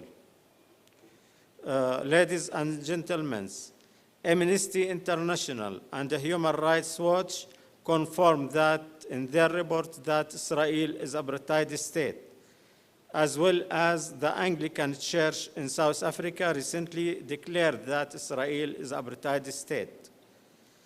Also, B'Tselem, the Israeli human rights organization, released report confirmed that Israel is an apartheid state not only against our people, but against their citizens as well. We appeal for international community to put pressure on Israel to stop the barbaric war and to label Israel as an apartheid state. We believe that the military and security solution will not bring security and peace to anyone in the Middle East region. We will not, and no one will enjoy stability without achieving all demand of Palestinian people of freedom and return of Palestinian refugees to their home, referring the international resolution, especially 149 for returning people, and the resolution of Security General number 242, and resolution of General Assembly 181.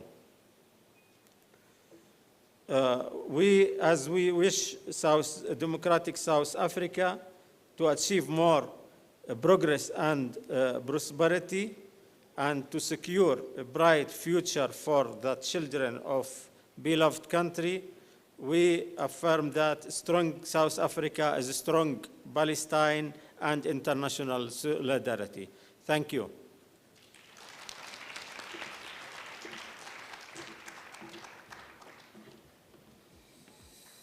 So thank you, Mr. Hosseini, for putting it in its broader context, both historically in terms of it beginning at least in 1917, but also the apartheid context that informs the present. So we have another video coming up, and let me try another anecdote. which is that, so one of the things about the Balfour Declaration is that one of the key instrumental drafters was Jan Smuts. And Jan Smuts was also responsible for drafting the UN Charter's preamble and including human rights in it, so we should be wary of that. And the father of the Universal Declaration of Human Rights, who was Hirsch Lauterpacht, also wrote a draft unilateral declaration of independence for the State of Israel. So we also need to be wary of precisely the heritages that emerge within human rights as much as we celebrate them. So I've bought some time. I hope that we have now, so we have Professor Anne Skelton, who's the chairperson of the Committee on the Rights of the Child, who's going to deliver a brief video message. Honourable President, Honourable Ministers and Deputy Ministers, Judges, and members of the legal profession, colleagues and friends. My name is Anne Skelton. I'm the chairperson of the Committee on the Rights of the Child, but I'm also a South African lawyer who has an interest in children's rights. The South African Constitution has the most comprehensive children's rights clause in the world. The Constitution drew on international and regional law, but it also has many features that are unique. It has inspired similar constitutional clauses in constitutions around the world, including others in Africa. But the words in the Constitution alone would not have been enough to bring about the changes that were necessary. Significant law reform was inspired by the ratification of the UN Convention on the Rights of the Child and the African Charter on the Rights and Welfare of the Child, and of course the Constitution itself, because efforts were made to bring the law in line with the Constitution. Furthermore, the power of the Children's Rights Clause, Section 28, rests on other clauses in the Constitution, such as Section 38, with its ground rules for admissibility. Here too, South Africa is a trendsetter because children can approach the courts themselves or have adults bring cases on their behalf, or NGOs can bring cases in the public interest, alleging that children's rights have been violated. The justiciability of all rights and the fact that some children's socioeconomic rights are not subject to internal qualifiers as adults' rights are, but rather are immediately realizable, again sets the Constitution ahead of many others from a child rights perspective. In addition, the willingness of South African courts to engage with children's rights and to apply international and regional law, including taking general comments of treaty bodies into consideration, has led to a deeply textured jurisprudence on children's rights. This has actually been commented on by the UN Committee on the Rights of the Child. Nevertheless, the committee does continue to urge South Africa to strive to work harder so that the systemic weaknesses that continue to impede children's rights can be overcome. Poor quality education, gaps in healthcare provision, violence against children and impunity for that are all deep concerns. So let me end as we celebrate the Constitution. I think we also have to remember that the work of realizing children's rights is far from being achieved. Lately, the international children's rights community has been rocked by the ferocity of war that is targeting children around the world. The Committee on the Rights of the Child has noted and publicly applauded the case of South Africa versus Israel at the International Court of Justice. The current situation presents the terrifying spectre for many thousands of children needlessly dying of starvation in the coming weeks and months, aside of the effects of war. I again take the opportunity to reiterate the committee's call for a ceasefire and for massive international cooperation to provide support to children in Gaza, while also continuing to draw attention to child victims of war and violence in many places around the world, notably today in Ukraine, Sudan, and Haiti. Though I end my speech on this somber note, I send my warmest greetings, and I wish you all well if you're participating in person in this conference. I wish I could be there.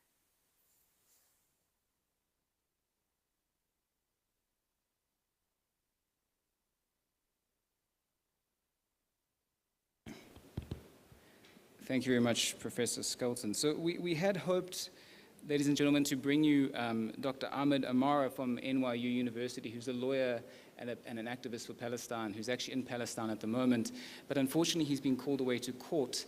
And despite my best efforts at various anecdotes, he's not yet online. So with your permission, I'm going to ask if we can end now because we're running a bit behind time. And just to say, if you can thank the speakers that have joined us, thank those who have joined online, and also thank the AV team for their help and support.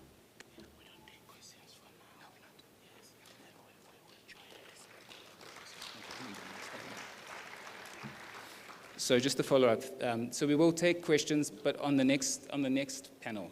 So we're going to double up the questions on the panel that follows. So thank you very much for your time and attention, and have a good lunch.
So as you after the presentation briefly by the panel members, you will then take the questions even from the previous panel. Thank you very much, Ambassador. You will just have to manage them. If they get 7 minutes each to present, then it's a difficult one. All right. Thank you, Director General. I am indeed going to thank the Minister, Minister Lamula, the deputy ministers that are here across government, the entire executive, the judiciary that's still here as represented. Ladies and gentlemen, I often don't go through protocol observance such as I have. Except on this occasion, I do so with a kind consideration that I'm going to deny my panel the opportunity to do this protocol observance. I have already done it for them. But I'm also going to deny those that will ask questions because we have run out of time to please refrain or accept my generosity in having offered this protocol observance. So there shall be no long, lengthy recognition of protocol since I have done it for you already. But thank you very much. We are not only at the graveyard session, but I think after the graveyard, what do they call it again? After tears, type of thing. And I don't want to be the one that stands between your lunch and going home. So I'm going to try and be as quick as possible. Fortunately, I've negotiated with my panel to say that they will be as brief as possible. They will refer specifically to those issues that they think need emphasizing upon, and that this session will not be made of speeches, but will be as interactive as possible, so that we are able to then look at what the African human and people's rights system has produced as a body of instruments that will assist to assess the human rights disbursement within the continent as exercised by various jurisdictions within the continent. This, of course, is entailed in various instruments that govern this, such as your African Commission on Human and People's Rights, and others that, that bolster and ensure that individual member states within the AU are able to ensure a fair semblance of production of human rights protection for its citizenry. The panel, not me, that is before you, is going to take you through an assessment of that, because remember what we are framing is to look at the 30-year existence of South Africa and determine as to whether we have done reasonably sufficient, we have established reasonable and sufficient progress to be confident about respecting the mandate of providing people with human rights, but project into the future as well to say that where there have been deficiencies, how do we do so? How do we ensure that we can be better prepared for the next 30 years? But Chairperson, before I call on my panel, and I will introduce each one of them as they take to the stage, let me just say that I would be remiss if I did not recall one of the quotations that opened this particular conference, which was from Amilcar Cabral. I hope some of you still remember it, but I think it's worth reinstating when he says, always bear in mind that the people are not fighting for ideas, for the things in one's head. That's not what they are fighting for. They are fighting to win material benefits. And if human rights is not a provision of a situation where there will be materiality in terms of what governments and states provide, because part of this is to be able to ensure that the excesses of the state, people have got a way in which they could mitigate against those excesses. But without further ado, may I call on the first speaker. I'm going to go by line. She needs no further introduction. Advocate Pensi Tlakula to take us through what she sees as an assessment. Advocate.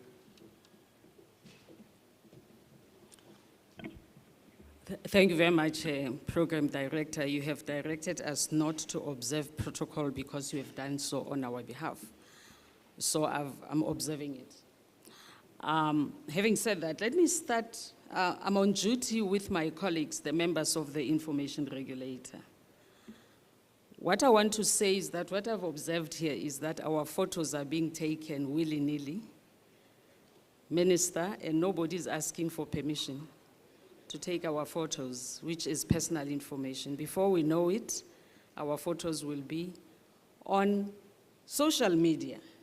So I think this is something that we need to be mindful of, that when we have a conference like this, at least there must be some statement that says, be aware that your photograph is going to be taken, and please consent to it being given. And this is a serious matter, by the way. So I have been asked to talk about the role of the African human rights system in the protection and promotion of human rights in South Africa. And my presentation will be twofold. I will look at how the South African courts have utilized the African human rights system, and I will also look at how we as South Africans have influenced and strengthened the African human rights system. Unfortunately, only the Constitutional Court in this country has invoked the African human rights instruments in their judgments. And to give a few examples, in the famous case of Kwelani versus the South African Human Rights Commission relating to the balance between freedom of expression and hate speech, and some of you might remember the case where the late Mr. Kwelani, and may his soul rest in peace, made a statement against gay people. And in its judgment, the Constitutional Court referred to Article 9 of the African Charter on Human and People's Rights, which provides for the right to freedom of expression, coupled with Article 28 of the Charter, which provides that every individual shall have a duty to respect and consider his fellow well-beings without discrimination and to maintain relations aimed at promoting, safeguarding, and reinforcing mutual respect and tolerance. As far as I'm aware, this was the first time and the only time that our courts referred to the provisions of the African Charter, which deal with duties of individuals. And I encourage our legal practitioners to use the jurisprudence of the African human rights system in their heads of arguments. The African Charter on Human and People's Rights is very unique because it is one of the few human rights instruments globally which I know of, which entrenches both rights and duties of individuals, and also people's rights, which are collective rights. As far as duties of individuals are concerned, the African Charter provides that in exercising their rights, individuals shall have a duty to respect his or her own fellow beings and to maintain relations which promote and reinforce mutual respect and tolerance. To me, this duty encapsulates Ubuntu, which was spoken about in this conference. It will be good for our courts to develop jurisprudence on the provisions of the African Charter, which refers to the duties of individuals and the rights of people. For example, Article 21(2) of the Charter, which provides that in case of spoliation, the dispossessed people shall have the right to the lawful recovery of its property as well as adequate compensation. And this article talks about the debate that we had about land yesterday.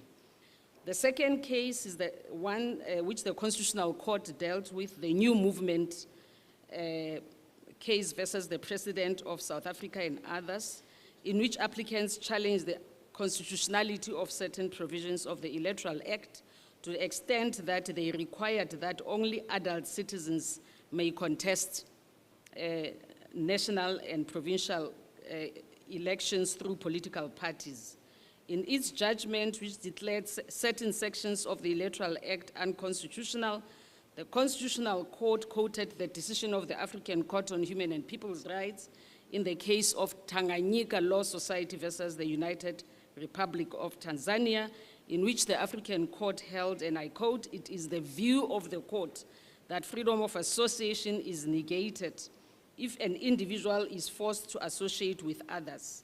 Freedom of expression is also negated if other people are forced to join up with individuals." In other words, freedom of association implies freedom to associate and freedom not to associate.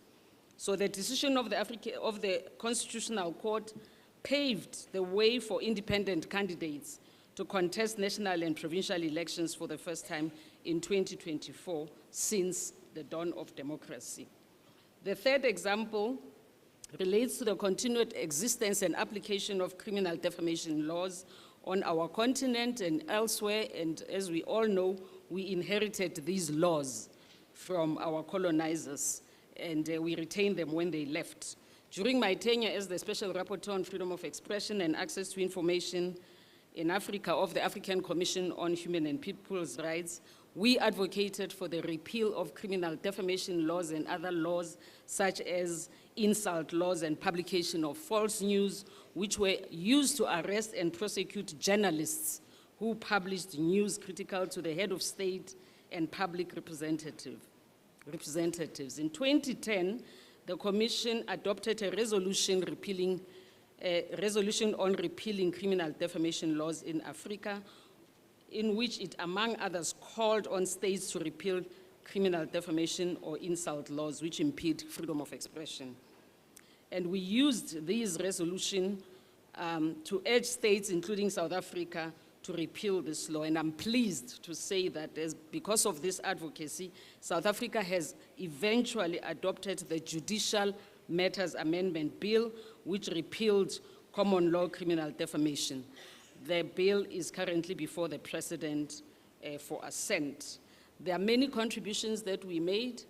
We adopted, we being the African Commission on Human and People's Rights, a model law on access to information in Africa, which was inspired by our PAIA, the Promotion of Access to Information Act, which the President referred to on the first day when he opened the conference.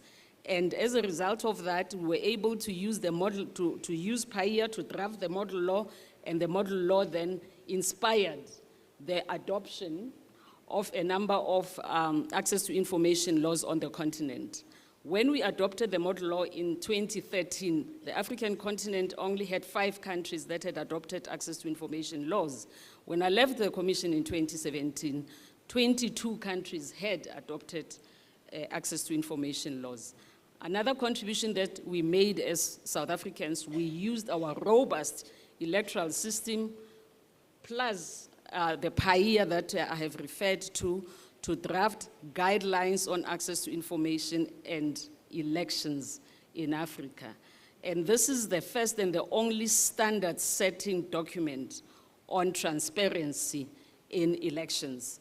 And these guidelines apply to everybody. They don't spare anybody. They require all stakeholders in the electoral process to proactively disclose information relating to elections, whether they are political parties, whether they are election management bodies, including non-governmental organizations, including election observers, because in some countries, election observers are funded by incumbent governments, but they don't disclose this when they come to observe the elections.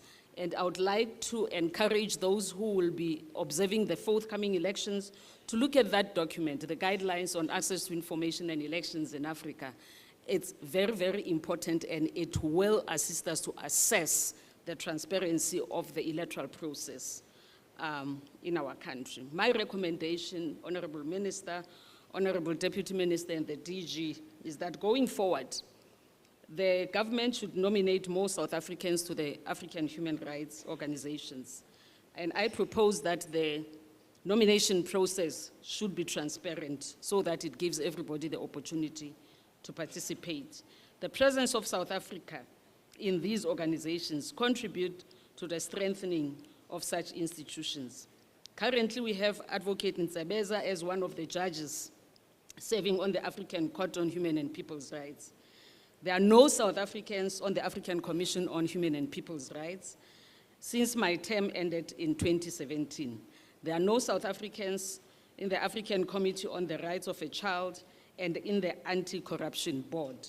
So I'm requesting that we look at filling these positions with South Africans. I also make an appeal to you, Honorable Minister, to begin the process of making a declaration in terms of Article 34.6 of the protocol establishing the African Court on Human and People's Rights, so that once you have made that declaration, South African NGOs and individuals will have direct access to the African Court on Human and People's Rights. I'm also making an appeal that South Africa should consider ratifying the African Charter on Statistics and the African Convention on Cybersecurity and Personal Data Protection. In closing, Program Director, I want to say that indeed we have a lot of challenges such as poverty, which is class and race-based, inequality, gender-based violence, youth unemployment, and the realization of social and economic rights in general. However, we have a lot to celebrate as far as the enjoyment of civil and political rights are concerned. We have an independent judiciary, strong institutions, and a vibrant civil society. And similar to what the Chief Justice said on Monday, I ran elections for 15 years in this country. Not once in those 15 years did I get a phone call from the President or any minister regarding how we should run an election. During my tenure at the African Commission, we dealt with many difficult situations. In some countries, judges and election commissioners had to run away after the elections. They had to run away from their countries after the elections if they had made decisions which were unfavorable to the incumbent governments. In other countries, the internet would be shut for a month before the elections until the elections are over under the guise of addressing fake news and disinformation. I've dealt with a situation where a journalist was arrested, prosecuted, and sentenced under the publication of false news laws for publishing an article about the prolonged absence of the president, who was said to be abroad on medical treatment. In some countries, some of us were going to be arrested after this conference for expressing our views. In others, insult laws would be used to arrest those who howled one of the ministers yesterday. This will never happen in this country because our constitutional democracy is strong. I thank you.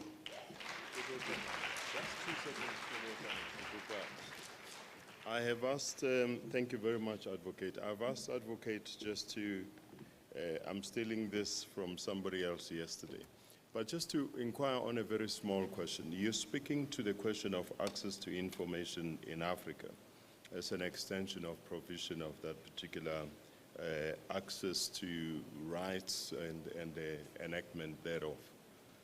One of the things, though, if you take the proliferation of South Africa's commercial interests, some other time they've had to access information and this has been denied.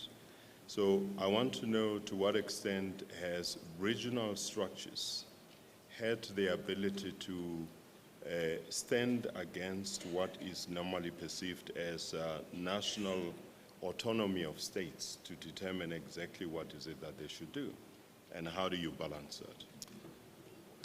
I think the problem that we have, or the challenge that we have on the continent, is weak access to information laws. That's what we have.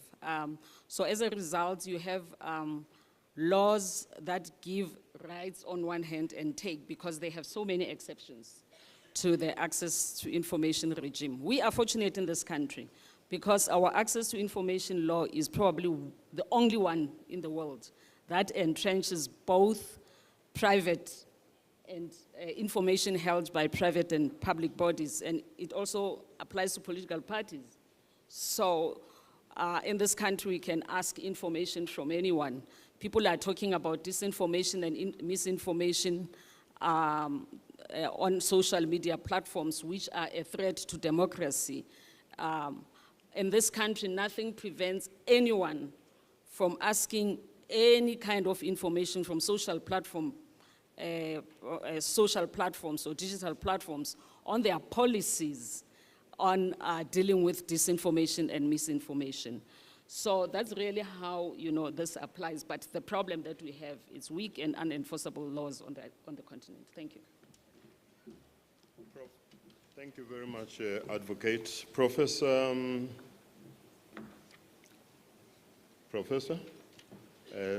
please come forward. But as you do, I hope you take the question further, because maybe you should also explain to us the intended authority of the regional structures in their liaison with domestic jurisdiction, so as to create some kind of symbiotic relationship that could further the rights of human, by the way, it's human and people's rights.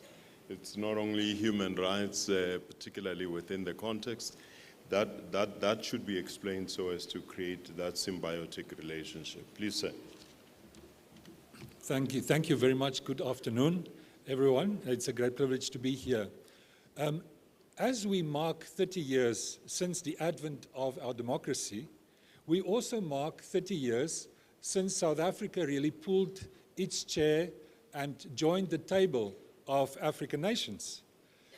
In what was really one of the first acts of an international nature, the new South African government joined the Organization of African Unity, the OAU, in July 1994.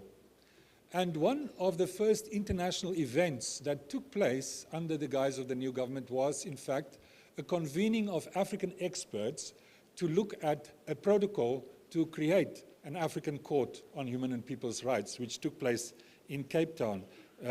Professor Landsberg talked about norm entrepreneurship. The then Minister of Justice, the late Dalla Omar, made the following reminder at that occasion in 1995.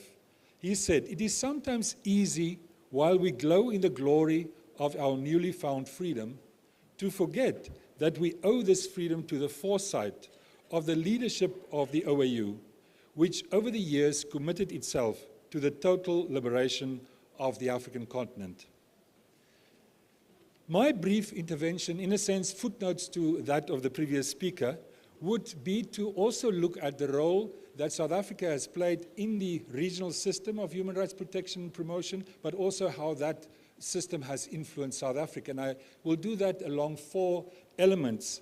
My conclusion, very briefly stated, is that certainly South Africa and the system has in a form of reciprocity had influenced significantly one another, but there's much to be done. There's still a road to be traveled, challenges and opportunities. The first of the issues that I will focus on is that of the formal acceptance. Advocate Tlakula referred to some treaties. The first starting point for engaging with the system is that we ratify the treaties, and South Africa has done well. We obviously became party to the most important human rights treaties of the African Union system, the OAU system at the time, but there are still road to be traveled. The main treaty that we've not ratified is the one dealing with internal displacement, the IDP Convention, the so-called Kampala Convention, and I think the increasing effects of climate change, what we've seen also leading to displacement in KwaZulu-Natal province in South Africa and other places reminds us that South Africa's legal system can still benefit from being inspired and drawing from the continental framework, which is the Kampala Convention. I can add to the list of treaties that still can be ratified, protocols to the African Charter on older persons, on social security, and recently on nationality and statelessness. So I think ratifying these treaties would show South Africa's leadership, its continued commitment as a leader democracy on the continent, but also acknowledge that we and our legal system can still be reinforced and approved using continental standards. The second element that I referred to is the opening of ourselves as a country to independent regional scrutiny, allowing access to justice beyond our own borders. The African Commission provided for a long time that recourse possibility. And South Africans could go to the African Commission by accepting the African Court, by ratifying the protocol that creates the African Court. South Africans can also complain to the African Court. But we can only do so if we first take our case to the African Commission, and the Commission will then refer the case to the court. There is an optional provision, there's a provision in the court protocol which allows for direct access, but as Advocate Tlakula mentioned, we as South Africa has not yet accepted that direct access. Why is it important? It is important because so far, of the 340 cases that the African Court in Arusha had received, only 3 were referred by the Commission, by this indirect route. All the other cases have come through individual access. And up to now, only 12 countries in the whole of Africa had ever accepted this direct access. And 4 of them, in recent years, had withdrawn that access, that direct access. There's only 8 countries, excluding South Africa, obviously, that accept the direct access to the court. And this had a very negative effect because at its height, the African Court received maybe up to 70 cases in a year. In the last 2 years, the court received 7 and 10 cases only in those respective years. So we see kind of an institution that we all decided should be created. Cape Town was a pivotal moment in that history, and somehow the institution is becoming moribund. So the encouragement, I think, that Advocate Tlakula made, I would reinforce, and also mention that if one looks at the court protocol, that it actually requires states to make that optional declaration, which then is not really optional, because it says that after ratification at any time, the states shall or must make that. So it's a matter of what is optional is when the state may do it, but I think the fact that the state should do it is very clear and is then encouraged to create greater access for South Africans if our internal processes should require that. The third element, very briefly, is that of engagement with and support of the African regional system. South Africa certainly has given its support through nominating and ensuring the election of luminaries like Advocate Tlakula, she mentioned others. We can remember Professor Patiana, Judge Mwepe, Judge Nsebeza, and also Professor Sloth Nielsen, all people who served on these bodies. South Africa presented its reports, the periodic reports, and we have an active NGO engagement with the African system.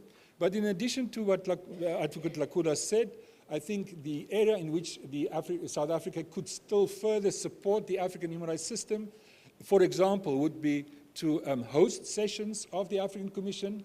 There had been 77 sessions, I believe, of the African Commission so far, and once in 2002 did South Africa host that session, and the burden otherwise falls to the state where the Secretariat is based in the Gambia, so that could be another way in which we strengthen our commitment. The last element is just the element of embedding the African human rights system at the national level, in a sense, speaking to the question posed. In terms of this principle of subsidiarity, yes, we have ratified these regional treaties, but ultimately, the obligation, the primary obligation to make sure that the treaty becomes effective is that of our national institutions. Among them would be national courts. Advocate Lakula referred to some decisions of our national courts that made reference to the African court decisions, for example. But we see this as something that is happening quite rare. It's not a very frequent occurrence. It is very occasional.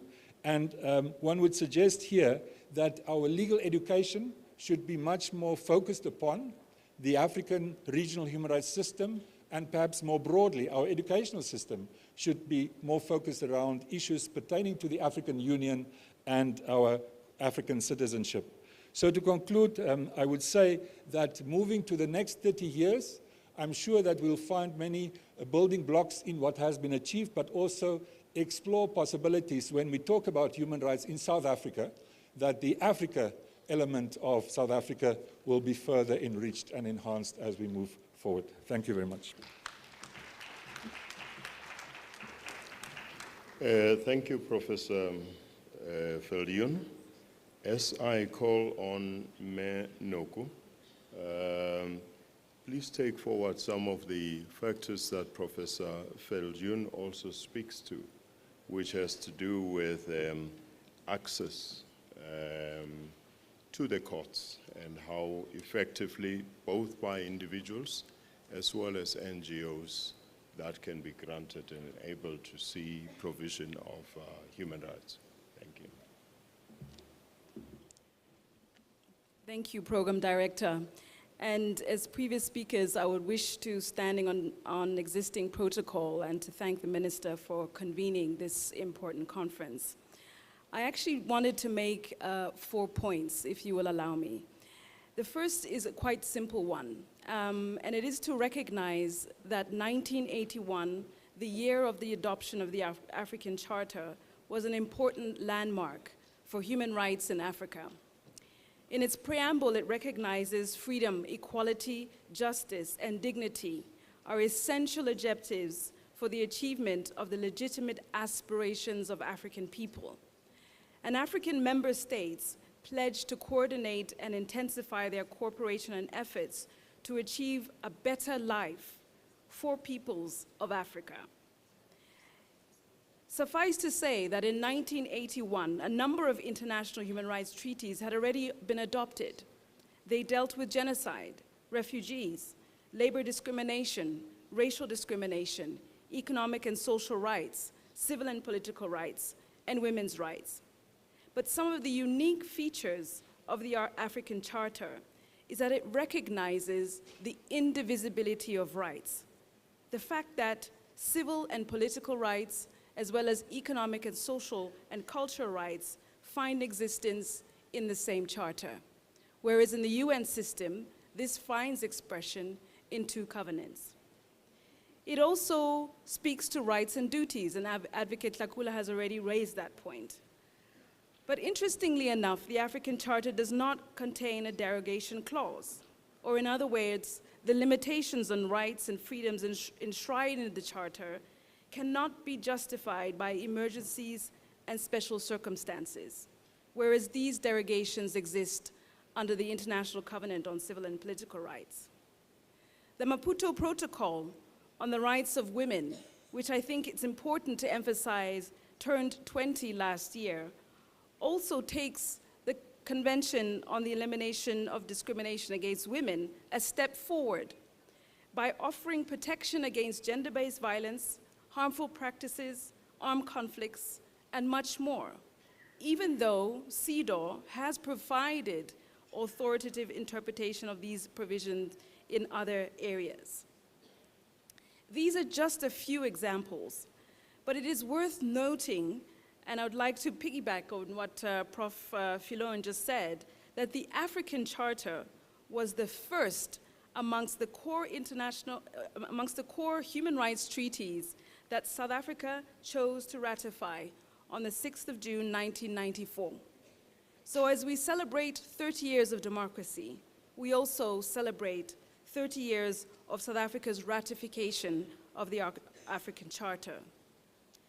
The second point that I wanted to make, and this perhaps touches on your point, Program Director, is a fundamental principle behind the human rights architecture as we know it at national, regional, and international level is one of complementarity.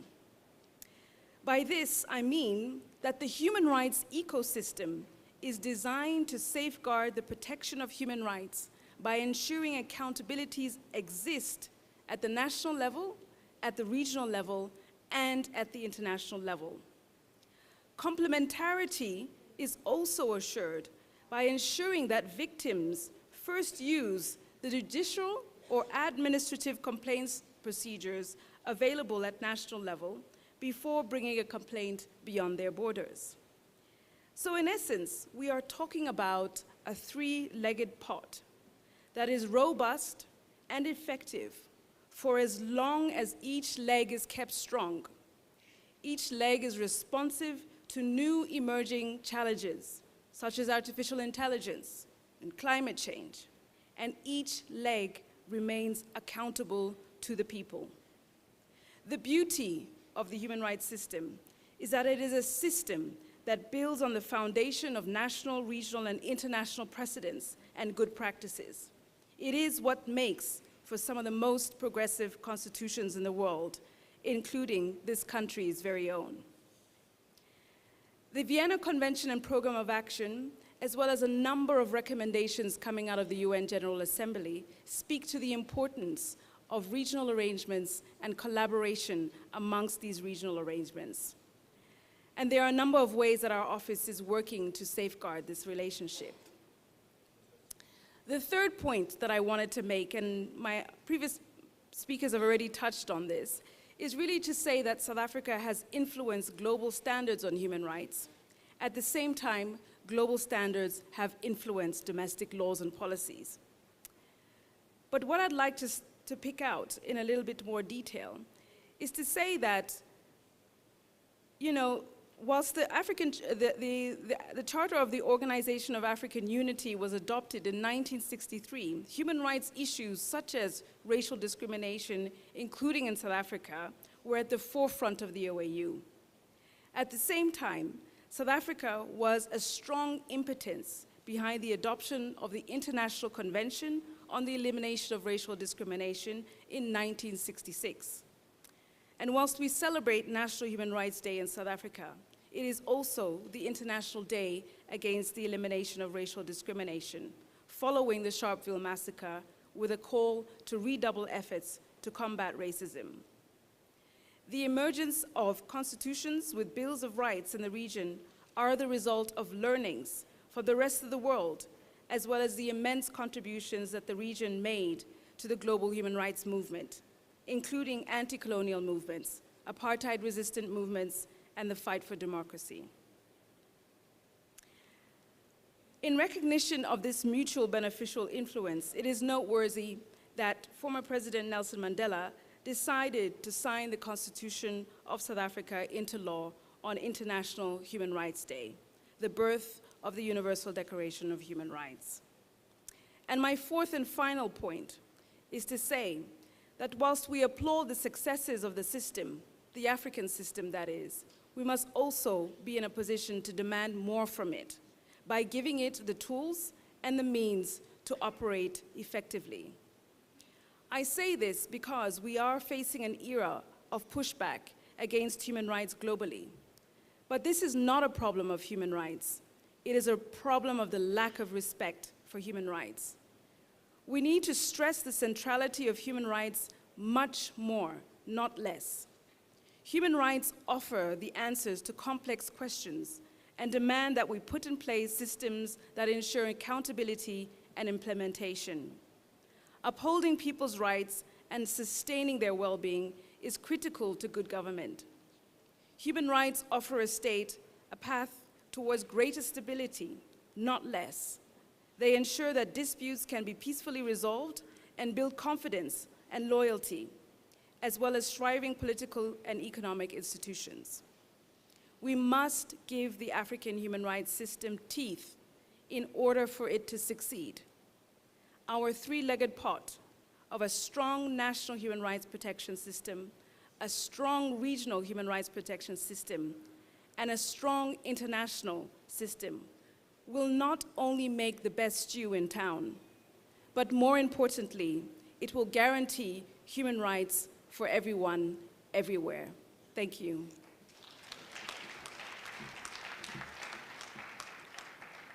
Thank you, Ms. Noko.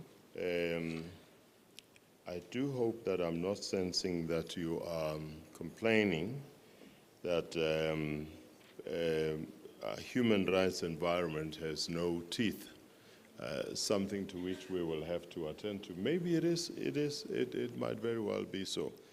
But before we go and call on the next speaker, I'm going to interrupt the flow of this session and call on the speaker who should have spoken in the previous session. Because of technical challenges, they could not do so. In fact, I believe he was ready and had to rush to court. Dr. Ahmed Amara, I think he's ready, and I think we should cue them in now so that we don't lose him again. With your permission, I will do that small interruption.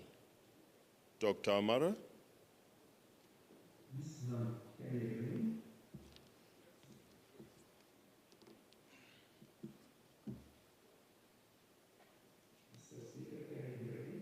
Yes, most certainly. I certainly can hear you. Please do go ahead. Thank you very much. And apologies for this disorder with the time, and I just had to go to a court hearing. So, Excellencies, distinguished ministers, ladies and gentlemen, it's indeed an honor to be to this conference and also to be part of the 30 years celebration of South African freedom and liberty. Let me take you back to December 1948. On the 9th of December 1948, the UN adopted the Convention on the Prevention and Punishment of the Crime of Genocide.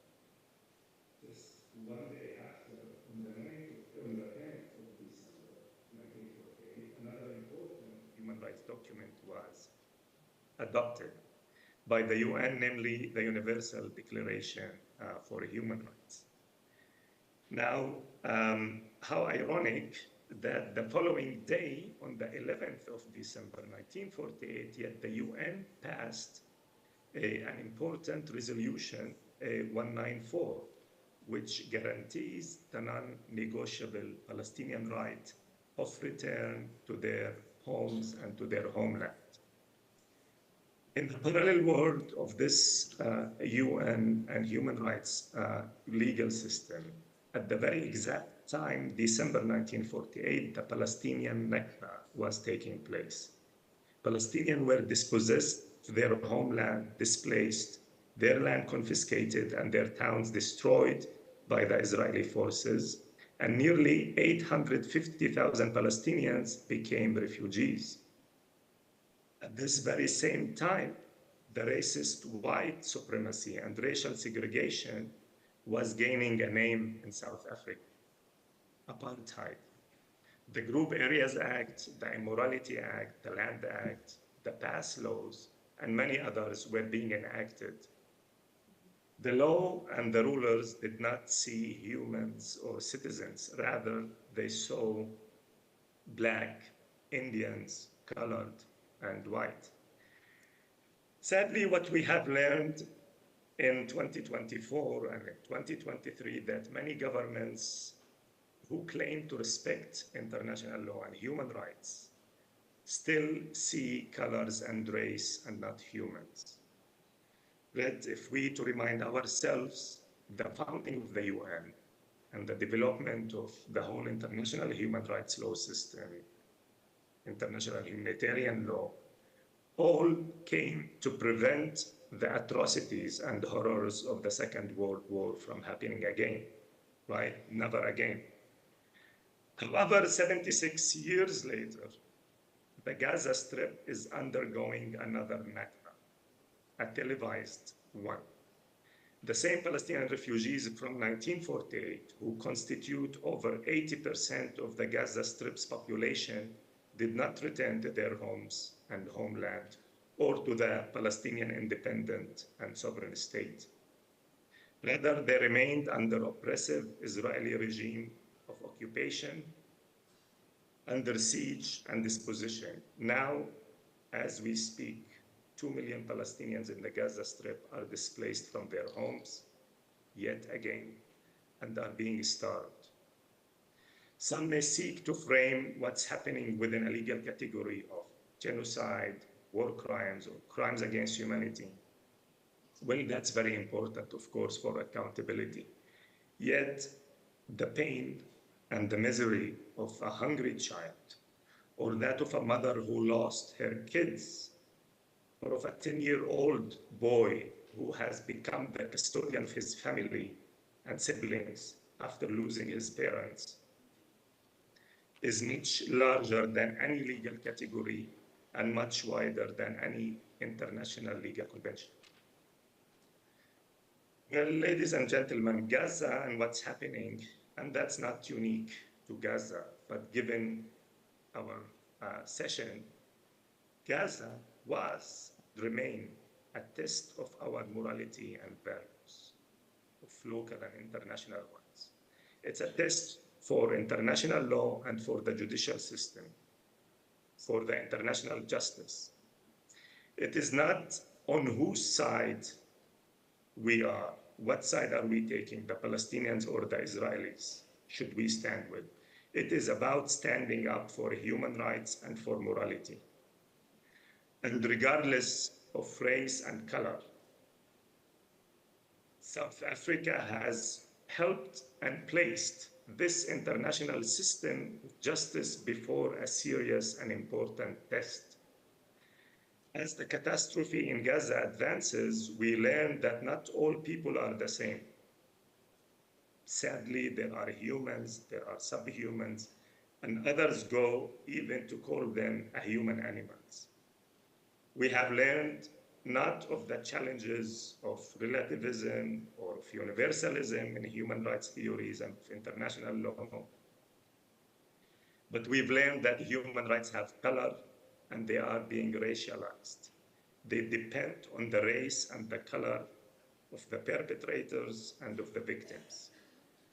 We have learned very clearly of what a double standard is and how a fake morality looks like.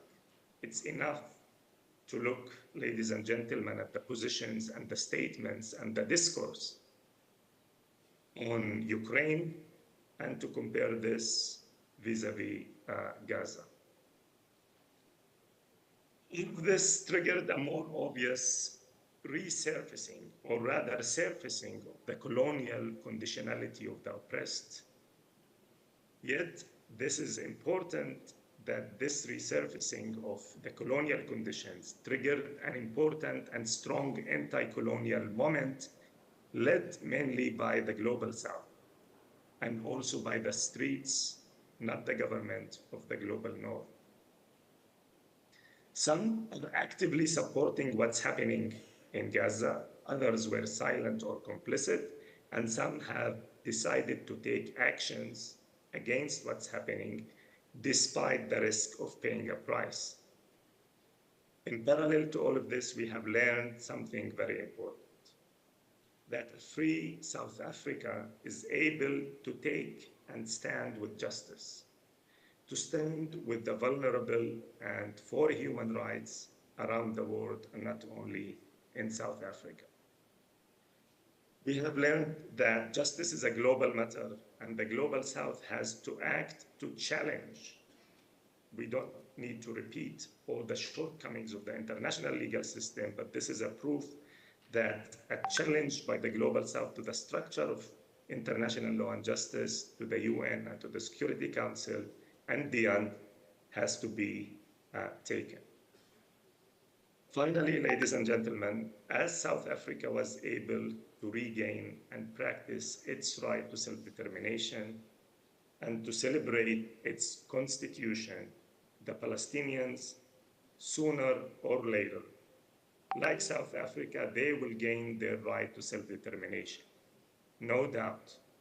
They will control their own fate, and like South Africa, they will embark on a journey of inclusive constitution that is based on equality and justice, and they will also stand with the oppressed across the world. Thank you very much for listening to my short intervention. Apologies again, and we have to say that the 30-year celebration of South Africa is, as mentioned by previous panelists, is a continuing journey of local and global liberation. Thank you.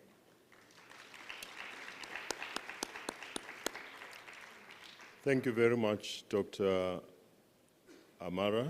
I wish we had not run out of time. It would have been useful to engage with you with your statement a little bit further. But unfortunately, we can't do that. May I invite now the last speaker for the day, or panelist for the day, and that would be Dr. Lita Musimi-Ogana, to come forward, please. You can welcome her, it's okay.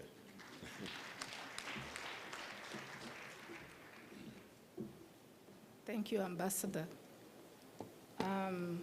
It's not easy to speak last in a wonderful conference like this, but I believe my statement will, in a way, perform that task of maybe the last thing you hear before you leave the conference. Honorable Minister and our hosts, Honorable Deputy Ministers present, Your Excellencies, Ambassadors present, Commissioners present, the CEO of the South African Human Rights Commission and your team, participants to this conference, ladies and gentlemen, all protocols observed. I bring you warm greetings from the African Union family, and in particular, the African Commission for Human and People's Rights. I am very delighted to be here to join the colleagues that have been on the panel with me. Takula was a part of us in the commission. Prof is always overlapping with us at the commission, and so it is a great pleasure for me to tie up some of the things they have said. As South Africa celebrates its 30 years of democracy, and as we've just learned that it is also 30 years since the Republic ratified the protocol to the Charter, it is a great honor for me to join you, and I have decided to look at the African Union architecture, the African Union human rights architecture. The other speakers have spoken on some of it, but I would like to tie it up together, coming from the Commission. Ladies and gentlemen, the global human rights architecture is anchored in the 1946 United Nations Charter, and particularly in the Universal Declaration for Human Rights. At the African Union level, it is anchored in the African Constitutive Act 2000, which was preceded by the Organization of African Unity, OAU, and particularly is anchored in the African Commission for Human and People's Rights Charter. The African Union Human Rights Architecture is 43 years old and dates back to 1981, when the African heads of states and government of the Organization of African Unity adopted the charter at its 18th ordinary session held in Nairobi, Kenya in 1981. That makes the African Commission Human and People's Rights Charter the oldest and pillar among the 3 judicial and quasi-judicial human rights pillars in the African Union. And they constitute of the commission that I've just talked about, but also the African Court for Human and People's Rights, as well as the African Committee for Rights and Welfare of the Child. The Commission has the highest ratification in the AU family, with 54 out of 55 ratifications by member states, and had been universally ratified before the Kingdom of Morocco rejoined the Union a few years ago. The Charter has opened other avenues, human rights avenues, in the continent as the oldest, and has expanded space for the human rights through the adoption of several protocols. It is the Mother Protocol establishing the African Court, the Children's Charter, the Maputo Protocol for Women's Rights, the Kampala Convention for Refugees and Displaced Persons, to mention just a few, that have since come into force, but also is at an advanced stage of witnessing the coming to force of the Protocol for the Elderly Persons and People Living with Disabilities. We have 1 ratification and 2 for the 2 to come into force. It remains the mother and lender of last resort when it comes to human rights in Africa. Ladies and gentlemen, the Commission is also an anchor of the African Union human rights institutions and organs that champion human rights, democracy, and governance, otherwise known as the AGA platform, which constitutes organs including the African Union Peace and Security Council, the African Peer Review Mechanism, the African Union Commission, the African Union ECOSOC, the Court, the Committee, as well as regional economic communities. The AU human rights architecture is incomplete without national human rights institutions, and to date, 34 national human rights institutions are accredited to the Commission, as well as academic and non-governmental organizations involved in human rights work. The South African National Human Rights Commission is one such institution, and we consider you as part of the AU human rights architecture. The South African Human Rights Commission is an active member of the Commission and regularly attends our open sessions. It is through these active interactions with the Commission that we participate in South African human rights meetings such as this one. In recognition of, for example, in recognition of South African human rights defenders during the struggle for apartheid, to end apartheid, the Commission was honored to attend the 30th anniversary of the Rivonia arrests last year at Lily's farm. Similarly, last year we adopted a resolution in the Commission to commemorate the birthday of one of our human rights defenders, Nelson Mandela. We are also here to celebrate 30 years of democracy, and we want to tell you that we feel at home. While the Commission and the AU family and member states have continued to address human rights challenges in the continent, our journey towards realizing these rights has been fraught with obstacles.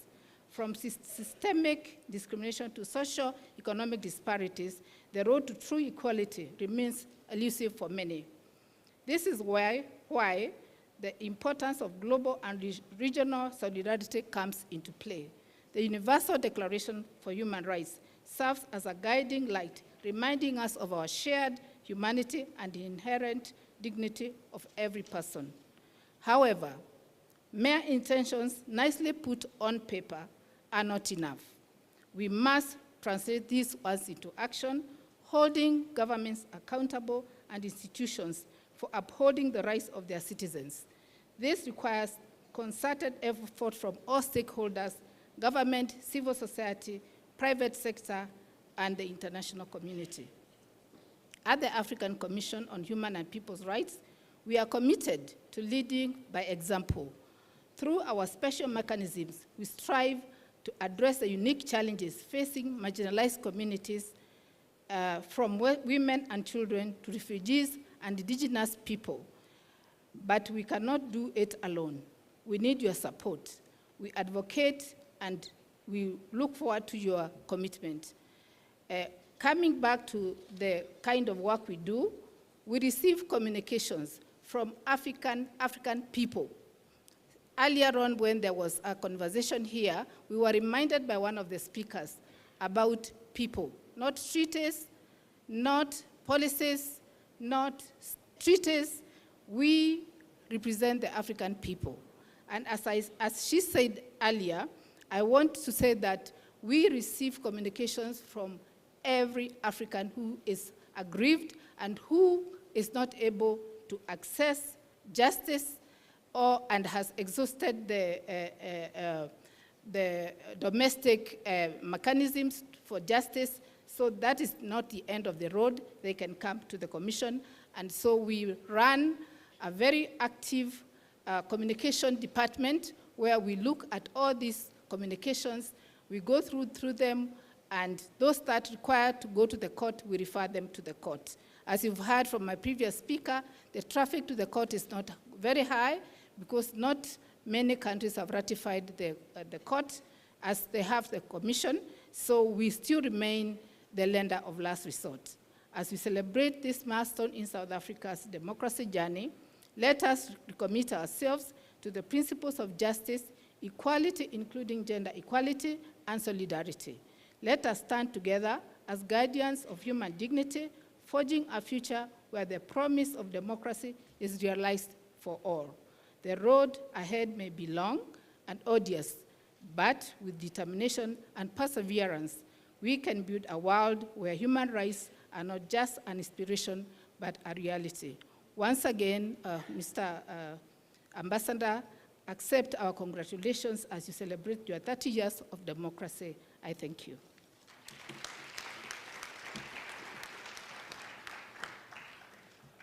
Is it yours? Thank you very much, Dr. Musimi Ogan. We've come to that critical time now where I would have wished not to do this to you, but I'm forced because of time to recognize only 4 questions so that we go and close. And I'm going to be strict about 4. I know you're going to be unhappy with me, but please protect my human rights that, so that I'm able to ensure that yours are also respected. I see a hand right at the end on my far right. Could they be approached with a mic, please? Then there is a hand to the center, the lady just behind you. You'd be the second. And there's a lady here in the middle with red. You'll be the third. And great. Looks like we have only 3. Huh? Is there somebody else? I want to be a fair distribution. Rastaman, you've been given a lot of time, don't you? May I go to the left? The gentleman there in front, you'd be the last. Please go ahead there, ma'am. Thank you, Program Director. I hope our government's decision to approach the ICJ was not a if I die approach. I just wanted to find out what is it that we must be or should be worried about, or what should we embrace ourselves as a result of our justifiable action in support of the Palestine. Thank you. Thank you. Lady there, second one. Yes, you ma'am.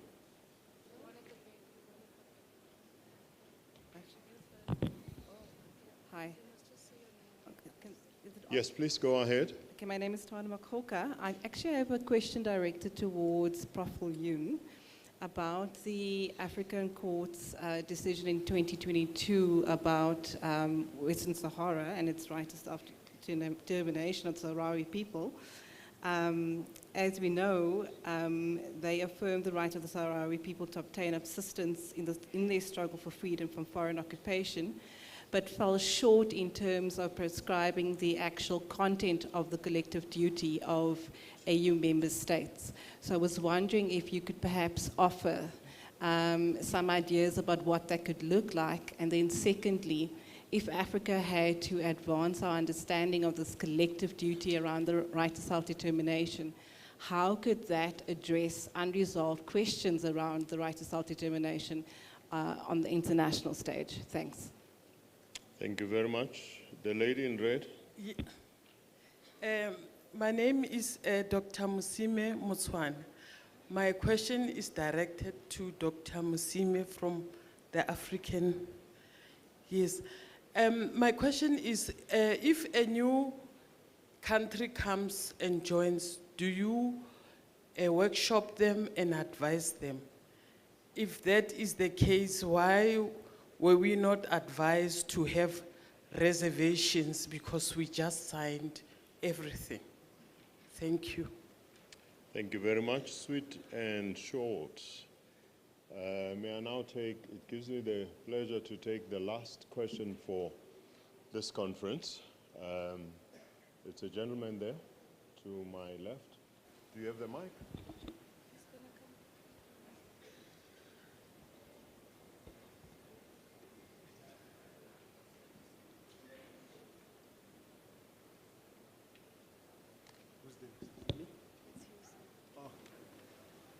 Thank you very much. My name is Silo Hlobelo. My question is on the issue of Palestine. I just want to find out, now that Israel is defying the decision of the ICJ, why is the matter not being taken to the Security Council? Though we know that the ICJ decisions are not enforceable, but I think the matter should be taken further rather than just folding our arms and looking the other way. And then secondly, why was this matter not taken to the ICC? Because the ICC decisions are binding and enforceable. Thank you. Thank you very much. Those are the 4 questions. Thank you very much. And I think we can give ourselves a big round of applause for good behavior. May I invite the speakers that are here and the panelists, including the previous panel members, should they wish to respond to some questions, please indicate, especially around the issues of Palestine. They might just want to do so. Any takers on the first, second, third, fourth question? Please.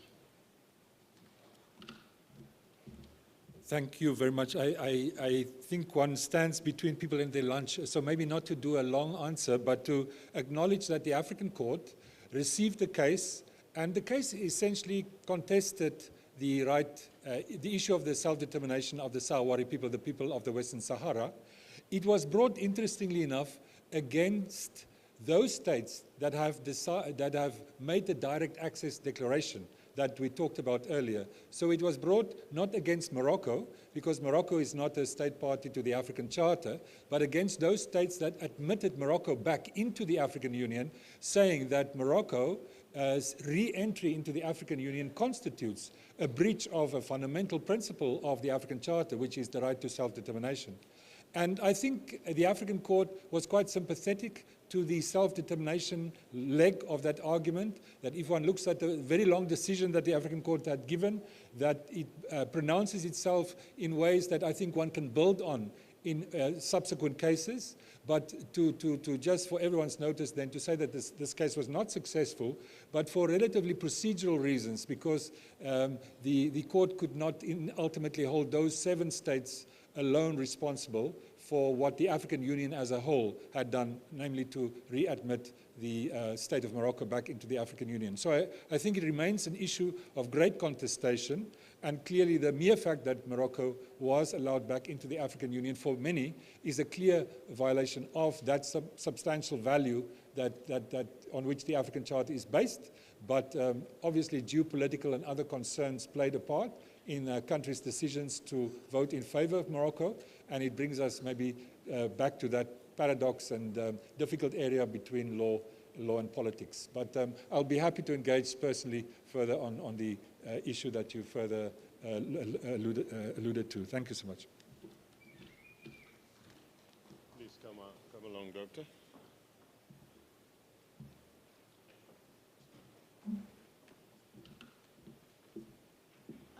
Thank you very much for the floor again. I think I have one question that has been asked by the lady whose name is close to mine. She asked if countries, whether the Commission engages countries in the process of ratification. And I want to answer this from my experience of working in the African Union in another capacity, not as a commissioner, but as the Director General for Women in the African Union for 10 years. During that time, we had to go through the process of 20 ratifications, which is also a record in the Union. And I want to tell you that the process of ratification is a very exhaustive process, because member states look at the charter, and then they look at their laws, and then they go through all stages, they go through parliament, they consult, and sometimes reservations come out of that process. So in the case of South Africa, I think the fact that the ratification came soon after independence, I think benefited from the process of fighting for the struggle process. And so I think one can say that the engagement that the country went through as it was going through fighting apartheid and looking at human rights from the African Charter as something that really aligns with what they were struggling with, I think that tells you that I think for South Africa, it was much easier than some countries.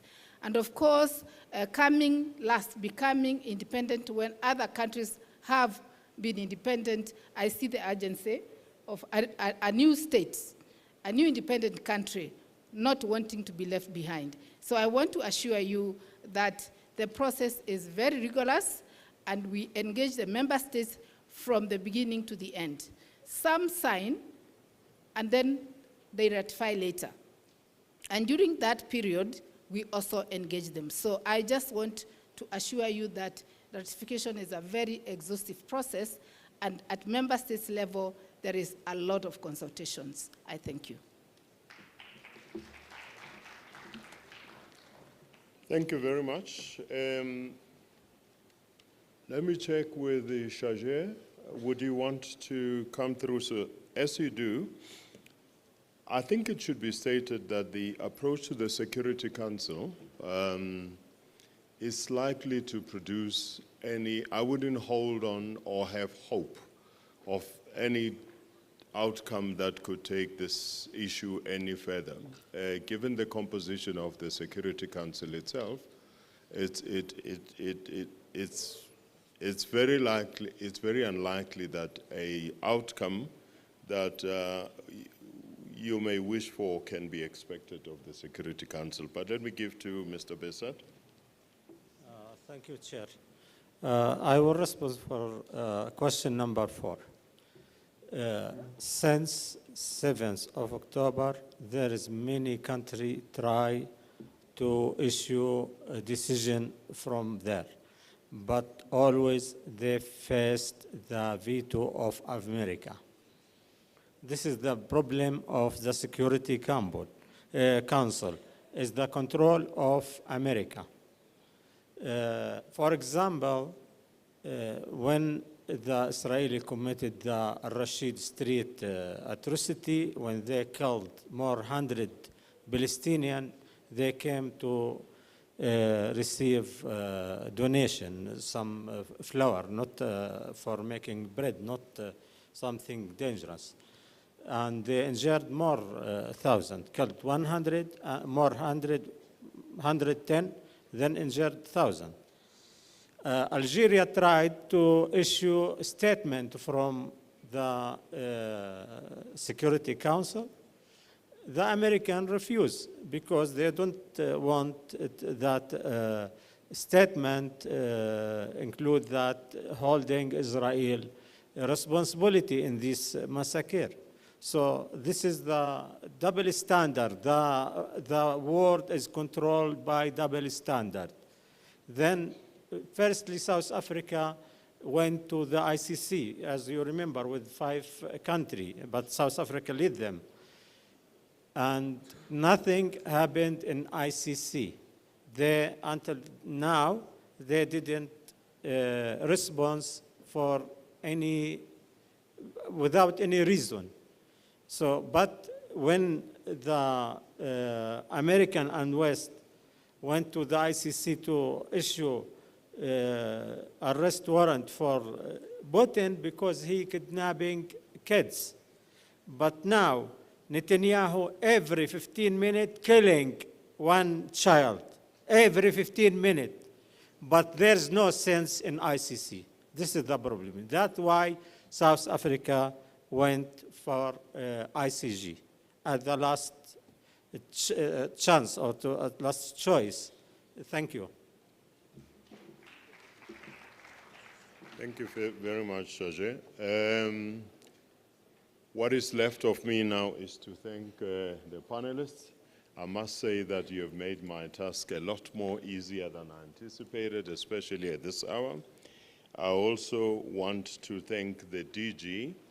DG, it's remarkable, of course, by extension the Minister, it's remarkable that we started off at about 1,000 participants. I really thought that after 3 days, we would have whittled down to less than this number. That you could hold interest of more than 2/3 of the crowd with which you started is remarkable. Maybe it's a testament to how this matter is important to the people in our country, and I hope that you find a way in which you could take this further. I also think that it is the prudent way in which you were able to select your expert input speakers that would be able to inform and engage us on a daily basis. I want to take finally this opportunity to thank the audience for having respected this particular slot that we had. Thank you very much, DG. They would want you to go here. Oh yeah, the young man, the cameraman here.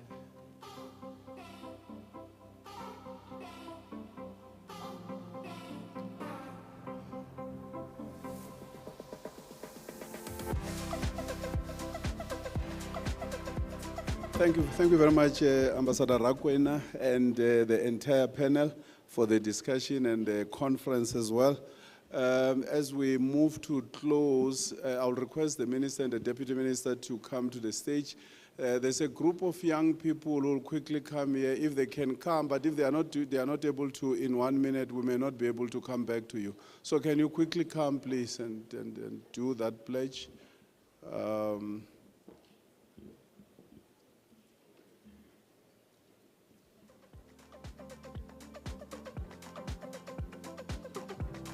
Minister and Deputy Minister, I was inviting you to the stage here to be seated here.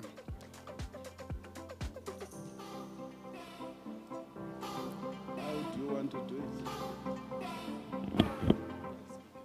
Oh, okay. Oh, okay. All right.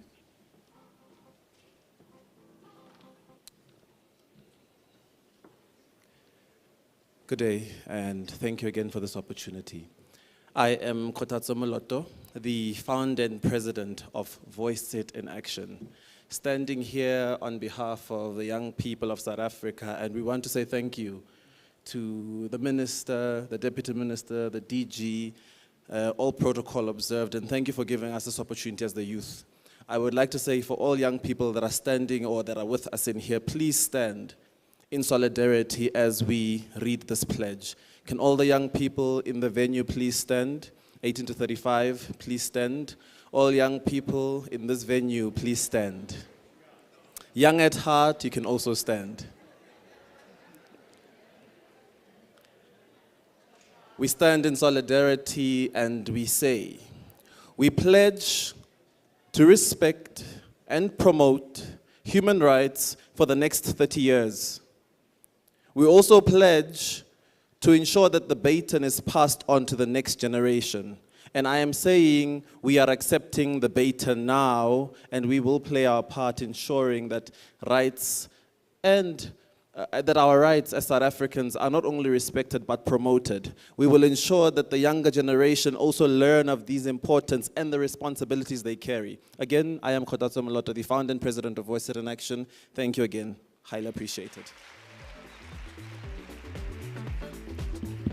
Thank you very much for the idea and the proposal.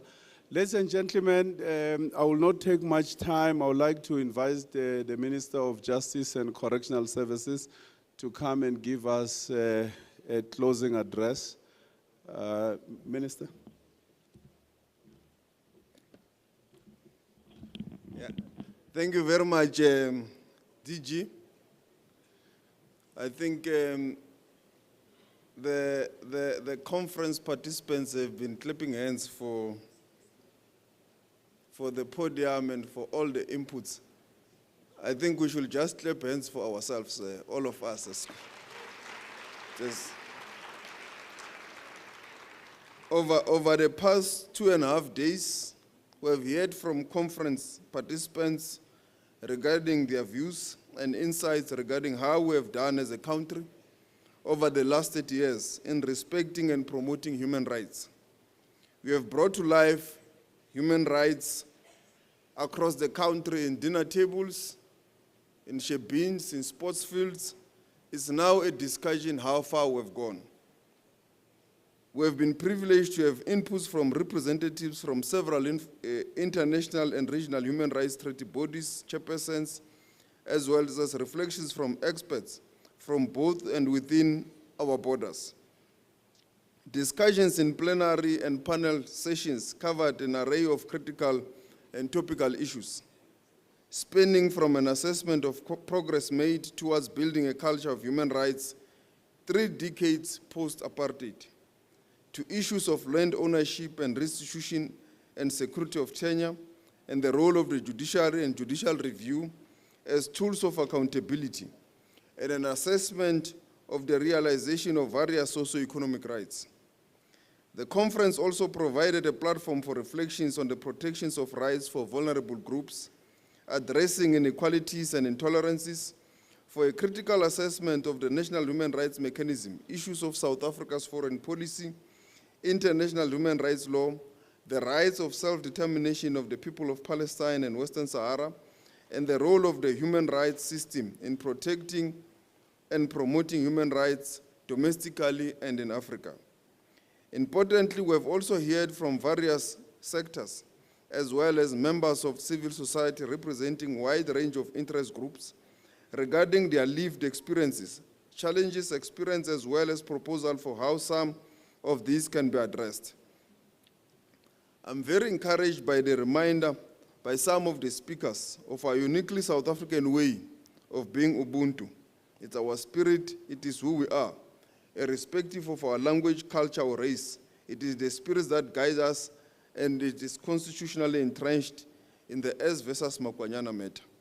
Ubuntu is also probably one of the factors that has ensured that stability we have as a country. It is one of our strengths that we can bequeath to the people of the world. After 30 years of our constitutional democracy, it is clear that much has been achieved. However, there are a number of areas where efforts need to be doubled and intensified.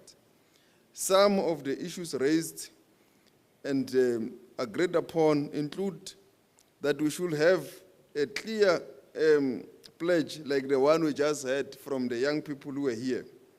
And we have to congratulate them for committing themselves for the next 30 years.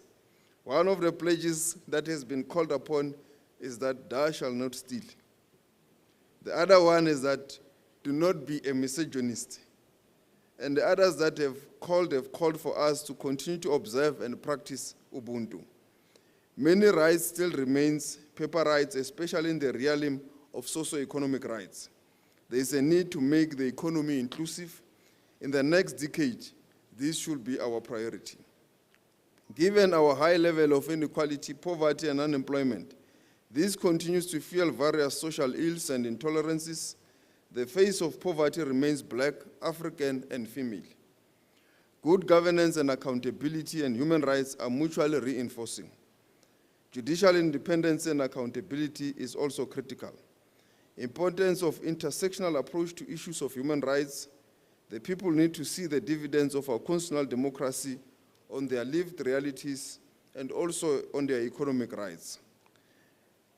What then should be done with all the issues that have been raised? We take lessons, and the strategy ahead to this end will develop a constitutional compact that will consolidate all the constitutional issues that have been raised here and to set them as a benchmark to note and evaluate progress on constitutional implementation, implement the constitutional judgments and administrative justice, assess the tools of judicial accountability, reviewing of the Constitution, amongst others.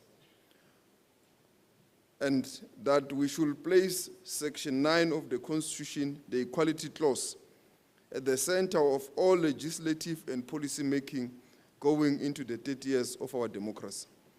This must enable us to ensure equality in our country. As a department, we will continue to have a multi-pronged strategy in collaboration with the Chapter 9 institutions in resolving the challenges of inequality. There has been an erosion and a corrosion of human rights across the globe, and it's a worrying phenomenon. I believe the last two panels have discussed this, and there is a clear need for us to continue to ensure implementation of the international treaties and bodies that we sit in as a country. And once we have counter reports, we must find a way of accountability to the people of our country, including NGOs playing a role in that regard. In conclusion, as we conclude the conference program, which was intended to run from the 18th to today, the 20th of March, and will culminate in the commemoration of the National Human Rights Day tomorrow in Sharpeville, the 21st of March, 2024. We want to wish you well for all your contribution, and wish you well as you travel to various destinations. Thank you very much. Thank you very much, Minister. May I take this opportunity as to invite the Deputy Minister to give a vote of thanks. Deputy Minister.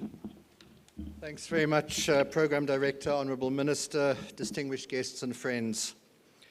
It's my great pleasure to be able to offer a few words of sincere thanks to every person who contributed to the success of this conference.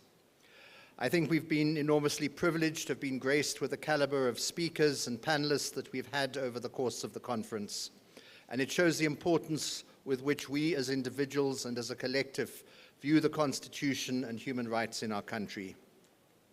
It has provided us with an opportunity to reflect on what we've achieved over the past 30 years, but more importantly, to take stock of what more needs to be done. It is with deep appreciation that we want to thank the President for his attendance and insightful address. It has indeed elevated the discussions and set the tone for the many thought-provoking sessions over these 3 days. I want to thank our Minister, Minister Ronald Lamola, for his leadership, and I want to acknowledge and thank the various ministers and deputy ministers, former and current, and the various government departments for their inputs into this conference and for sharing their views and expertise with us. To the members of the judiciary, we can all truly say that our courts have been the bedrock of our constitutional democracy. Our courts have been fearless in their judgments, even holding the most powerful to account. To the members of Parliament who've shaped and passed our new democratic laws, we thank you. Also, a special word of gratitude to the representatives from our Chapter 9 institutions, the institutions supporting constitutional democracy, who hold a very important place in our constitutional structure and form the bedrock of accountability and transparency within our constitutional dispensation. To all the speakers, facilitators, rapporteurs, and advisors from various different sectors, both local and international, who all informed and assisted in defining the agenda, in identifying fellow speakers and panelists, and in crafting the topics for discussions, we thank you. To every community representative and every member of civil society who attended, who asked questions and shaped the discussion, your contributions are what makes our democracy as vibrant as it is. To all the delegates and attendees, both those present here in person and those on the live stream from across the globe, a conference's success is dependent on those attending it, and for that we thank you. A sincere thank you to the entire conference organizing committee, which comprises of various streams across the Department of Justice and Constitutional Development. Here I want to acknowledge in particular our Director General, Advocate Doc Mashabane, and our Deputy Director General of the Constitutional Development Branch, Advocate Shireen Said, for their leadership and their vision. The conference organizing team was the team which put it all together, who endured, who worked many long hours and prevailed. DG, I'm told that a conference sabbatical may be a good idea, and I think they all deserve a day off or so.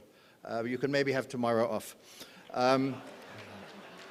Also, a word of gratitude to the Office of the Director General, the Chief Financial Officer, all the DDGs and members of EXCO for their support to the Constitutional Development Branch.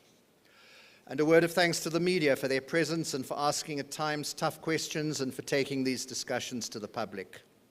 To the staff of the Birchwood Hotel and to Red Cherry Productions and all the service providers that assisted in ensuring that our delegates were accommodated and transported and taken care of. Finally, I want to close by thanking every person who works in whatever capacity towards the attainment of human rights and the deepening of democracy in our country. Let us never forget why we do what we do. Let us never forget what we went through to be able to live in the constitutional democracy we have today.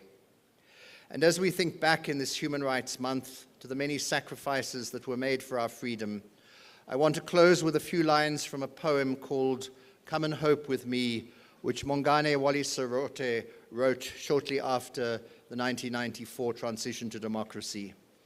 And it reads, "In that day and in that life, we lived in dreams and also in desire. We hoped and believed even when the day crushed and popped our time, turning the sky crimson and the night cast upon us dark and cold shadows. And the sky stern hovered above us. We lived in dreams and hopes. Strong we sang, we chanted, we jumped and danced. And we were aware of the steep and slope of the road and of the load on our shoulders. With skill, we lived in dreams and desire. Remember the passion of our hearts, the blinding ache and pain when we heard the hysterical sobs of our little children crying against fate, which violated them and offered them no life. Or the frightening cry of a man who climbs life with no hope in his heart. We heard these, we knew them, we absorbed them. But we surged forward, knowing that life is a promise, and that promise is us. Thank you.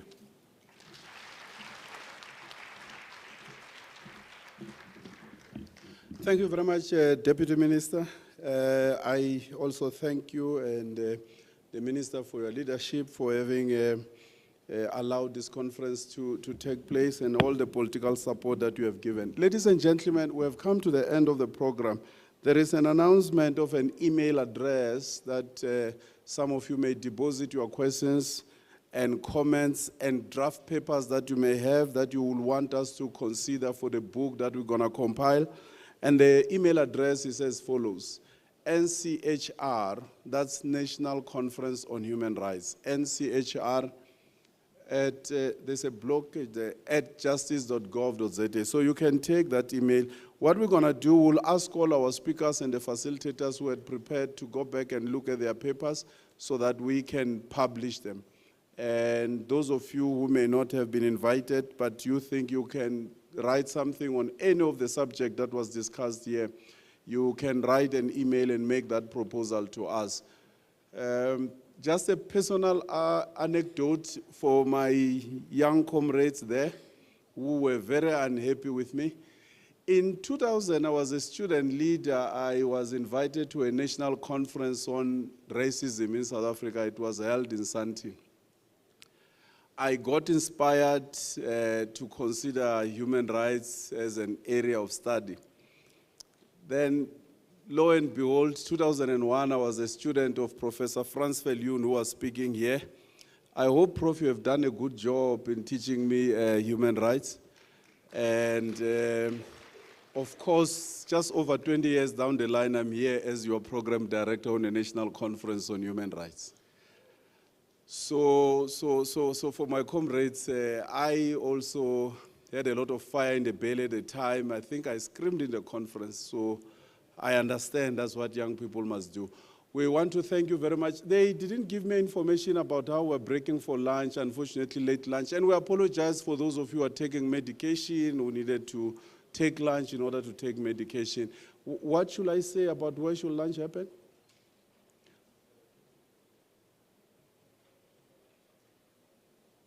Okay, I will just assume that lunch will happen at the back of...